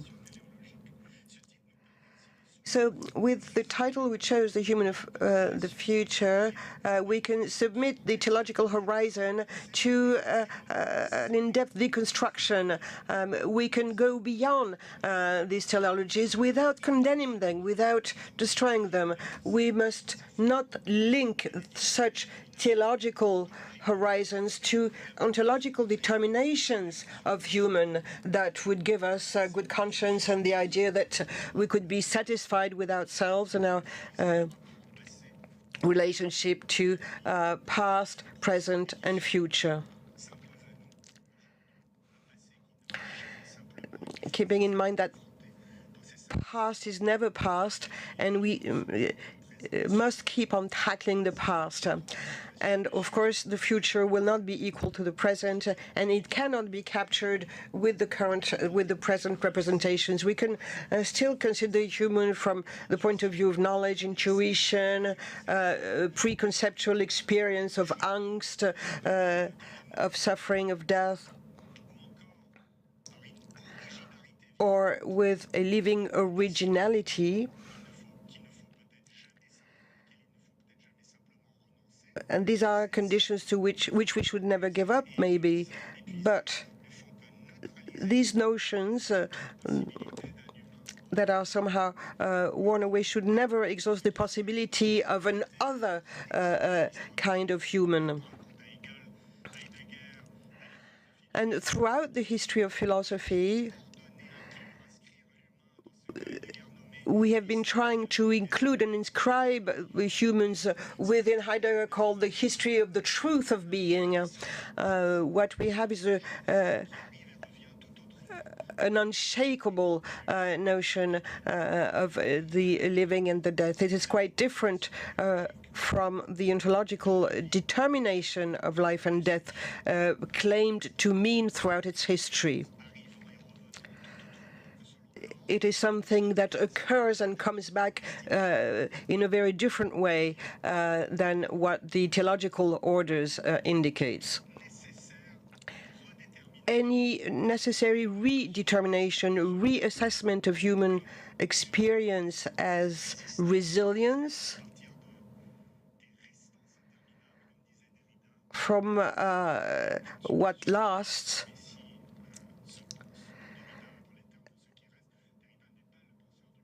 and let us remember that Derrida thinks the Messiah without Messiah. So we have to remember that responsibility towards past and future deaths does not commit us only towards what is not, what has stopped being alive, but also towards what is not yet alive. Between what was dead and what will be dead, there's a dislocation, there's a disjointment. In other terms, present, the dominant logics of the crisis of the living or the apocalypse are structured by a prophetic call. Levinas said regarding the prophet, Levinas says that any man prophet. The prophet is the person that is dislocated, according to what Levinas says. So the idea, of course, is not to cancel or erase the authority of the present or the need to bring everything back to the present, but it's just to point out that the dislocation is the only way we can think the present.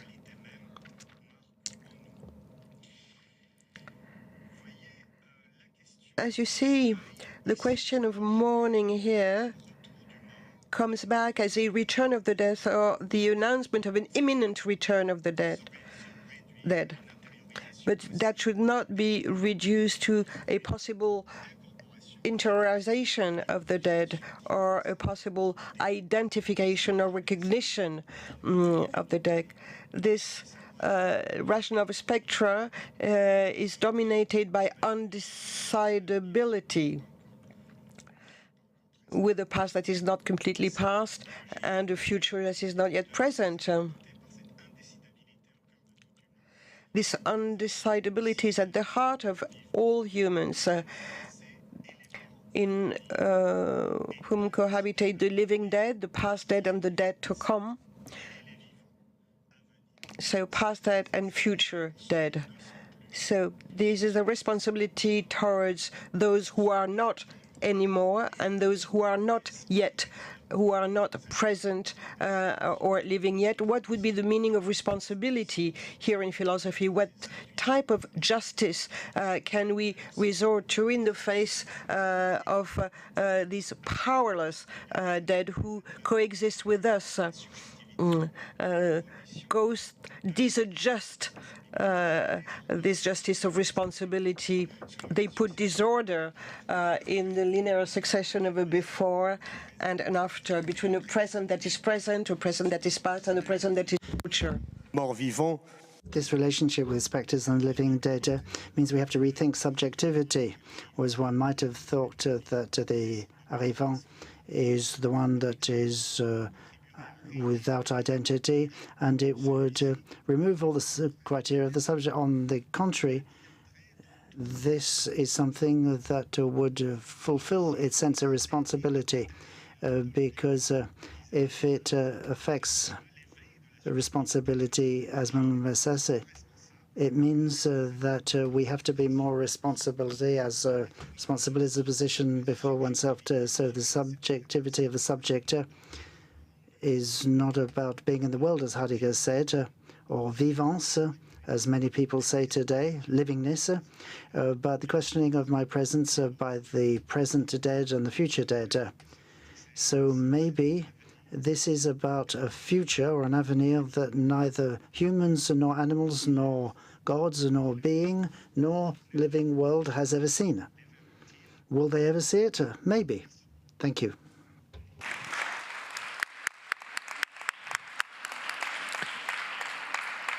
Merci beaucoup. Thank you very much, Raphael.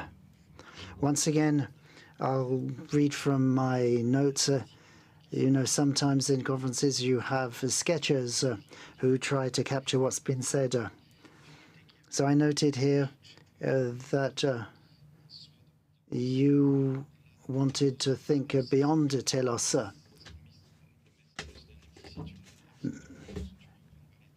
I don't know whether you mean absence of understanding, I mean, compared with various repetitive sorts of telos. What I noted was sort of Pavlovian telos of the known, therefore. Crisis, the language of crisis and language of dialectics, apocalypse, and of living.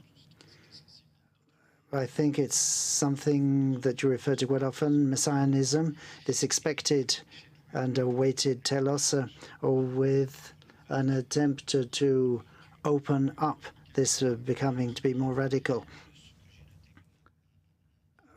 from approaching disorder from which the returners do not return. So from death or speculatory of our presence, something that would sow disorder in the expected forms of the theologies that we have lived in the past. So just off the top of my head, that's what I noted, expressed with my own words, but I hope this means that other people will be able to make their own something. I see it's almost 4 o'clock, 1 minute to go. I hope we'll have enough time for the rest. Thank you very much. So the theme of this session is of particular importance because it refers to the past of philosophy. You talked about this a little bit, the effort of deconstruction that made all this problematic. That's to say, the theme of the historical history or the historic becoming of man.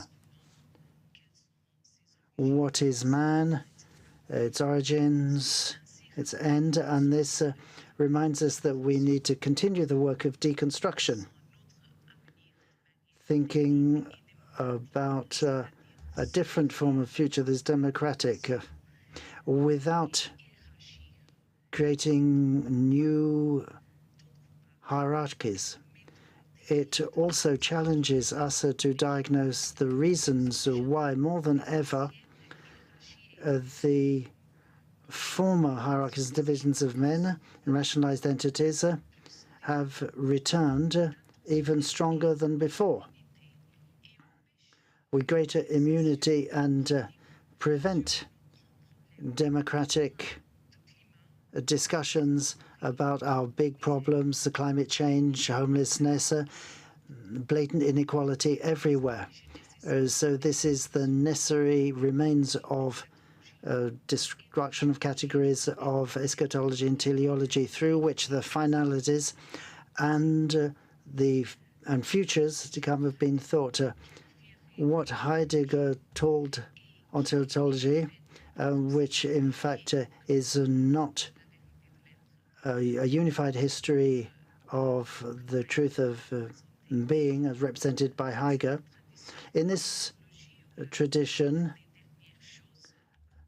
doctrines of the last things is part of pre-understanding, based on which a man has a substantiality between the beginning and the end of the world. So these two coordinates, beginning and end, are taken as transcendent, and they act as the limits that control the becoming of the world.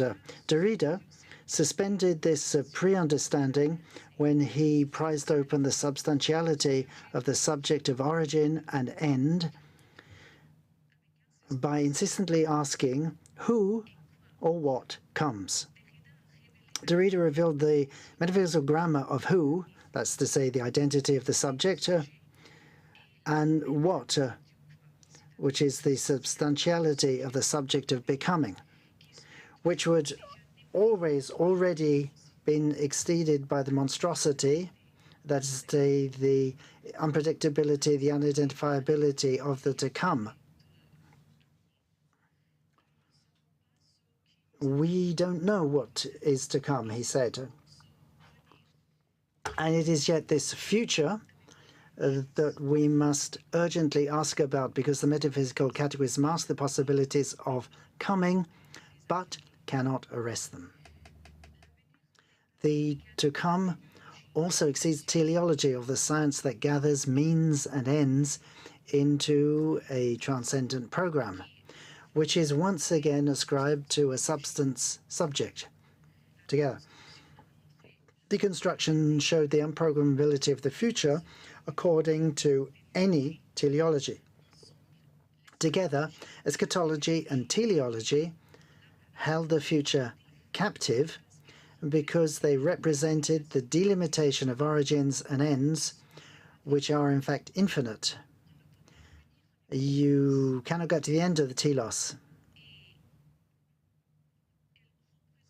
And they also represented what I call the Archie legislation of means and ends, which in truth are polynomial. There is no Archie legislation separated from teleology. In this representation, which controls the last things as well as the final things, nature, man, and techne appear as being destinal, which is why Derrida announced the gravity of the task of philosophy under the constructed title of Ends of Man by saying, let me quote, "Every philosophical colloquium necessarily has a political significance, and not just because of what has always linked the essence of philosophy to the essence of politics. As inheritors of this task, we are confronted with two problems, two remnants. Firstly, in the ontotheological tradition,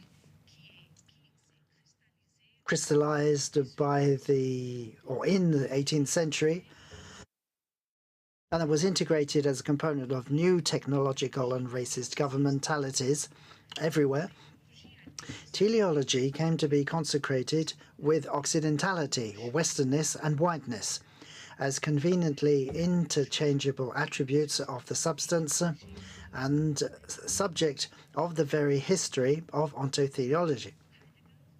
Heidegger also reinforced the decision by which the history of being, or the history of the truth of being, was structured by ontological difference, which itself only unfolded as the history of Western metaphysics. For Heidegger, the privation of being that gives the West is only possible after establishing the West as a fact, question mark. Now, as we all know, the West, in inverted commas, is a very recently invented fact. It was constructed as recently as the 18th century and onwards, to which race theories, philologies of the Indo-European, and philosophical anthropology contributed. This recently invented difference between West and East, therefore, was invented, or Occident and Orient. And it was hypophysically devoted to the very unconcealment of being by Heidegger, thus projecting a recent invention onto the most ancient difference, that's to say, between ontico and ontological, which is what Derrida identified as being the oldest difference, and it superimposed the East-West difference on the ontico-ontological difference. Heidegger also identified and wrongly incriminated one people, Jewish people, as the figure corresponding to the forgetting of being and deracination of the folk adequate to the thought of being. The abstract structure of ontico-ontological difference thus could not guide a historical becoming without first inventing for it the racialized dramatis personae, the West and its enemy. Both were invented. This combination of the abstract with racialization that delivers a subjective history is what I mean by hypophysics. More specifically, it's the hypophysics of man. And hypophysics is not metaphysics.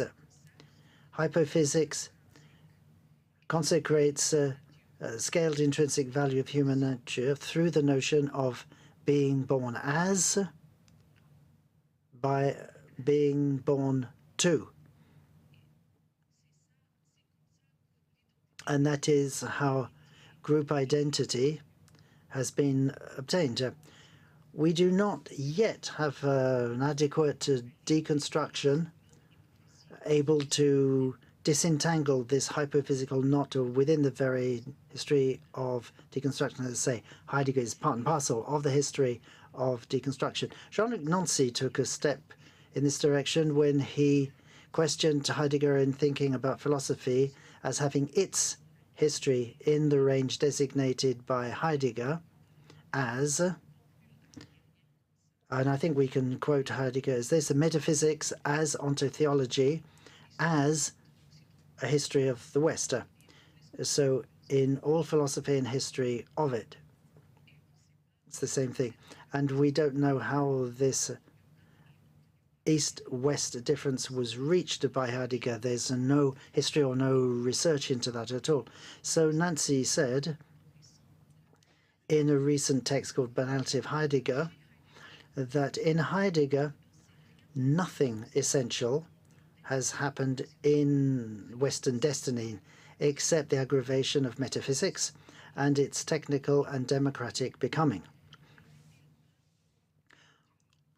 Wouldn't there have, or couldn't there have been more than one history, more and more of something else, rather than just a one history? Couldn't the historial, for Heidegger, be plural?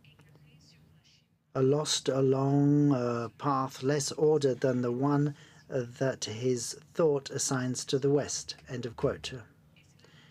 So this is the issue of, and the problem of history. Before and after its deconstruction, that's the history of philosophy. That's to say its operationalization and its désœuvrement, Western identity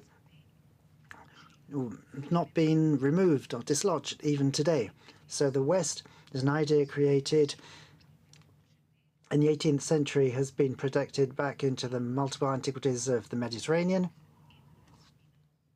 Africa and Asia Minor, whose past realities and futural powers have been concealed behind one or two retrospective names like Greek, Judeo-Christian, Greco-Western, and whose end has been announced as inevitable.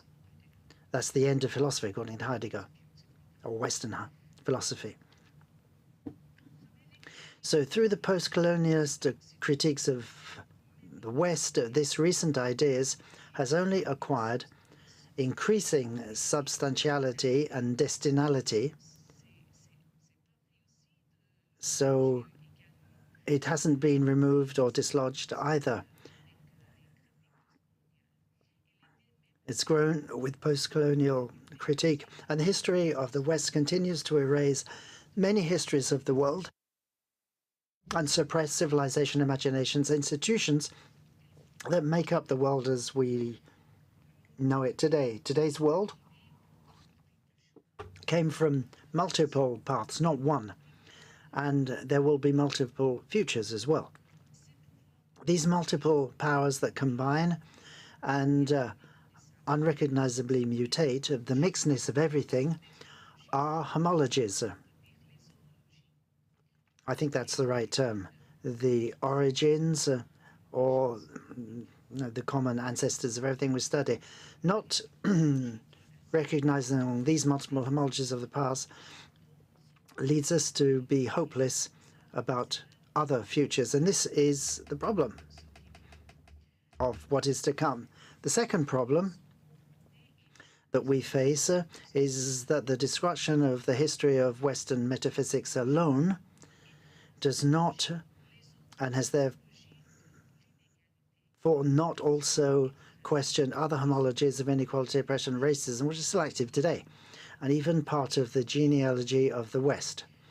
In particular, I'm referring to the system of caste on the Indian subcontinent, which captured the imagination of European thinkers and race theorists and anti-Semites, such as Voltaire, Herder, Schlegel, Renan, Gobineau, Julius Evola, and today's neo-Nazi organizations. Caste and race are species of the hypophysics of man. Caste and race are analogical or analogues in having the same function, that's to say, to denigrate and dominate by exploiting through inclusion of those as born as inferior. It's not just exclusion, it's inclusion as inferior.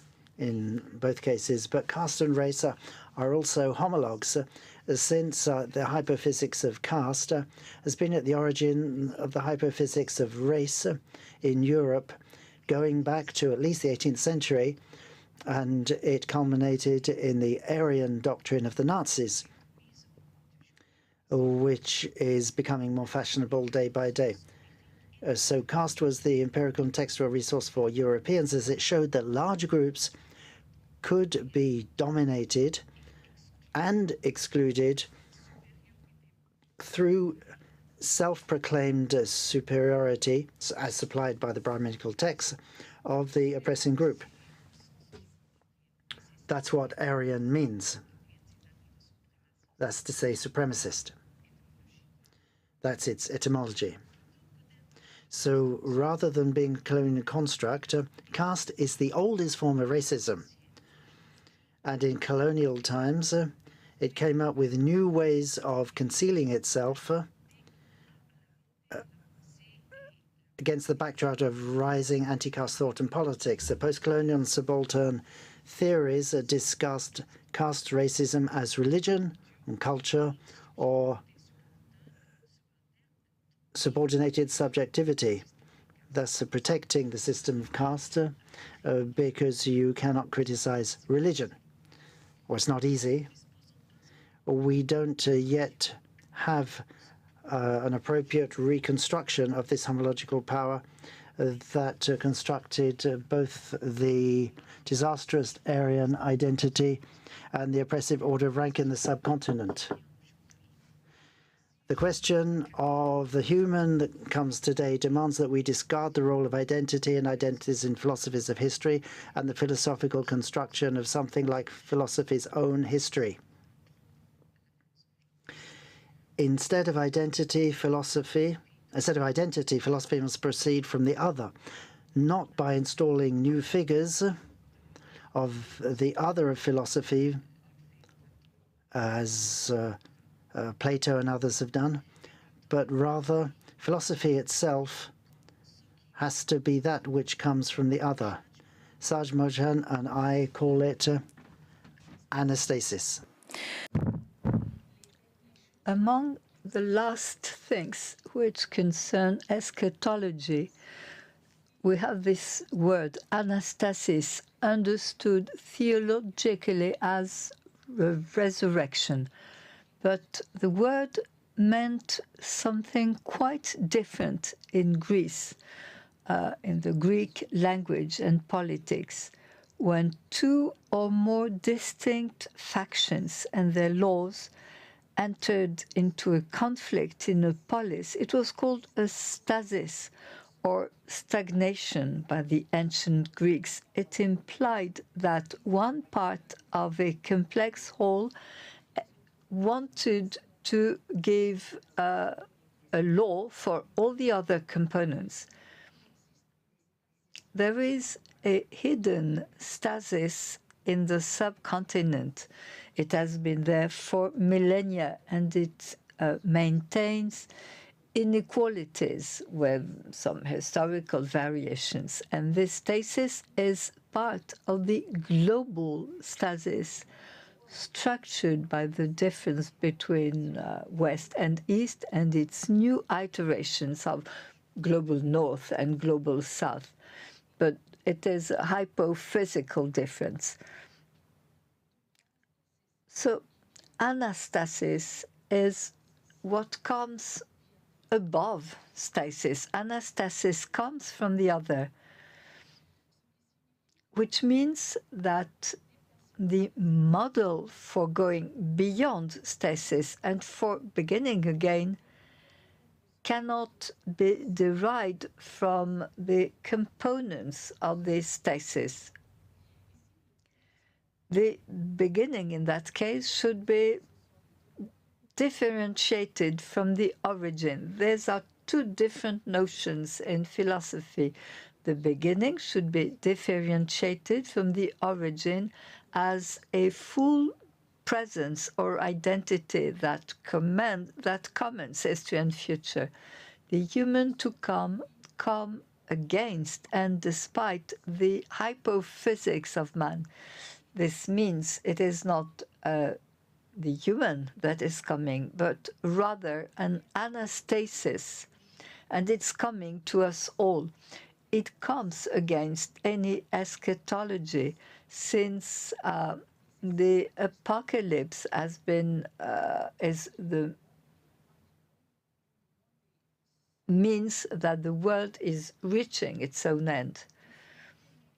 We are witnessing the beginning, the birth and the death of many things, including ourselves. We can imagine the beginning and the disappearance of things, of epochs, of worlds. But as Chamohan shows in a particular text published with Jean Leplancy, we cannot think the end of the world, which we cannot imagine the end of the world. And this is in this sense that we are abandoned to the world, as well as abandoned by transcendent ends. We are the forsaken community. The world is the community of the forsaken, things abandoned to each other. We have nothing else in common but what we construct and also deconstruct and transform. We have the terrible freedom to define new ends for all of us, and we have the terrible capacity to create means for these ends, while remembering at each stage that the new homological powers of constructions are hidden in all things. This means we have the terrible responsibility to evaluate our constructions, our ends and means. This responsibility to decide about the ends and means all together as a forsaken community is democracy for me.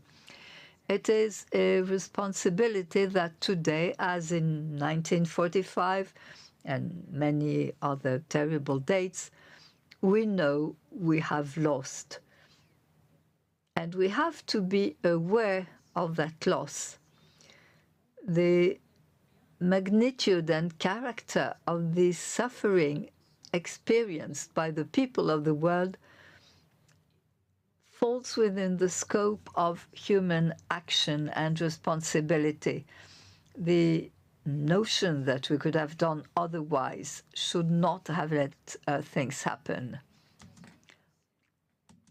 And it is something we find in the poem Schlösser, which I like to quote. Through the sluice I had to go to salvage the world in the salt flood back and out and across Yizkor. But the third word is the one that that has to be saved, has to be salvaged, and this is our responsibility. We do not know the meaning of the word, and I would like to stress the mode and the tense of the verb should have been. The verb is in the past tense, and it describes our relation to our will and our capacity. Let's call it the model of lost responsibilities and of lost possibilities. It is the mode of recognition of mistakes, of apologies. It is a resolve which speaks in terms of lost responsibilities. Thank you.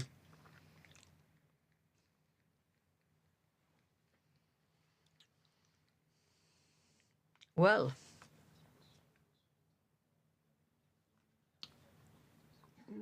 we said that each of you would have 15 or 20 minutes. You all exceeded that time. We haven't got much time left.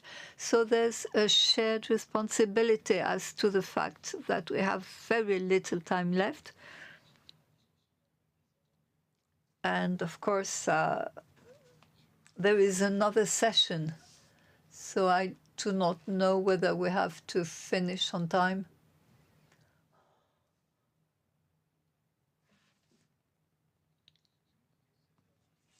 It is 4:23. Well, it is almost impossible to have a discussion. Anyway, thank you, Divya.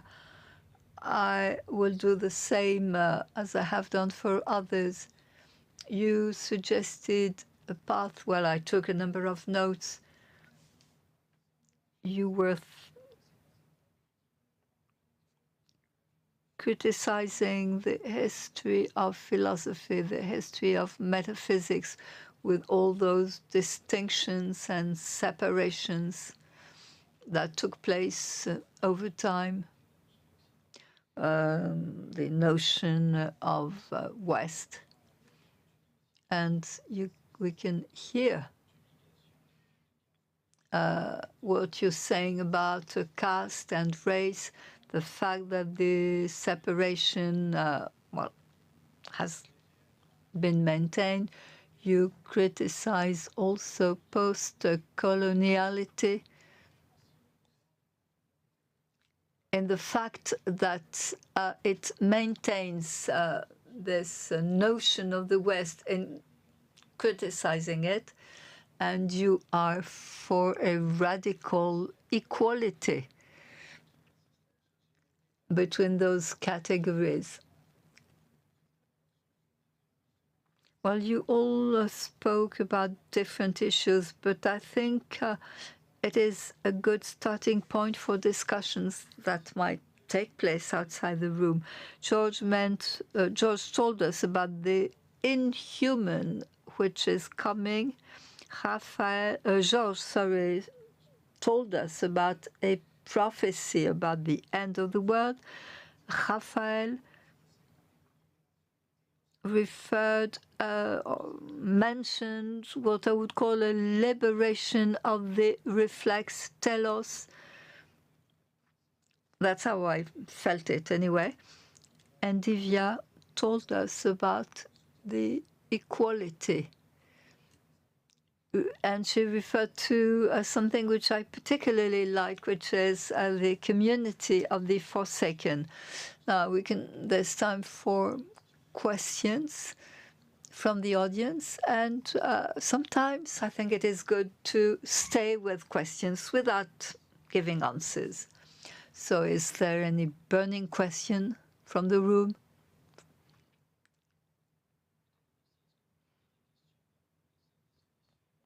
What about questions? Do you have a chat box where people could ask questions? Anyway, I would like to say hello to those who followed us. Georges, you have the floor.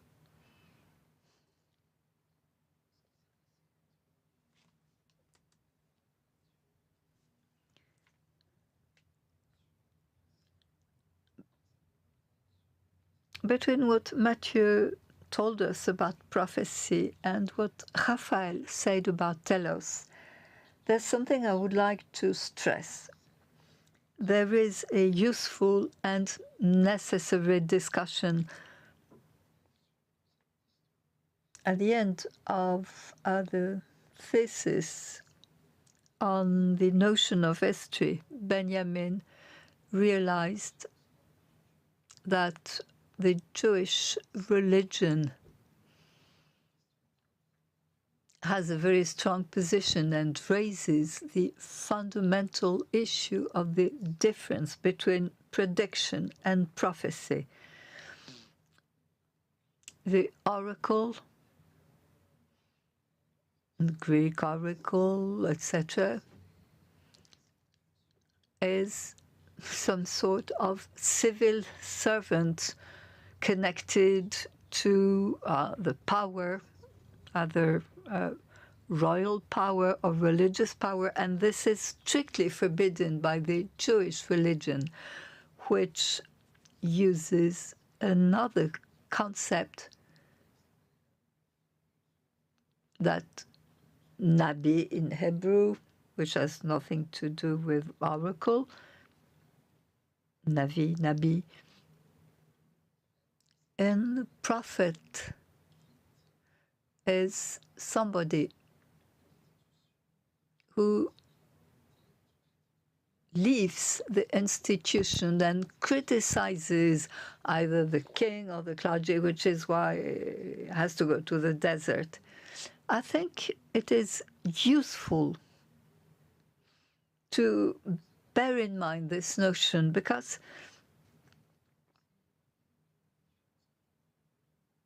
this helps us understand the difference between becoming and the future. I shall be brief, but in relation to this metaphysical grammar you referred to, I would like to recall something which is very simple. And I shall be very brief. I apologize for that. Metaphysics means we're looking for what Latins called quiddity, which meant what about the being, toti en einein in Greek. What was about the being? In other words, for a metaphysicist, the thing must be dead. There is a desire for the thing to be already dead. I cannot tell whether Socrates is good or bad until he's dead, because he can become bad at any time. This is one point. I would also like to talk about childhood. I was not sure about what I was going to say in this colloquium, and I thought I might show a movie of Tom and Jerry. Why? Well, because children are, well, the human to come. They're very much interested in death. And at the same time, they believe that we can do something about death. And Tom and Jerry is very interesting because the cat keeps dying and keeps being born again. So all the questions we ask ourselves have to do with what do we do about death, and can we do something about death? Can we remedy death? Thank you. We've got 4 minutes left.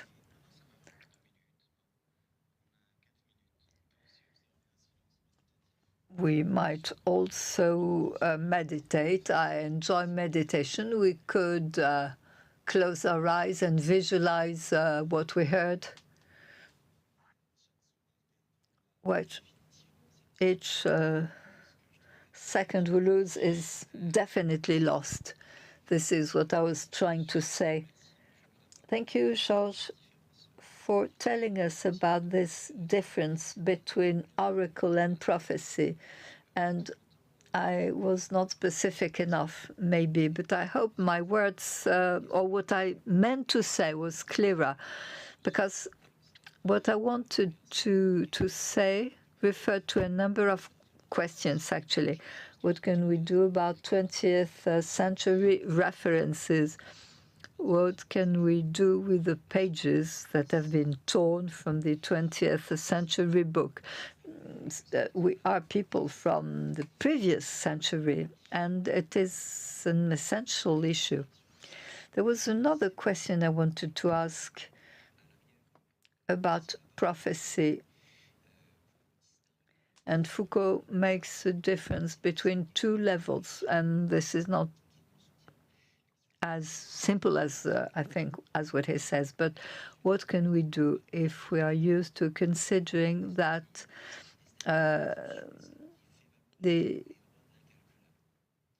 when we destabilize institutions, or rather, What can we do when what happens to us is related to what can be calculated? It's very simple, actually. What can we do in such a situation? It is a rather new situation since we've been dealing with the history of philosophy. The fact that, for example, climate change will have an impact on societies which can be calculated. So we love freedom, poetry, the capacity to invent a future. But we have to realize that today, what is at stake is the difference between those who calculate and are not interested, really, and those who measure what is going to come and are prepared to accept a radical change, a change that cannot be calculated to face the future. So we are in this strange situation that compels us to reconsider in depth, and I'm talking basically about myself, what we had been using so far as references, as categories. And I think it is very interesting.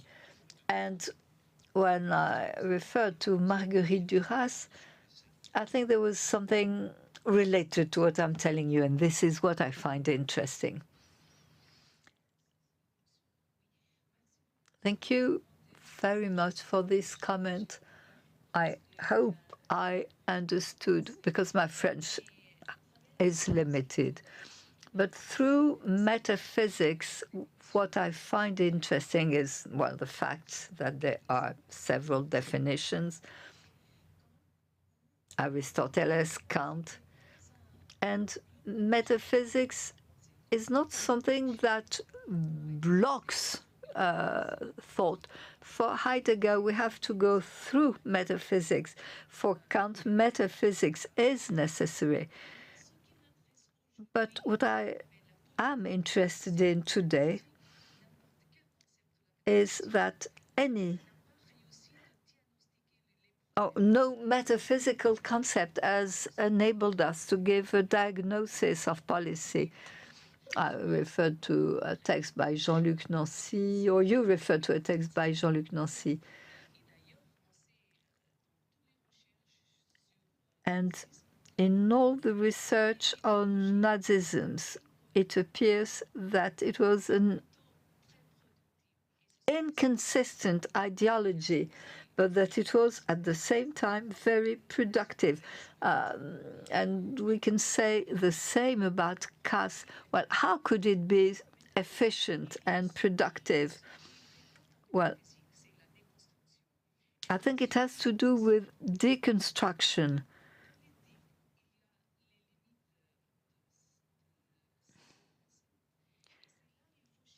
And we must look for other concepts that would enable us to understand how we can establish those identities that are not consistent.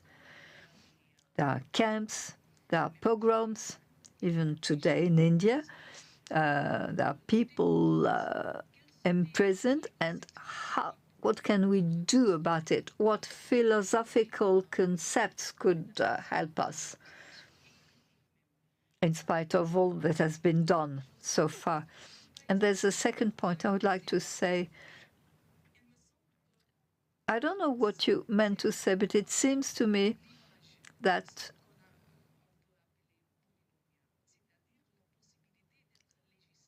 in France you have the possibility of being governed by several laws at a time.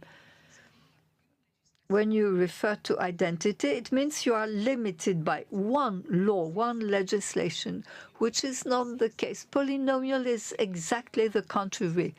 And this may be possible in childhood.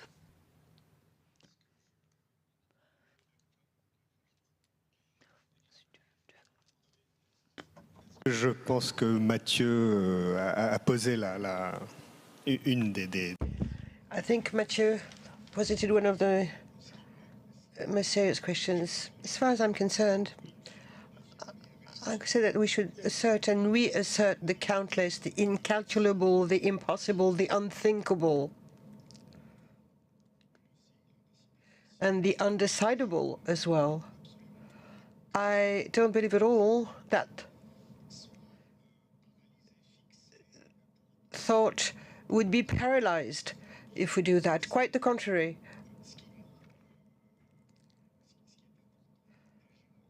What should be thought, what it is important for us to think, is that future disasters, the nuclear and the ecological issues, cannot be considered according to the teleologies we've had so far. Therefore, in this relationship with the impossible comes up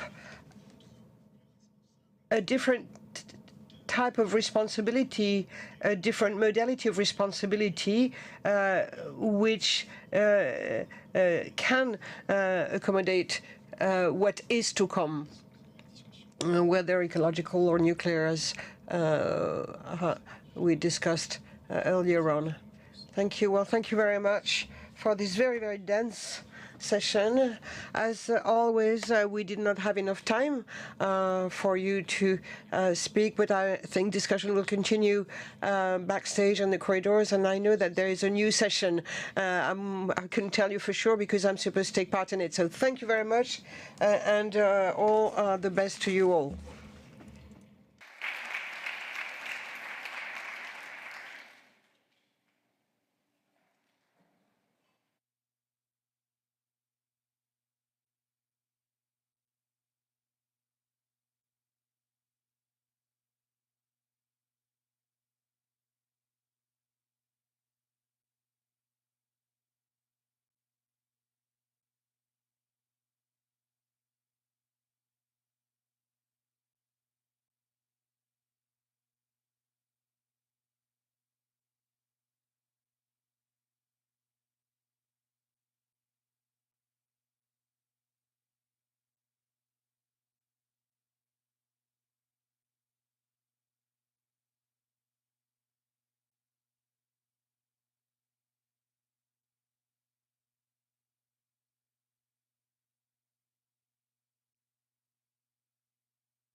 Camille.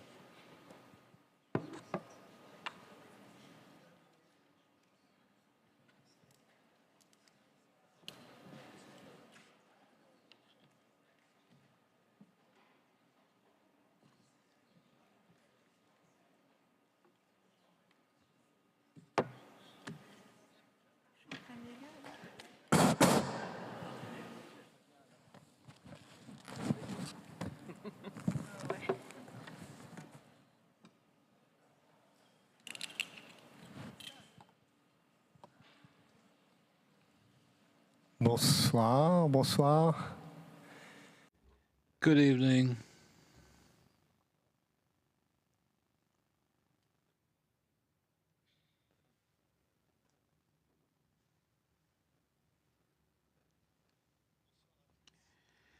Good evening, all, and welcome for this last panel of our colloquium. This evening, we will discuss questions pertaining to the ecosystem, ecology. One of the questions, if not the most urgent question, animals, trees, rivers, and us. Asking the question of the animals, trees, rivers, and us, as we do, we ask again, in a certain way, we're questioning the question of the human. Let's remember that the definitions, classical definitions, traditional definitions, the first are primal definitions of the human being, underline or highlight especially its animal part, qualifying it or terming it rational. Aristotle defines the human being as a rational animal. So what's hidden behind this definition? Is it committing the human? What is the relation between the human and the other animals, rivers, trees? Some, during the colloquium, found unacceptable to name those others the non-humans. And even the others, well, that's an issue. Maybe we're going to discuss that. So, can we make a difference between the rational animal from other animals and from the vegetal, from the living? What should supposedly be the metaphysical history being deprived of rationality, language, or thought. The definitions, as you understand, will have determined a history of differentiation. Do you maintain, do you keep this idea of differentiation, and if so, how? Differentiation between the animal, the rational animal, and the other ones, quote unquote, the animals, the vegetals, reportedly irrational, and hence show a hierarchy, putting the human being having a responsibility, a will, a freedom, being a human, putting this chain of determinism and giving him the faculty of judgment, of the measure, and temperance. Our title and our discussion will contribute, hopefully, to rethink our world, contemporary world, the one who comes, and to question what makes it that we are where we are today.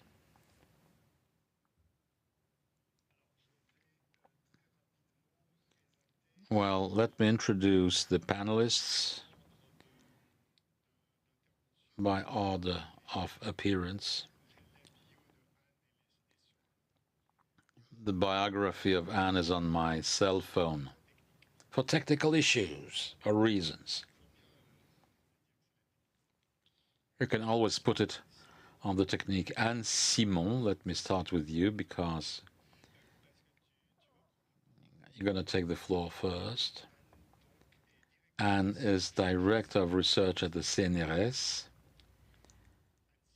Anne Simon is attached to the République des Savoirs at the École Normale Supérieure, where she's in charge of the International Center of Studies of French Philosophy of our times, and of Carnet de Recherche, Philo.fr,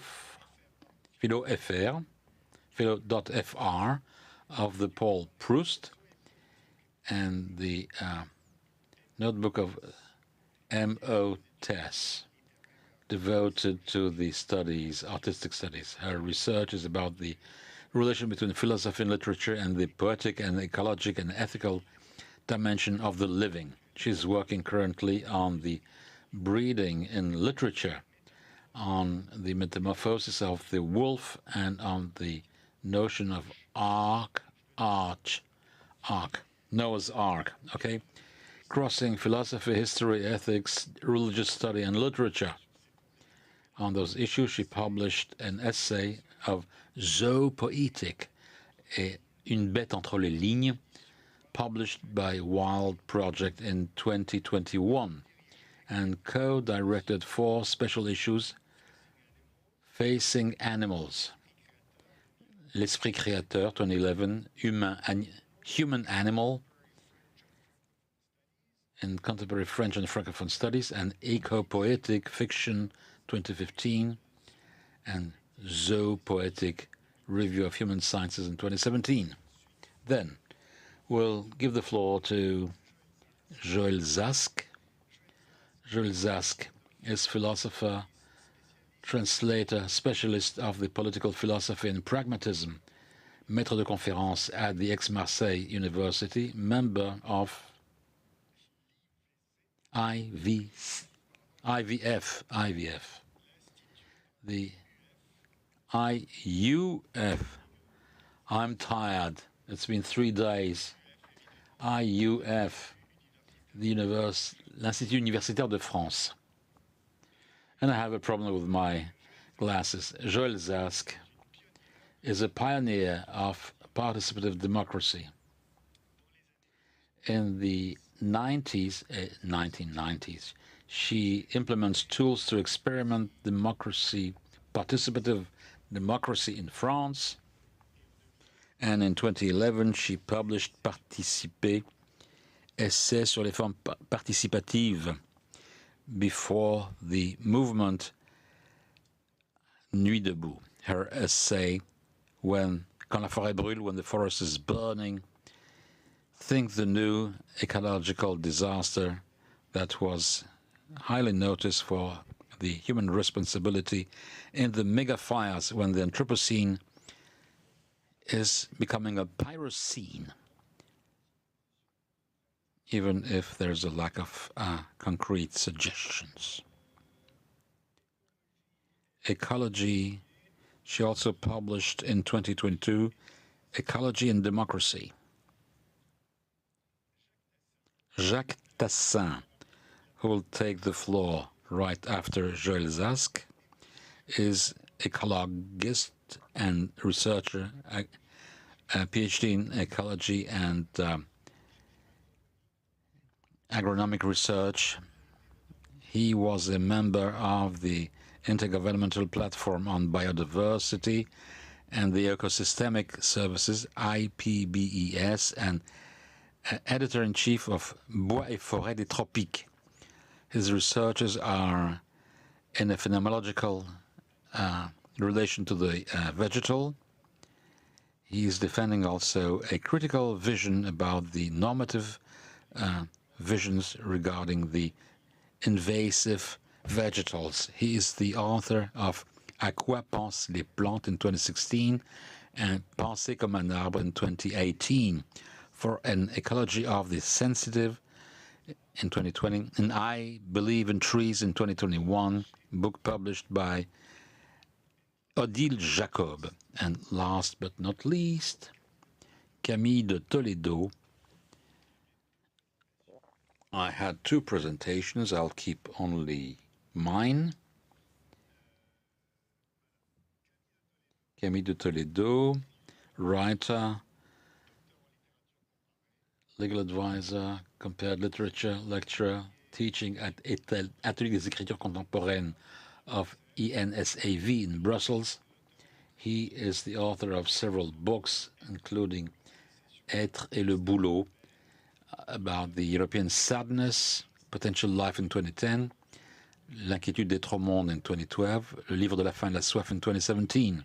In 2008, he founded the European Society of the Authors to promote the translation as a language, and committed for a legal recognition as, in the name of this commitment, that we invited you for a legal recognition of the elements of nature. Camille de Toledo orchestrated the process for auditions for a Parliament of Loire in 2020 with Polar Urbanis and Le Fleuve qu'il voulait écrire, the river that wanted to write, the legal uprising of the earth. A novel in 2020 received the award of the creation of the French Academy. His research is about what he names the wound between the enciphering of the human, the language, stories, and the world of nature. Anne, you have the floor. Thank you, Raphael, for this invitation to talk about zoopoietic. Let me explain what I mean. Literary studies at the insistent presence of the animals in our texts, in our heads, but also literary studies attentive to their passing by. Many writers try to put in words the sensitive and affective animal worlds, and Alain Damasio said something about it Thursday. It is about to build and to deconstruct the syntaxes to allude about ways of being that may seem totally different from ours, or maybe very close to us, to allude also to the fleeing of the animals facing our need to seize them. Zoopoietic is also a kind of literature in movement behind what is living creatures that are escaping us. I'm thinking about Walter Benjamin, who was Berlin childhood, hunting daffodils, trying to catch in his net a daffodil and a butterfly, and the butterfly being pinned loses the status of butterfly. There's a lot to say about the garden in this text, but it's not my topic today. Literature is like the flight of the butterfly, and I'll talk about Francis Ponge. Dans Le Parti des Choses, published in 1942, it tells about the butterfly. It's a butterfly that is wrongly treated by the wind. And literature is an art of the erratic and of the wandering. This literature, zoopoietic, delivers a world, the sensitive world of the other living. Well, it's impossible because we cannot be instead of them. But this is not what is meaning. It's about to see again our language, that will re-enter our language that works like other living, other animals.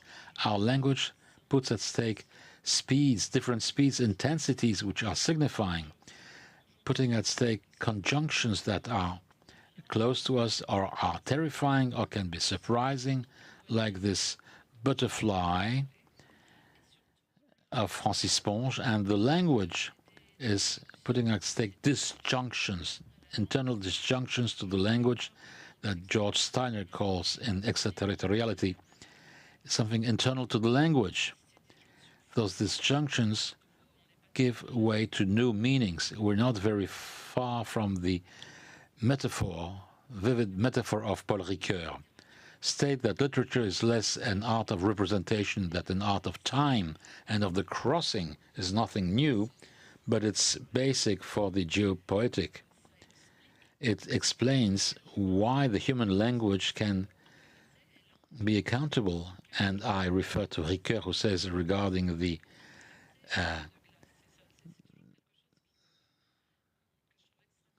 souls of ice are raising questions. Zoopoetic states that human language can indeed be accountable for the animal alterity, but also for the vegetal alterity.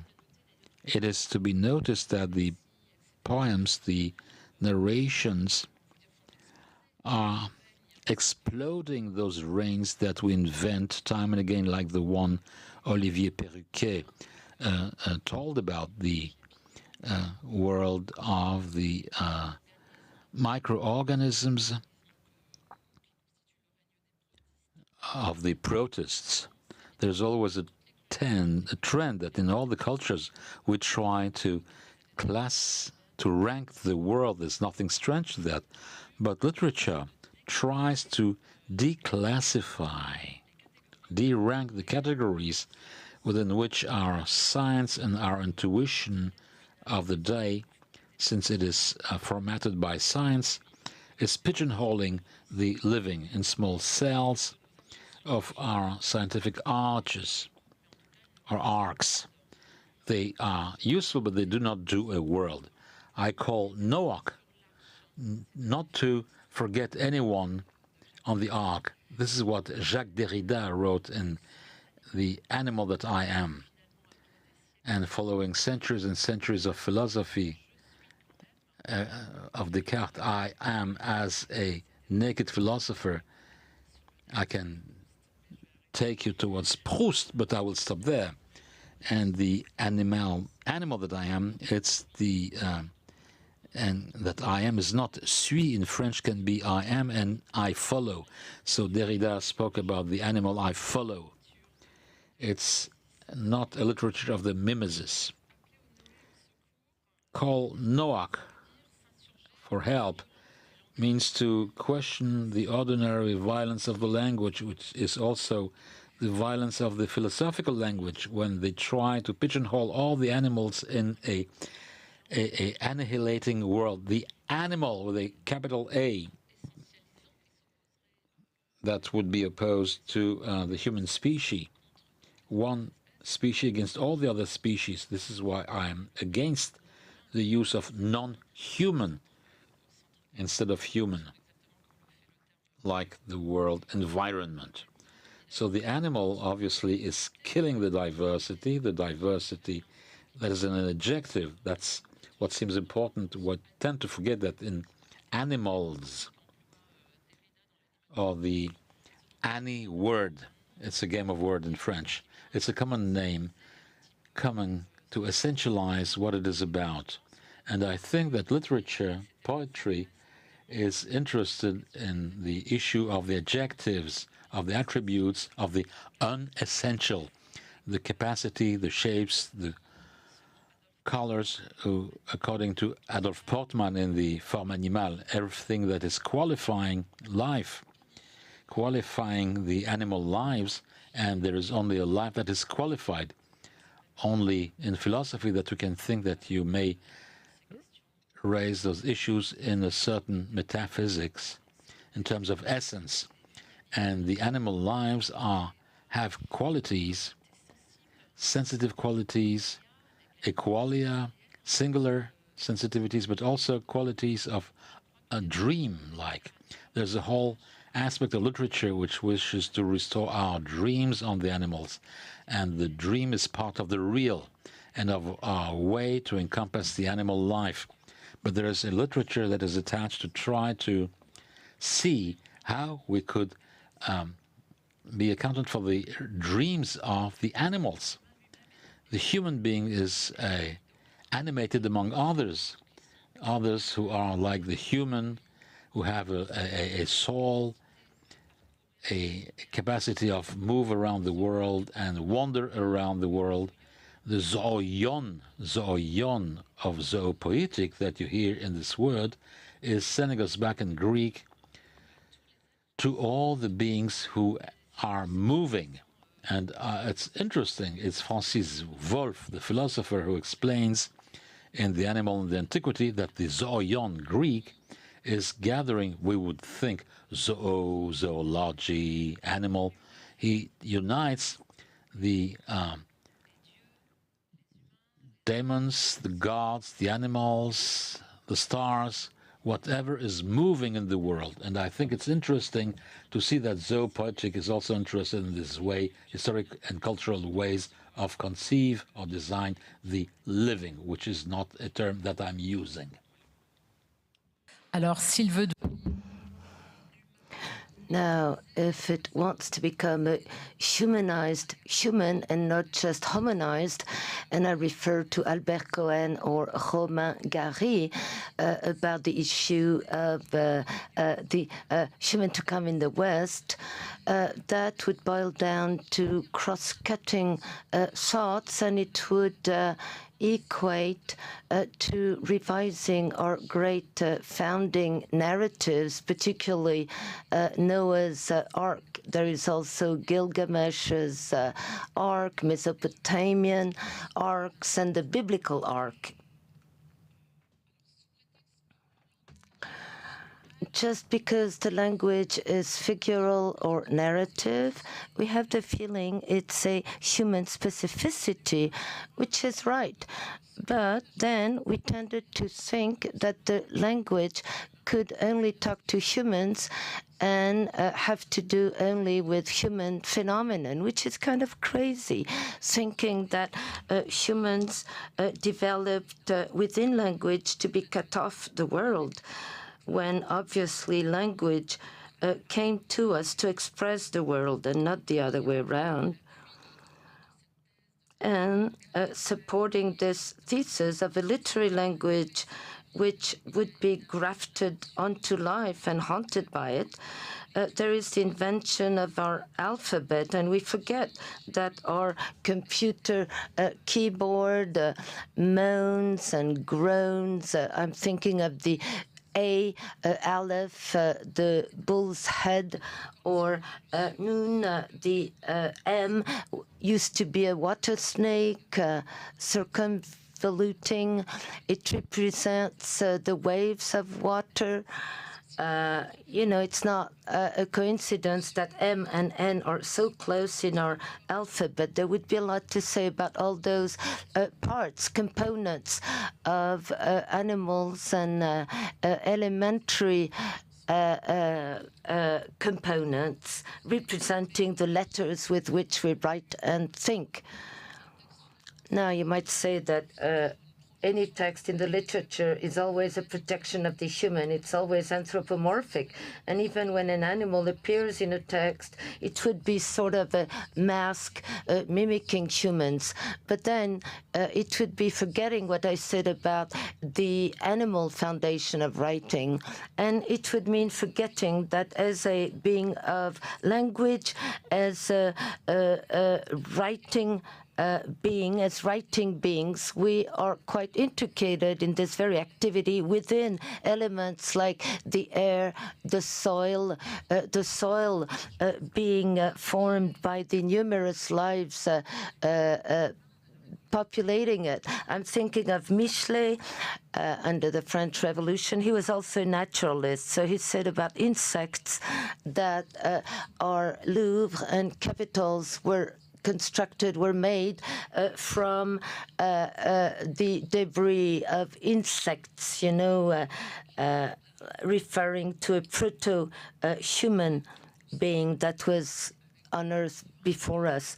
We ourselves are intertwined with other living beings, bacteria populating our stomachs and also our brain. I don't believe that human animality is below the belt and it's the locus of pulsions and drives.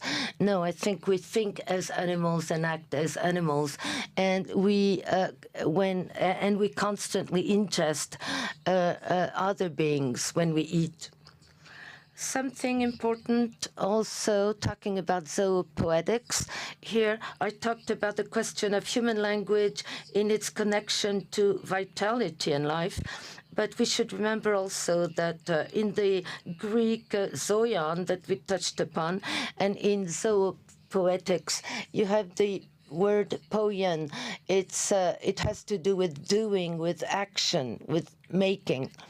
And it tells us, in a way, that animals themselves and beasts, through their signifying actions, in their pace, in their communication with each other, they write a sort of a book of life, a book of joy, of fear and survival, right there on the soil, anchored in the soil, grounded in the earth.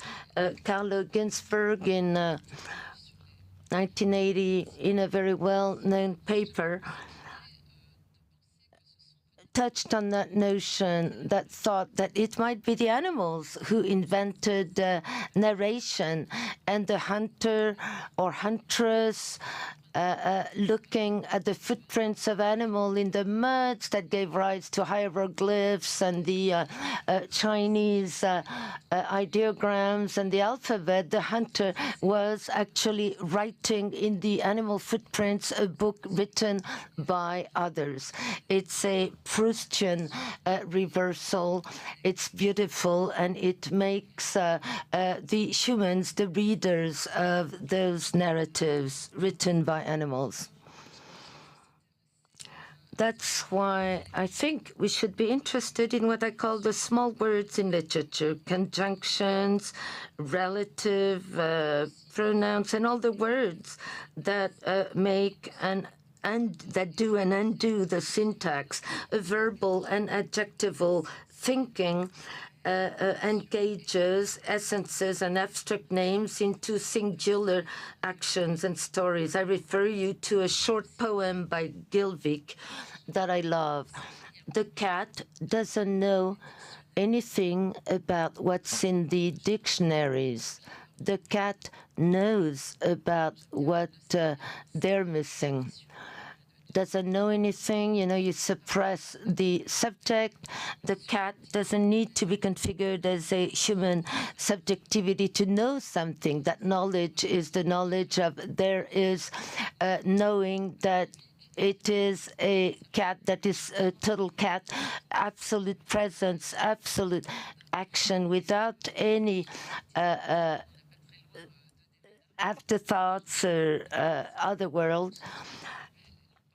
And Derrida talks about a female cat. That's a very nice and interesting passage. Derrida, naked, coming out of his bathroom, and the cat, his cat, which is actually a female cat, is watching him. He wrote about that. It's beautiful, with that sexual ambiguity that it infers. I'm also thinking of Beatrix Beck, a writer we forgot now, sadly, but in the child cat or cat child, talk about the ideas and galloping of a she-cat, propelling it somewhere else. You talked about irrational ideas. What is that about, the galloping ideas coming from nowhere? When you look for it everywhere, it seems to be engendering itself, generating itself. It talks of an animal speed that is with an intention that is a over-impression of the intention and action. That might be what we talk a rational life for animals, if we stick to that idea of reason. Anyway, zoopoetics, we see that with all those writers, shows to us other ways of making the human of tomorrow come about. So it's not about putting ourselves in the mind of a bat, like Thomas Nagel said, you cannot be in the mind of a bat. I cannot be in the head of Raphael either, who might be wondering, when is she going to stop? Tell me, after a few minutes, tell me when I should stop.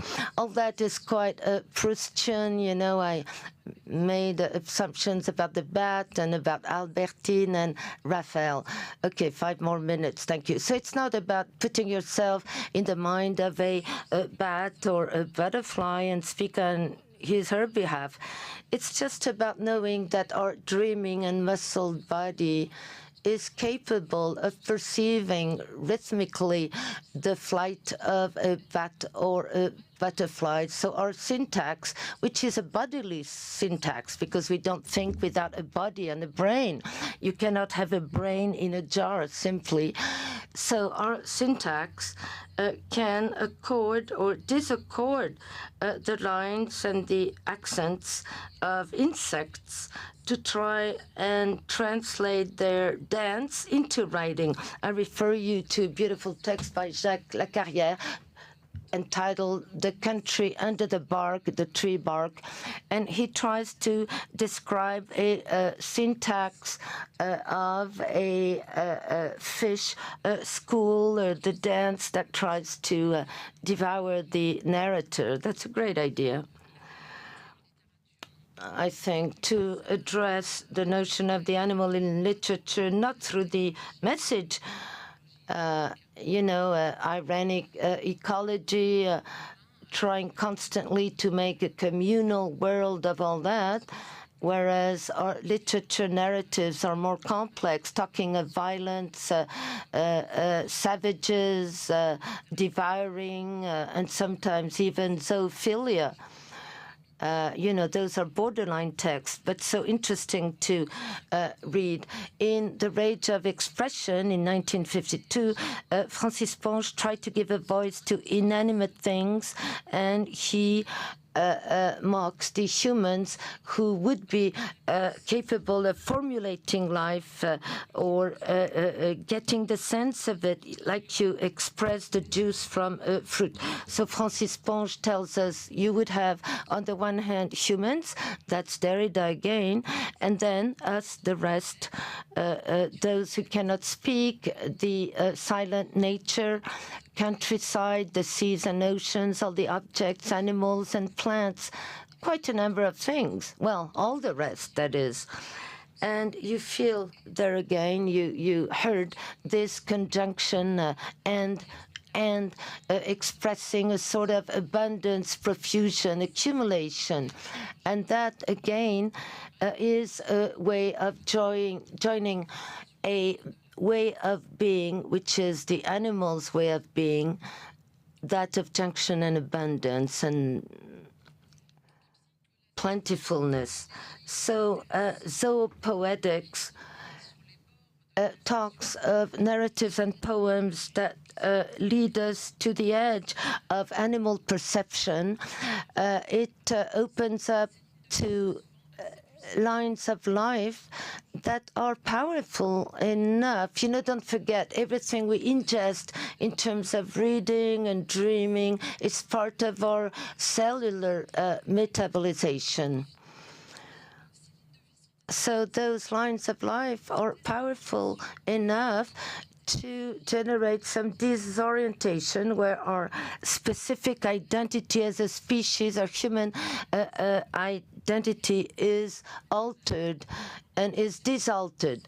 I'm thinking about the centaurus, this antique figure, Céline Minard in Faillir être flingué, a beautiful book, like almost shut down, full of energy. She takes that hybrid figure of the half man, half horse.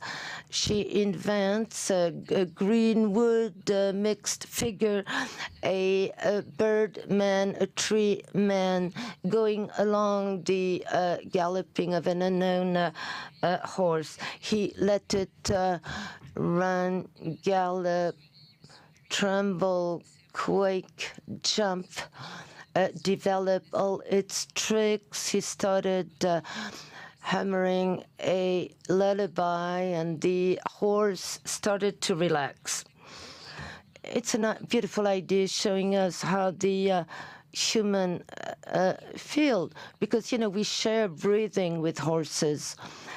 And this whispering and breathing can give us an idea of a communal pace or rhythm. I'll conclude. You understood it's not about leaving or letting go of the human in poetry or literature, but just make a sidestep outside of our species to be on the threshold and go for hybrid beings, animal and man, showing to us that our way of subjectifying is always an intertwining between animals and humans. We're never alone as a species. Thank you very much. Joël, your turn. Joël Zask. Thank you so much for inviting me. I'll try to do what I was asked to do. And I wrote a book called Zoocities. Raphael, you didn't mention it, but it very much has to do with what I'm about to say here. The subtitle was Wild Animals in the Cities. I'm not a specialist in animal or trees or whatever. However, I find that wild animals and the fact that we may expect to see more and more wild animals in the cities, that is a great watching point to question not only our identities as humans, but also the way we relate to cities. I'm interested in cities for both ecological and democratic reasons. I would say that insofar as, according to forecasts, 70% of humans will live in cities by 2050, ecology and cities. And ecology in the cities seems to be the paramount priority. We cannot envisage a reduction of greenhouse gases, mitigation of the destruction of nature, the destruction of the natural environment of animals and plants. That leads us to think about the independence of cities. The cities are the opposite of nature. In the DNA of that very notion of a city, there is something that turns its back to nature, that eradicates, that obliterates nature. Many different meanings are given to nature throughout the millennia, but it sees in nature a source of chaos, irrationality, unpredictability, a source of danger, destruction, a source of bestiality and animality. I put it all together here, but I would say that cities indeed are thought and continue being thought out by architects who, fortunately, in the field can act differently, but they're seen as entities turning their backs to nature. A typical example that is a biblical register is the Tower of Babel, Babel's Tower. What is it? It's a fortress without any content almost. It raises up to the sky, and it's for a very self-assured humanity, nonist, having only one thinking, one will, and one project only, a big organism. So it's about leaving the earth, getting rid of that stinking animality, and raise up to the skies to take the place of God itself and access absolute knowledge and the rest. You can say many other things about that, but Babel's Babel's Tower is precisely the archetypal representation of the city. Now, God says, looking at that, it's not what I planned for mankind, so I'll give them a different language to all those peoples. And so they let down of that work project. Maybe it was about Jericho, a holy town with 2 lines of walls, a walled city.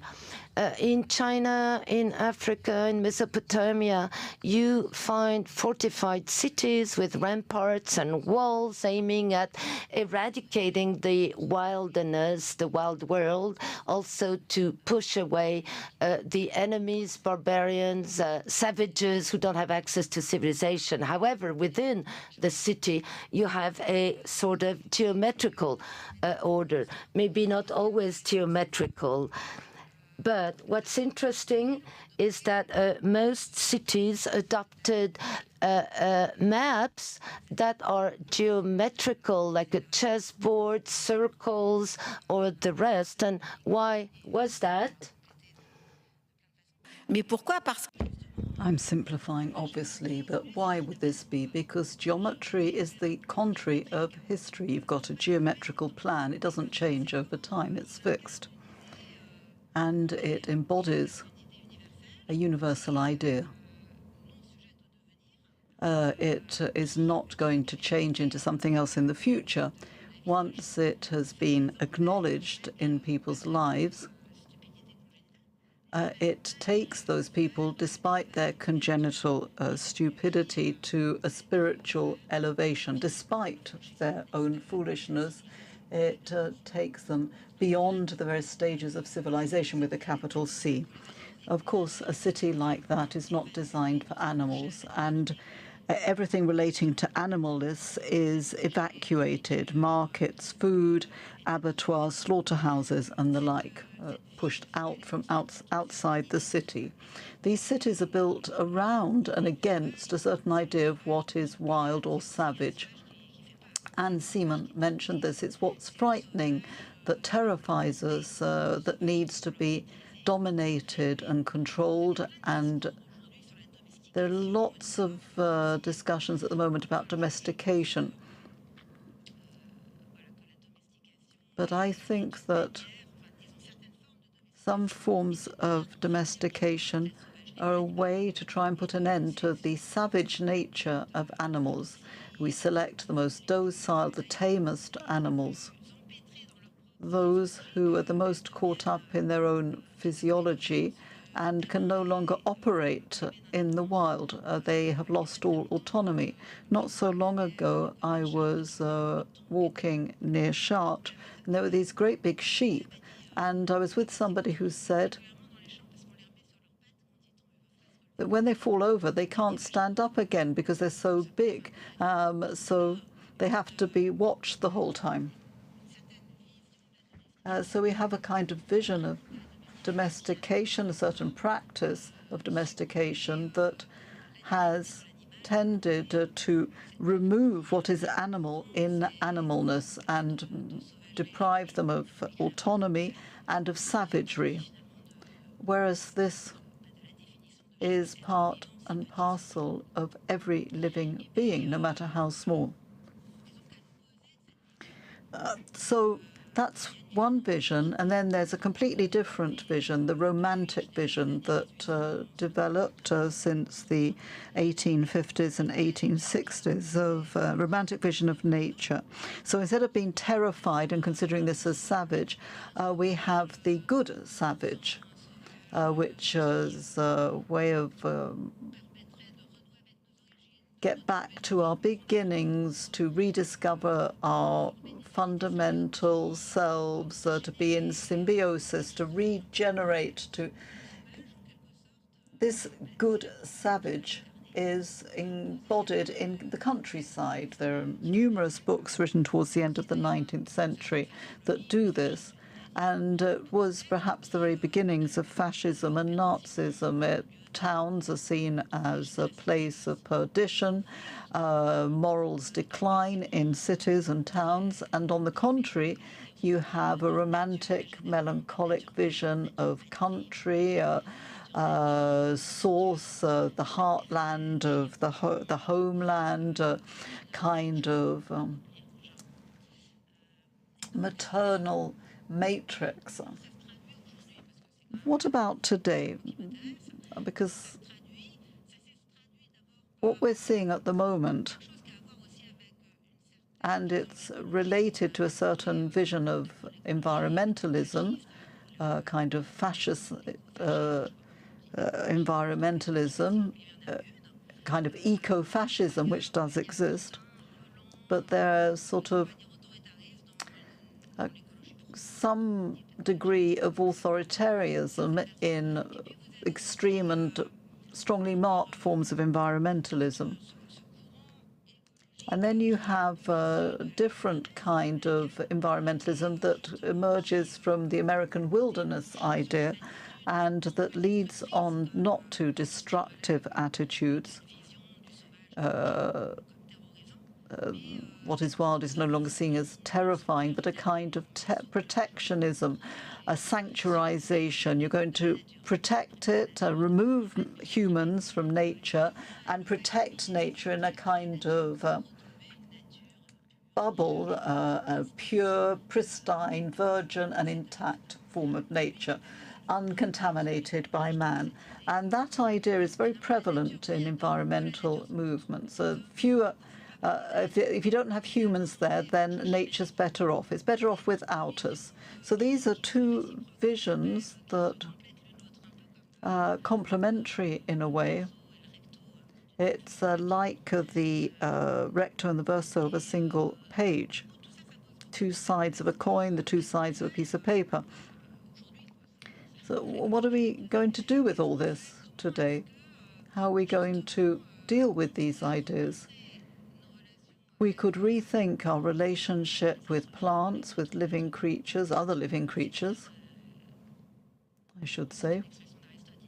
Aristotle didn't say man and animals. He said man and other animals. So other animals, put it in the plural, which is striking. So perhaps we could begin with the feelings that one often has when suddenly wild animals are seen in our cities. We saw this during that forced reclusion during COVID-19 with the lockdowns. All of a sudden, there were deer, ducks on our streets, depending on where the city is, baboons, alligators. We could look out our windows and see them in the streets. And that's interesting because we look out of the window from at a distance that was imposed on us because of the circumstances, but that made us realize, or made many people realize, first of all, that it's strange to think of a city without any animals at all, and seeing them was like opening the doors, opening the gates of the city, highlighting the directive authoritarian version of our cities as designed by town planners and architects. So call into question urban design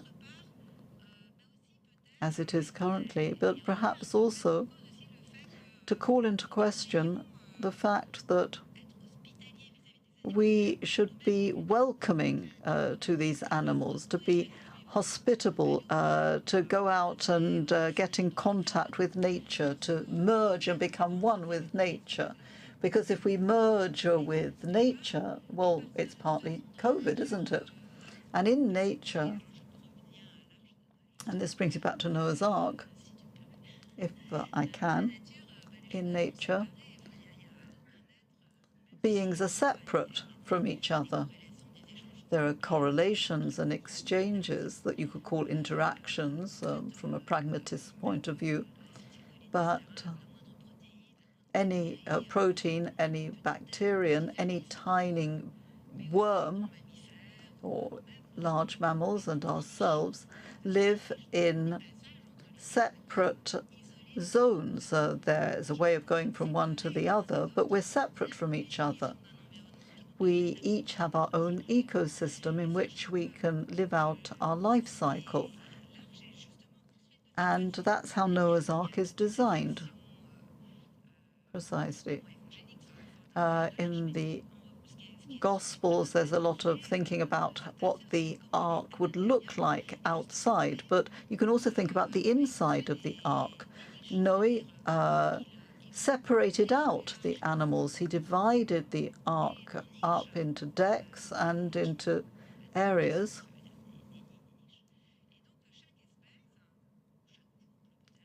Niche, each set of animals, each pair of animals was housed in a separate niche that fitted with its size and its needs. And that relationship with animals is of great interest because Noah is not trying to destroy animals, he's trying to protect them, following a divine order. But what's characteristic of Noah, his family, and their humanity is that they observe animals and they know these animals. They're familiar with them. Humanity, this is my proposition, is achieved through the study of animals. Man is an animal that studies animals and is one animal. This may seem a bit reductive, but it's not so very reductive if you stop to think about it, and naturalists will probably agree with me. Because if you think about it, that proposition is quite sweeping, quite vast. Let's come back to Noah. And there's a story according to which Noah has to take on board food and make sure that the ark is built in such a way that each of the animals can survive 360 days, I think it is, without any other resources other than those on board. But each of the spaces and the food has to be suited to the animals, and none of them can be left out, except, of course, fish. So there's a story that Seth is supposed to have told, one of Noah's sons. Noah was bothered because he didn't know what chameleons ate. And he was eating an apple, and a little worm, a maggot, came out, and the chameleon gobbled it up. And Noah decided that this is what chameleons needed. So he produced a kind of flour for the maggots to feed the chameleons. It's a fine message there, because Noah is the guardian, the custodian of the animals, and he observes them so that he can behave in the appropriate manner and meet each of their needs. And this role of a steward or a guardian of the animals, he takes care of them. We take care of our environments, but we can only protect them and protect ourselves to the extent that we study and understand them, to the extent that we accept that other creatures have a different life, that we can only get close to them through experience and experimentation, to query what we think we know, our preconceived ideas, to reconsider, and this sometimes means that we rediscover to our surprise, and that's how you proceed in science, and this is how you can find the appropriate distance with other creatures that make up our environment, and all the while developing what we have that's specific to us. Thank you. Thank you very much, Joël. Jacques, you have the floor. Thank you. And thank you for having invited me as somebody who's not from human or social sciences or philosophy or the arts. I'm an ecologist. Now, environmentalism, ecology, if you look at Haeckel's definition, these 1866 is a science that studies the domain of the living, so it is relevant to our topic this afternoon. I've got a set of slides. I hope that we'll be able to see them.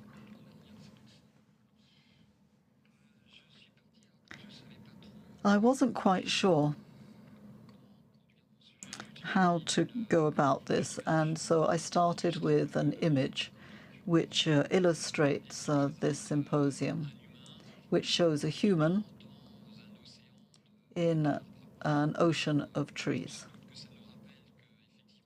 This reminds us that we live on the planet of trees because trees are everywhere, and perhaps they represent the pinnacle of living creatures on Earth, on land. I don't want to turn the proposition upside down, but to pursue it, to continue investigating it and consider whether the tree is in us. Looking at the continuity of the living world, obviously we are separate, as Joël Zask has just said, but there is nonetheless a decisive and omnipresent continuity. And this brings us back to what Anne Simon said. She said that reading is like tracking down the presence of animals who are behind all these letters, for instance. So just to frame what I'm saying, the tree within us, I'm not thinking of this tree, which is one of the figures that's most common in the world, arborescent, so it's not photos where I've been disguised as a plant with witches' claws coming out of my sleeves. It's really the tree that we are familiar with, and I am thinking of the continuity between humans and trees. And I will deal with 3 points. Following the arrow of time, going from the past. We are a product that evolved together with trees. We evolved in trees. We are today a prolongation of trees. We have been in the past and we will be in the future. And this brings us to the future. The tree can only be a source of inspiration for the human of the future. So my first point is that we co-evolved with trees. In other words, we grew in trees, so we were shaped by trees because we're primates. And this brings me back to what Gaston Bachelard said. The tree holds the world in the fist of its roots. I'm not going to give you a lecture on forest ecology, but there's so much there to remind us that the trees regulate the world. They make soil, they regulate the atmosphere, they facilitate the lives of other living creatures. And we as humans or animals, or humans and animals, are not excluded from that polarization of trees that hold all of these living creatures in the hands of their roots. It's not so easy to remind ourselves that we are primates and that this began 65 million years ago. This brings me back to the idea of discontinuities, which sometimes are a figment of the imagination. Why would we distinguish ourselves as, consider ourselves as Homo sapiens and not primates? Why do we define ourselves in that way? Why do we not say we're primates? And this goes back to 65 million years and not several hundreds of thousands of years. For millions of years, we, primates, with our own history, were a constituent part of the living world, and we evolved in every sense of the word in contact with trees. In contact, this means with our bodies and our senses, and interaction of our bodies, our feelings, and the bodies around us, which were trees and which were other primates, birds, and the like. I'm not going to describe everything that you'll find in trees. Gradually, our bodies were shaped in contact, in the image of trees almost, or at least in this sensitive feeling relationship with trees. And this is why we are what we are today. If you see the photo at the top left, this is the initial primate that looks a bit like a tree-living shrew 65 million years ago. And then we leap forward several dozen million years. We have the Proconsulas some 20 million years ago that in shape is more like our shape today. And then the current form, Michelangelo's hands and Leonardo da Vinci. They are what they are because we lived in the trees, we held on to branches, and we had to adjust to the rounded shape of a tree trunk. And I hold my microphone as I do today because our ancestors held on to tree trunks. And this is true for the whole of our body. That's morphology, but it goes deeper within us. The tree has entered into us and shaped the way we see. The tree-living shrew has changed, has become more attractive to the modern gaze. This young girl with her eyes who are facing forward, no longer on the sides of our heads, which was advantageous when living in trees, and you didn't want to end up falling 20 yards down, so it was better to have stereotypic vision. A lot else is left over. When you see traffic lights, you go from green, red, orange, and those are the phases of ripening of a fruit. Green, move on, amber, slow down, and red, you stop and you eat. Red is the ripe fruit. It's something that is questioning our attention as eating fruits and our digestive tractus compared to the one of the other primates, where there is the most similarities is with the primates who are eating fruits and eating fruits. Okay? We can go even farther, but when we step too far away from our domains, many writers like Victor Hugo or Chateaubriand notice the similarities, the striking analogies between what we observe in a temple and what we observe in a forest, with analogies of vocabulary, with pillars, with columns, with vaults, with other terms of architecture that are moving from one area to the other, from the forest to the temples, churches. We are nourished, fed with the presence of the trees that infused in us, not meaning that we are trees, obviously. There are differences. Conversely so, in another perspective, we are also an extension of the trees, a prolongation of the trees. This comes from the fact that the tree is a living entity, talentful to start collaboration with the other living beings, linked to the fact that the tree is not moving. It can move, but not mobility, because it is anchored in one spot. And it's not so gifted to find elements the tree needs. It is very gifted to find them in the air, because the tree is feeding on what is in the air.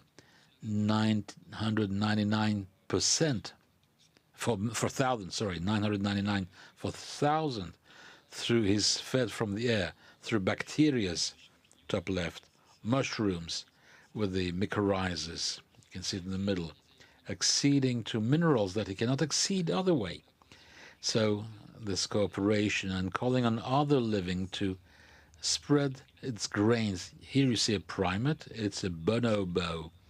We also played this role for quite a very long time as, I don't know how to say it, primal primates. But as soon as we became Homo sapiens, we went on being spreader, because as primary forest, it doesn't mean a thing, primary forest, because all the primary forests were modified by the presence of mankind and by the spreading of species, vegetal species, by man. Archaeologists find time and again distributions, amazing distributions of gathering of species that can be explained only if you cross this with the presence of coal in the ground. No, primal forest, no. It's interpenetrated and reshaped by human beings. This modeling is going both ways, and when you look at botanic gardens, it's even more visible that we know that the human beings moved 1/4 of the vegetal species with flowers, mean 80,000 out of 350,000. And same goes for the tree species, 80,000 of them, slightly less, between 10 and 20,000 species of trees were displaced by man in the world. The vegetal is using also the human being as a means of dispersion of its seeds. This is exacerbated by the current situation where the tree becomes a spokesperson, so to speak, a representation of the living. Since top left, I'm taking a picture for someone who's being chained to a tree to defend the earth.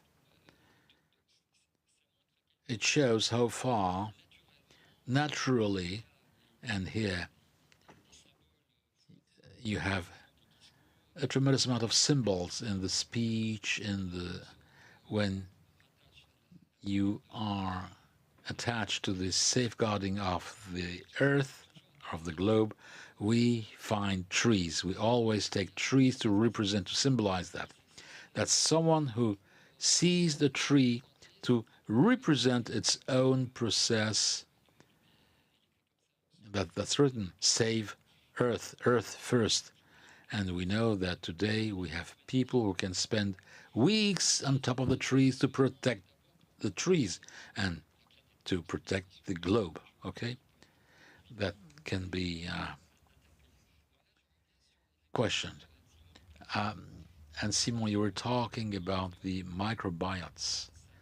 But this continuity of the living I was talking about is extended also even further, because those microbiotes, intestinal microbiotes, vagina, and all our insides, we have microbiotes that are extended in the vast, the tremendous microbiota of the soil. And on the other hand, you have this other continuity that they just alluded to, and this spreading that, of course, were different, but where are the cutoffs? It's an ecologist who's speaking, it's a biologist, but from that point of view, the cutoffs are very difficult to locate and to see.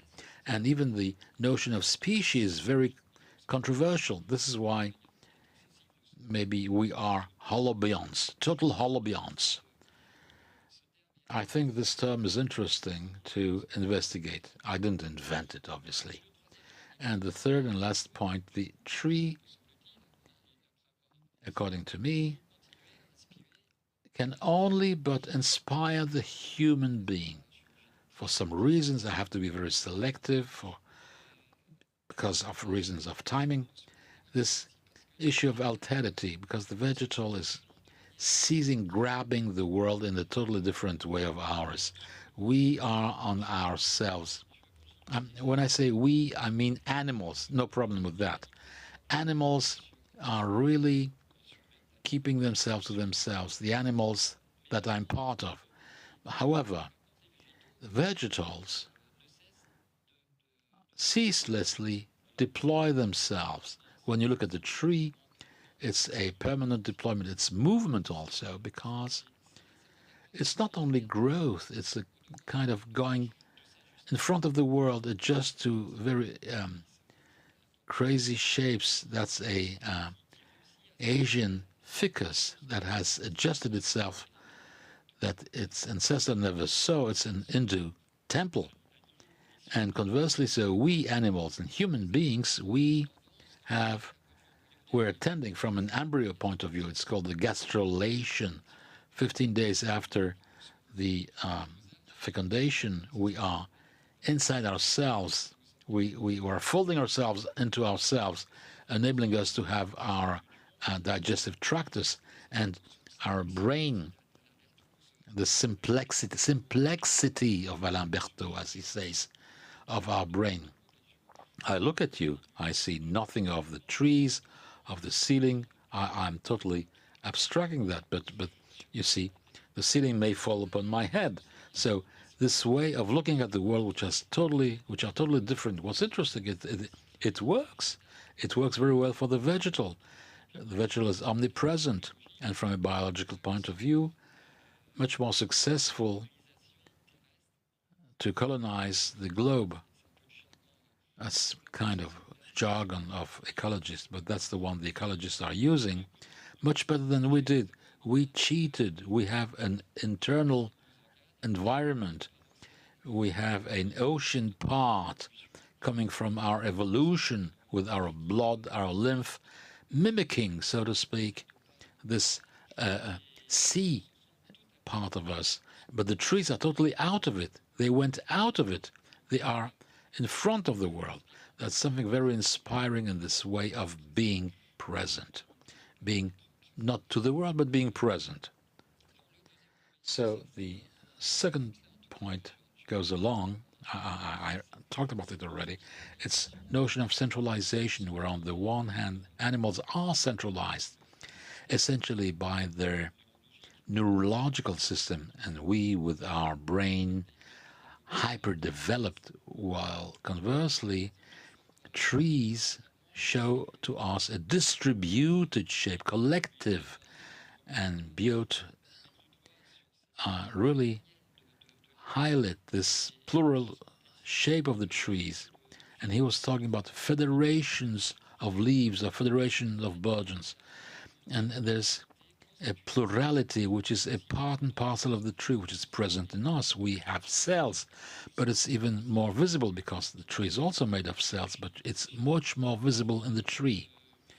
And I'm getting to the conclusion that the paleoanthropologists agree among themselves to consider that it's on the trees and not on the ground that we stood up and that we learned how to walk. First steps, as again here, I don't know if it's a bonobo or a chimp progressing on a branch, horizontal branch. We did the same thing in the trees, and this is how we stood up and how we learned how to walk. This is how Lucy, which was not exactly our ancestor, Lucy on the right-hand side, an Australopithec of more 3 million years, she fell off a tree. She already had something that was looking like the human, but she was still in the trees. And the anthropologists who are interested also to the constitution of the body find this presence not so far ago of a being in the trees. So maybe a perspective to go on our way, looking not so far, not from so far the trees, the way we did 300,000 years ago when we became Homo sapiens. Thank you for your attention. Thank you, Jacques. Camille, you have the floor. Thank you. Thank you for the invitation. I'll tell you how I proceeded. I took notes. I'm talking on the basis of my notes of what I heard, and I'm telling you at the same time a path, a track. First thing I'd like to talk about is this symbiotic dimension to which we have been invited to think by the works of Anne by the presentation that has just been made. This dimension of a intertwined life, codependent, we're talking about intertwining, attachment, meshing of the human matters and matters other than human, if it's acceptable. All this dimension of intertwining up to the language, which seems to be the point of separation. It seems that there is the new library of nature going from anthropology to ecopoietic, through ecopolitic and the various fields of human sciences and sciences of life and the earth. There is something that is producing this reality, symbiotic, codependent, symbiotic, codependent. And I'll give an addition to this because it's in the presentation, in the various presentation, it has not been alluded to, but I know that Anne thinks about it. It's this dimension of the intertwining stemming from the ruin of the world in the hubris of history. And since I have been initiated to that quite early, I'll take two examples and then allude to a third one later. The text of Rachel Carson, Silent Spring 1962, regarded as the triggering point of a certain amount of the environmental ecology 10 years before the Meadows report, 10 years before the awareness that we cannot think about an infinite growth in a finite world, and that this text of Rachel Carson, who was a writer and oceanographer, aware to the oceanic dimension of the world, and in fact she's also, at the time she's writing, she has a cancer. She will die 2 years after the publishing of Silent Spring. And if you read this book, you will see that she gives way for the first time in the literary history with such an obviousness of this biochemical solidarity between the human body and what we do to the body, quote-unquote, of the globe. She starts from what she sees, of what is happening, from the massive use of pesticides, and she defines a reality, a transformed chemistry of death by contagion, by poisoning of the earth up to the blood. And it was one of the lacking dimensions, this dimension of the meshing of the intertwined lives. We are talking about it especially because there is a ruin, and we are contemporaneous of the ruin and some of historical accidents that destroyed a lot. And this is the link between the centuries, because it's, for me, something that I'm questioning myself. How can you make the link between the library of the destruction born from experiments of the 20th century and the new library of the nature? So Rachel Carson's text is introducing that, this general contagion, and moving through a contagion of life in all the aspects of life, adding to this dimension of symbiosis. I'm starting from there because my father read Rachel Carson very young. Then he read the Meadows report. He didn't want to have a child. So I'm this exception of a father who decided not to have children in a world that was producing such realities. Rachel Carson, it was about the DDT. And some years later, almost at the same time, and my father, generation of my father, is also bearer of this history. He was living in the United States then.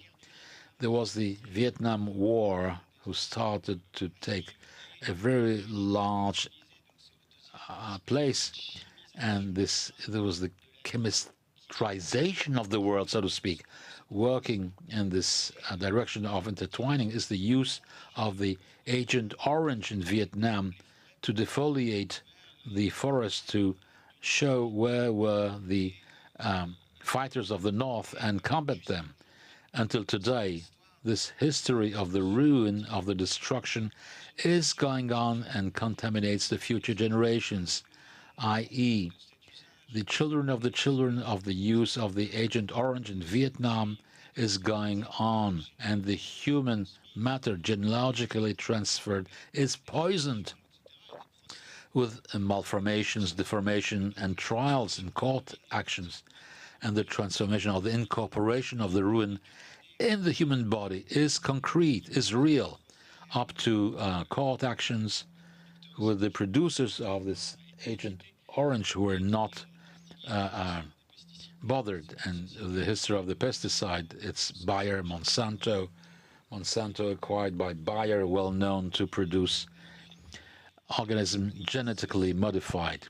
This Vietnam event, this understanding very clear that there is a contamination, a general contamination, and that there is a solidarity between the body, human body, and the earth is obvious. Plus, in my history, for many reasons, even for pedagogic reasons, we are facing what happened in the 20th century. When you go to school, we repeat several times the history of the 20th century, the history of the Second World War, and we repeat several times the history of the extermination and the use of a certain amount of chemical products that were used. And the Zyklon B has also to see with that. And we discussed it with Anne, the transformation of human beings in animals to justify the use of chemicals that are usually used to destroy pests. So this is something that is not a side thing for the history of the ruin that we are the heirs. The history of the 20th century, there is the legacy of this chemistrization of life to produce death, and it's something that even early when I was 14, 15, when we tried to have serious discussions in the family, was very present, and it's part and parcel in our heritage. So the meditation is as such. We have all those evidences absolutely undoubtable about the solidarity of the human being and the body of the world, of the globe.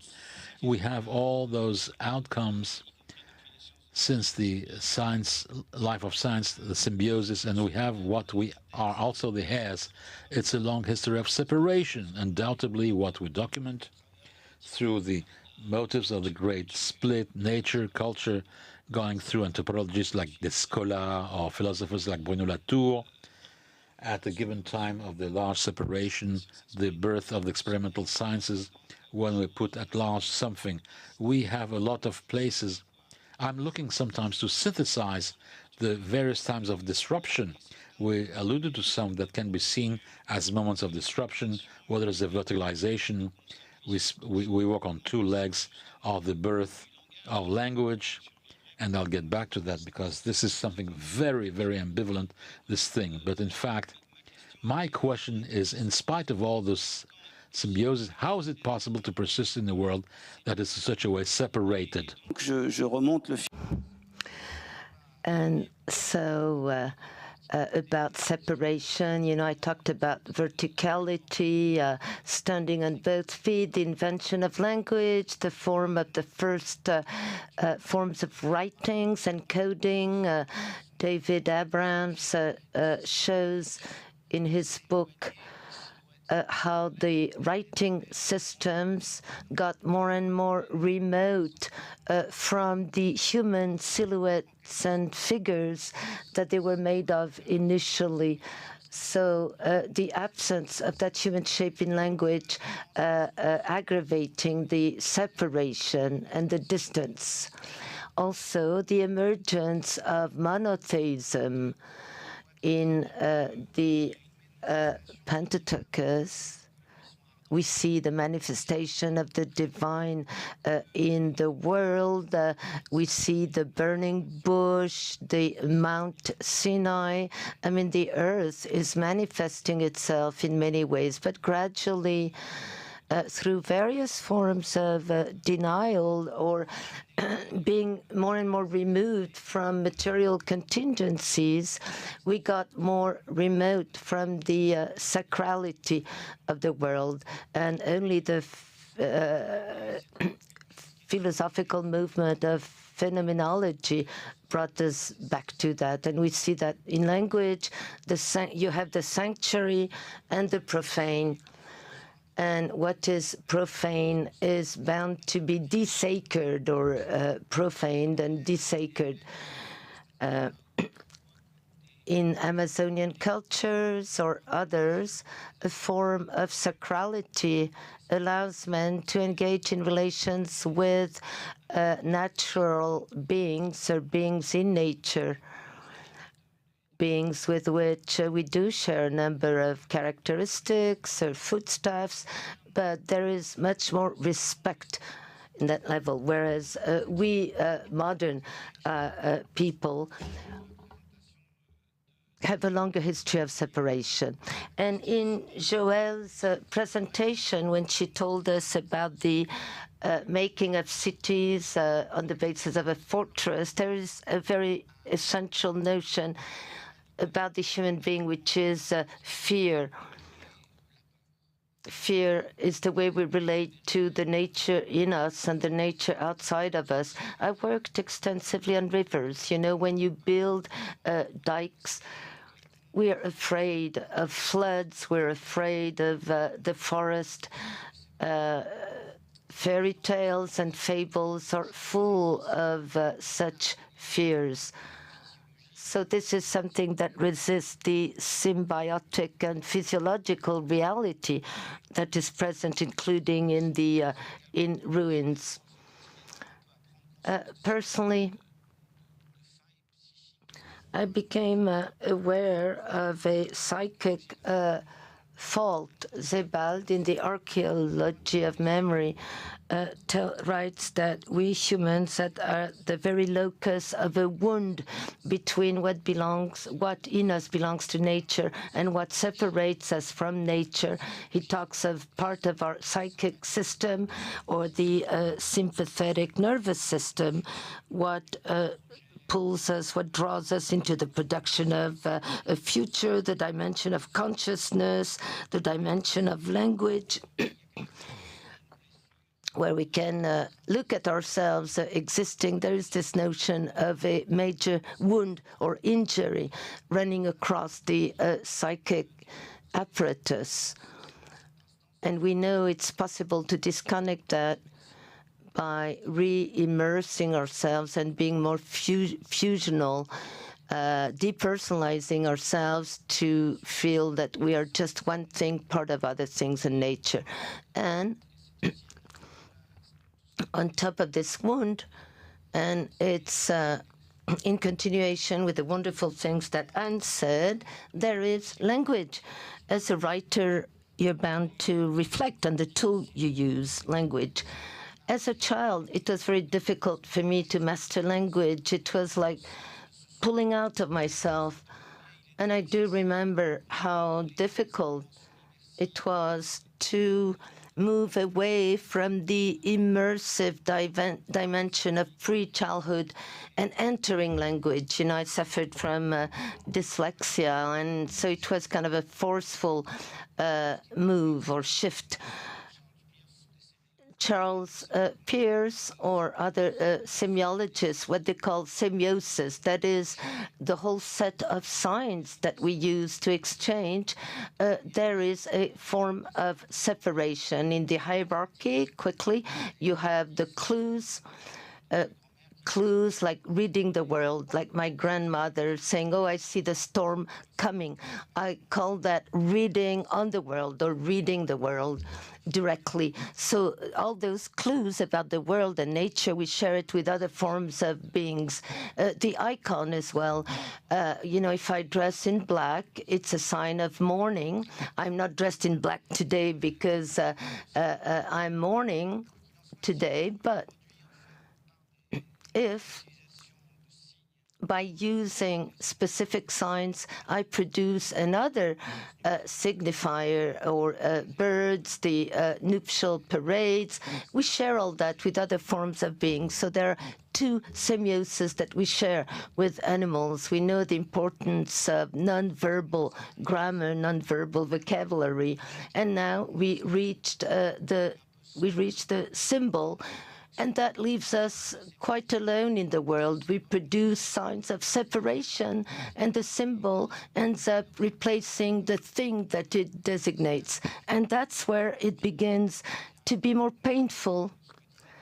And I come at the end, but to add to what Anne's saying, there are many things in language that remind us of the world. Language in its very genesis is attached and connected to other forms of life, but there is something that brutalizes and replaces those who are absent even. So this dimension of separation and unseparation in language is something that I'm quite obsessed with, because language replaces a locus where there was mourning, where there has been a death. When the mother dies, you have to save the world of the mother. Same with the father. And when the country no longer is, you have to remember the country. So in language, there is some tension based on what is missing, what is absent. And the world of the 20th century is full of absence. Raphael, in the previous panel discussion, you were talking about, what are the dead and what do they continue to say about the present. So there are many absent beings, and there is a massive need for translation. In the 20th century, the absence of all those who died, due to all the destructions we experienced. And when life sciences tell us that insects are missing or pollinizing insects are no longer there, they point at great populations of absent beings. They're countless. And we have to translate the language of the absent. It's sort of a general necropolitics, semiotics. What do we do with those absent beings? What do they tell us? The discourse of the Anthropocene is a great discourse on absence. It's the inventory of everything we destroyed. The big question is, can we continue to live with all the entities that we destroyed? And a cross-cutting question about the missing humans, and the absence of other forms of life. Let me add, in my story, when I published The Being and the Beach, Birk, Buche, you find that root in Birkenau, the concentration camp. It's a place, the name of that place was a place where there used to be trees, and the trees have been the witnesses of so many tragedies. So I'll stop with that dimension of language, but I think it's essential to think about that locus and the way we encode the world. And some forms of encoding reattach us to the world. It re-engages our affects on the basis of what is missing, like rosewood. You remember Bygone Flowers. It's the clear chamber of Roland Barthes and the photography of his defunct mother. So all that gives us back the world of those who disappeared. And then there are other forms of ciphering and coding that brutalizes the world. It leads to aggregative words, like when we say democracy or capitalism. Those are large-scale, big-scale aggregative words which carry with themselves the immensity of the oblivions of so many forms of life that are begone. Okay, I'm looking at my chronometer, 1 minute left, but something is happening right now that is upsetting all this since the beginning of the 20th century. Gradually, there is this shift, this move towards the rights of nature. And usually this form of encoding is brutalizing us. Law is brutal, but through law fictions, it invents the possibility for natural entities to access the status of a subject, wording, having a voice, and the possibility of conveying their needs in the human social space. So from that big change we went through, I started working on the river that wanted to write about the example of the Loire River. Okay, 20 minutes are gone. It's the end. Merci, merci. Many, many, many thanks to all four of you. I know we don't have much time. Camille wrote me repeatedly to let me know that we have to end this panel 5 minutes earlier than what was scheduled. So maybe we can allow some people in the room to ask questions, or you want to do it? Thank you for talking about the negative, brutalizing and coding. That is quite essential. I didn't have time to go through all my presentation, but the literature today, Xavier Voissel with The Night Rivers or The Titanic Arc by Chevillard, and actually all the agri-food literature, as I call it, fighting the nomenclatures of industrial animal breeding, animal husbandry.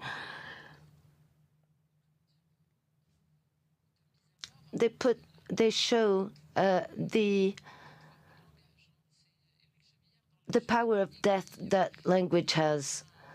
In the Titanic Arc, Chevillard says that when an animal dies or when a species disappears, we lose the sensitive character of this species, and the word becomes empty of everything. The word becomes half a word, a mummy, as it were.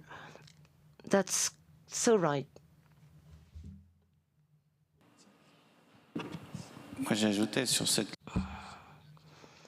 I would add about the language that destroys. Arthur Koestler, you know, The Zero and the Infinite. It's 1984. It's really about the language of death.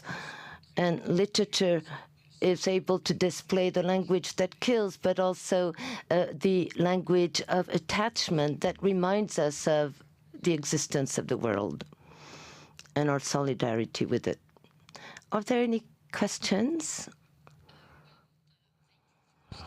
Your presentations, I have a little bit of a comment. I think that taking into account perspectives from South America and from the communities that have resisted the destruction of the territories and their relation to nature is important to take into account. I think both the narratives about our relation with animals and with trees have been prevalent and still exist, and they configure many ways of resisting against climate devastation. It should be noted that it is precisely in the Latin American territories where it is most dangerous to be part of a defense of animals or territories or trees.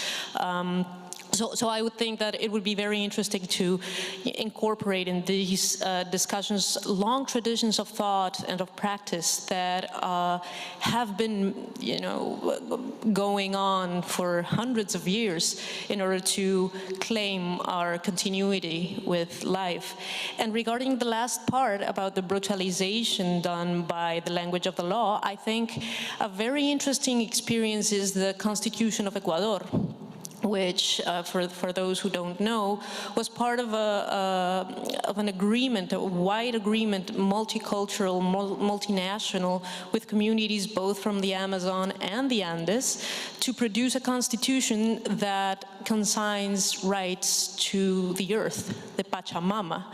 And one of the rights that the Pachamama, the planet has, is the planet has the right to have humans dance and celebrate on it.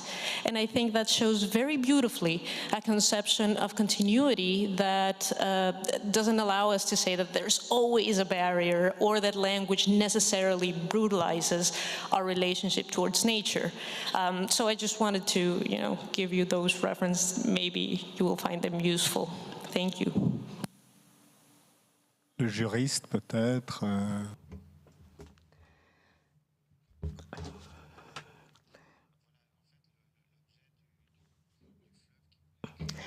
Yes, the purpose of this book, the river that wanted to write the project we carried out for 3 years, drawing inspiration from constitutional changes and case law that have been enacted for years. 2008, the formation of Equator, and then the New Zealand law that gave the status of a legal person to a river. Also, a judge in Colombia made La Trato a subject of law. And then, good news, I was enthused when the Spanish Parliament voted to legally recognize a wetland called Mar Menor, the Little Sea. It was the first ecosystem in Europe being given the status of a legal person. The anthropologists talk of totemic or animist. The Maoris in New Zealand do have totemic beliefs. And you're right, the beauty with that kind of law is that from within this brutal encoding, which is modern law, it actually forces the entrance of other cosmovisions and other types of relations. Actually, the big question between law experts, legal experts, those cosmovisions, by being integrated into law, will they bring the law back to a purpose more in connection with life, or will they continue with this dimension of abstraction? And another question arises in countries like European countries where the utilitarian heritage is such, the utilitarian legacy is great. Is it possible to animate and inject anima and soul into those subjects of law? If we make the Danube River a subject of law, for example, will there be enough Indian-like humans to be the spokespersons of the Danube River? Haven't we gone too far in murdering or abandoning these other forms of relating to the world for us to animate those big subjects, you know, what I call vast personalities? Yes, if I could come in on what you've just said.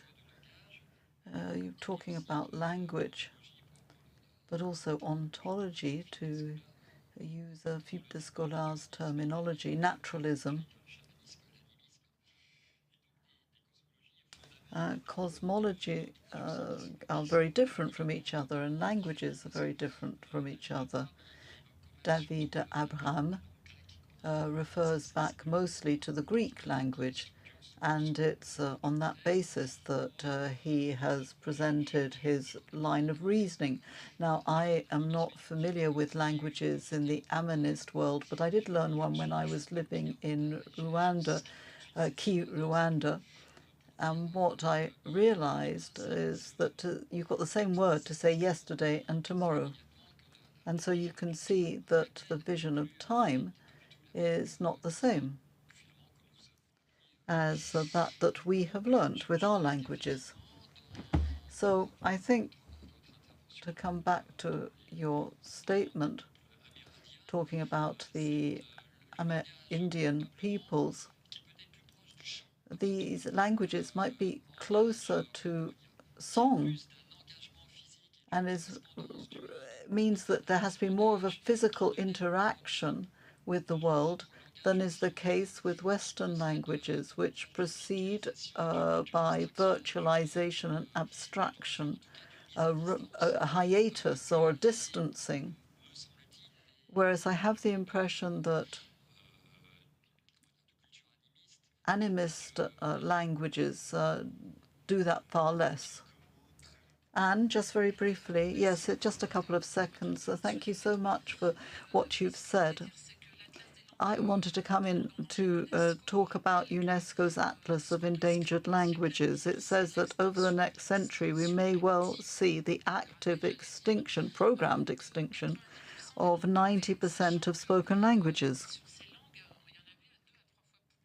And there were 2 or 3 times more languages in the 18th century. We talk a lot about the 6th extinction of species. It's an eradication, actually, and it's true of languages as well. And what you have told us about South America is really relevant in the West, and this is why I talked about Occident. There are minority cultures in the West that have managed to survive through the centuries. And I think that in the West, too, the great barrier between humans and animals, Giono mentions, is also fluid. There are those minority communities where it is still fluid. Thank you all very much indeed. Thanks to all 4 of you.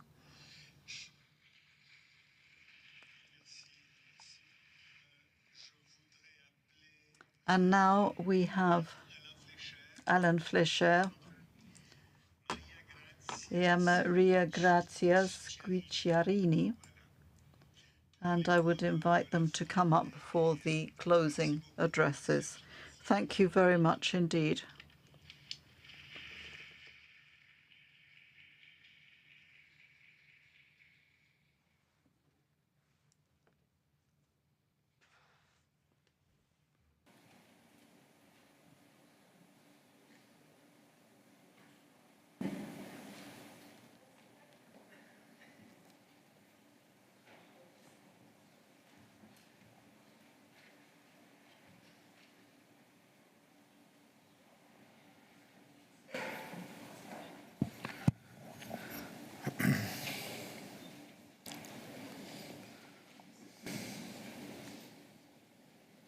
Je serai bref.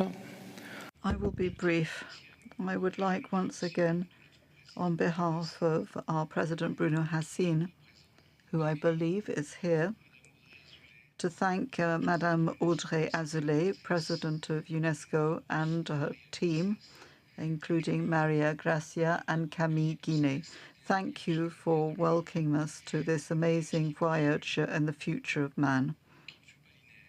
It's not been linear, but it's been 3-dimensional and very rich. It has not just been in space, but also in time. Because if we go to the future of humans, then we also need to go back to the past. We've talked a lot about the Neanderthal Homo sapiens. Thanks to the eminent experts we have had throughout these 3 days, we have managed to cover various disciplines, imagination and creation, this artistic and scientific multidisciplinarity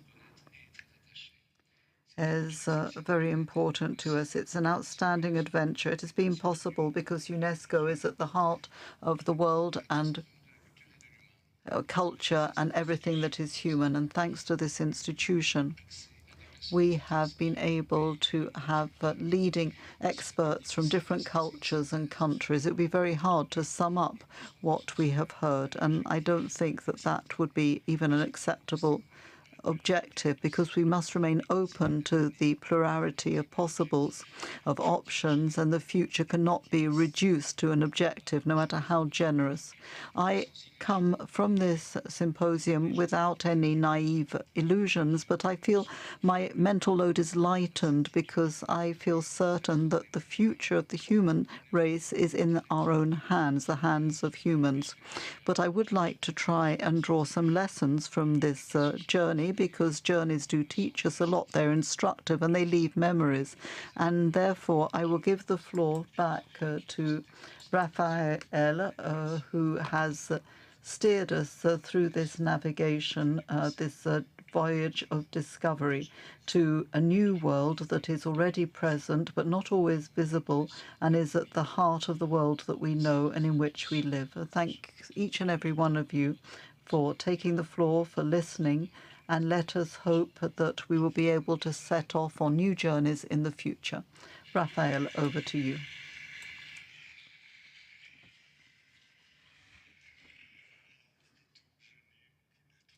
I do not really intend to take the floor. We've had 3 days And it really would not be appropriate, especially not to take the philosophical floor. I would just like to thank everybody, to thank Alain Fléchet and Le Frénois, all of the friends of Le Frénois. I'd like to thank everybody who has helped us here at UNESCO, Camille Guinet, who has done an outstanding job of work. Madame Ramos, Madame Azoulay, Juan, Maimouna, also, thank you both very much. I'm sure I'm forgetting so many people. I'd like to thank you as well. We've only just met, but it's a bit strange to thank you, but I would like to thank you nonetheless, Olivier and all the others. Thank you all very much. And, well, let's wish long life to the human of the future. I haven't been here so far, but I've been in the back office, as they say, for the preparation of this event. Colleagues, delegates, panelists, audience, I'm very pleased to be able to say a few words to close the reflections that have been underway over the last 3 days about the human of the future. These are ideas and thoughts that should not stop here. The discussions have been very diverse and very rich, and they must continue. Please continue them, because humanity is confronted with major challenges, and these challenges may well get worse in the future. Democracy and peaceful coexistence are threatened by hate speech and racism, by a lack of tolerance. Climate change is making our very future on this planet uncertain. These are major challenges which are exacerbated by digital technologies. They have generated and opened up new prospects, but they give rise to ethical and political issues. Artificial intelligence, but new forms of communication and connection, social media, for instance, have transformed the very way in which we define ourselves and we define our relationships with others and with the world. We want sustainability, but combining this with new technologies requires us to rethink our relationship with the planet. We need to act differently, to produce differently, and to behave differently. Philosophy and all human sciences are essential in this enterprise if we want to really bring about massive behavioral change, which is going to be necessary if we can continue to produce peace in the minds of women and men. We've had an opportunity to think about this future together in these days of philosophy. Philosophy cannot find all of the answers, but it can certainly ask the right questions. It brings us essential knowledge and wisdom to help us build a fairer, more human-centered future. It helps us to understand the huge complexity of a world that's increasingly global, and the transformations in the environment, ontologically, economically, can only be understood if we take knowledge from many disciplines and many cultures. And this is the whole sense of our work here at UNESCO, and particularly our program for managing social transformations, which tries to have greater interconnection between political thought and research, to consolidate the link between knowledge of all types, particularly social and human sciences, and action on the other hand. This is essential in order to bring about positive social change and inclusive and sustainable development. UNESCO is the UN agency that is a laboratory of ideas, and it can propose possible futures, build what we could call an ethics of the future by presenting a new storytelling about the future. There's been a lot of talk about the importance of the imagination and narratives. This requires a lot of strength to propose a positive, desirable future, and particularly to translate this into political action. But this is at the heart of UNESCO's mission. We want to show that the human of the future must be a human who is reconnected with the world of the divine. And I would like to conclude by quoting the panelist Benoit Pelopidas, who said this morning, we must become something else than the apocalypse. We must work with philosophers to work lucidly on the world of the future. Thank you.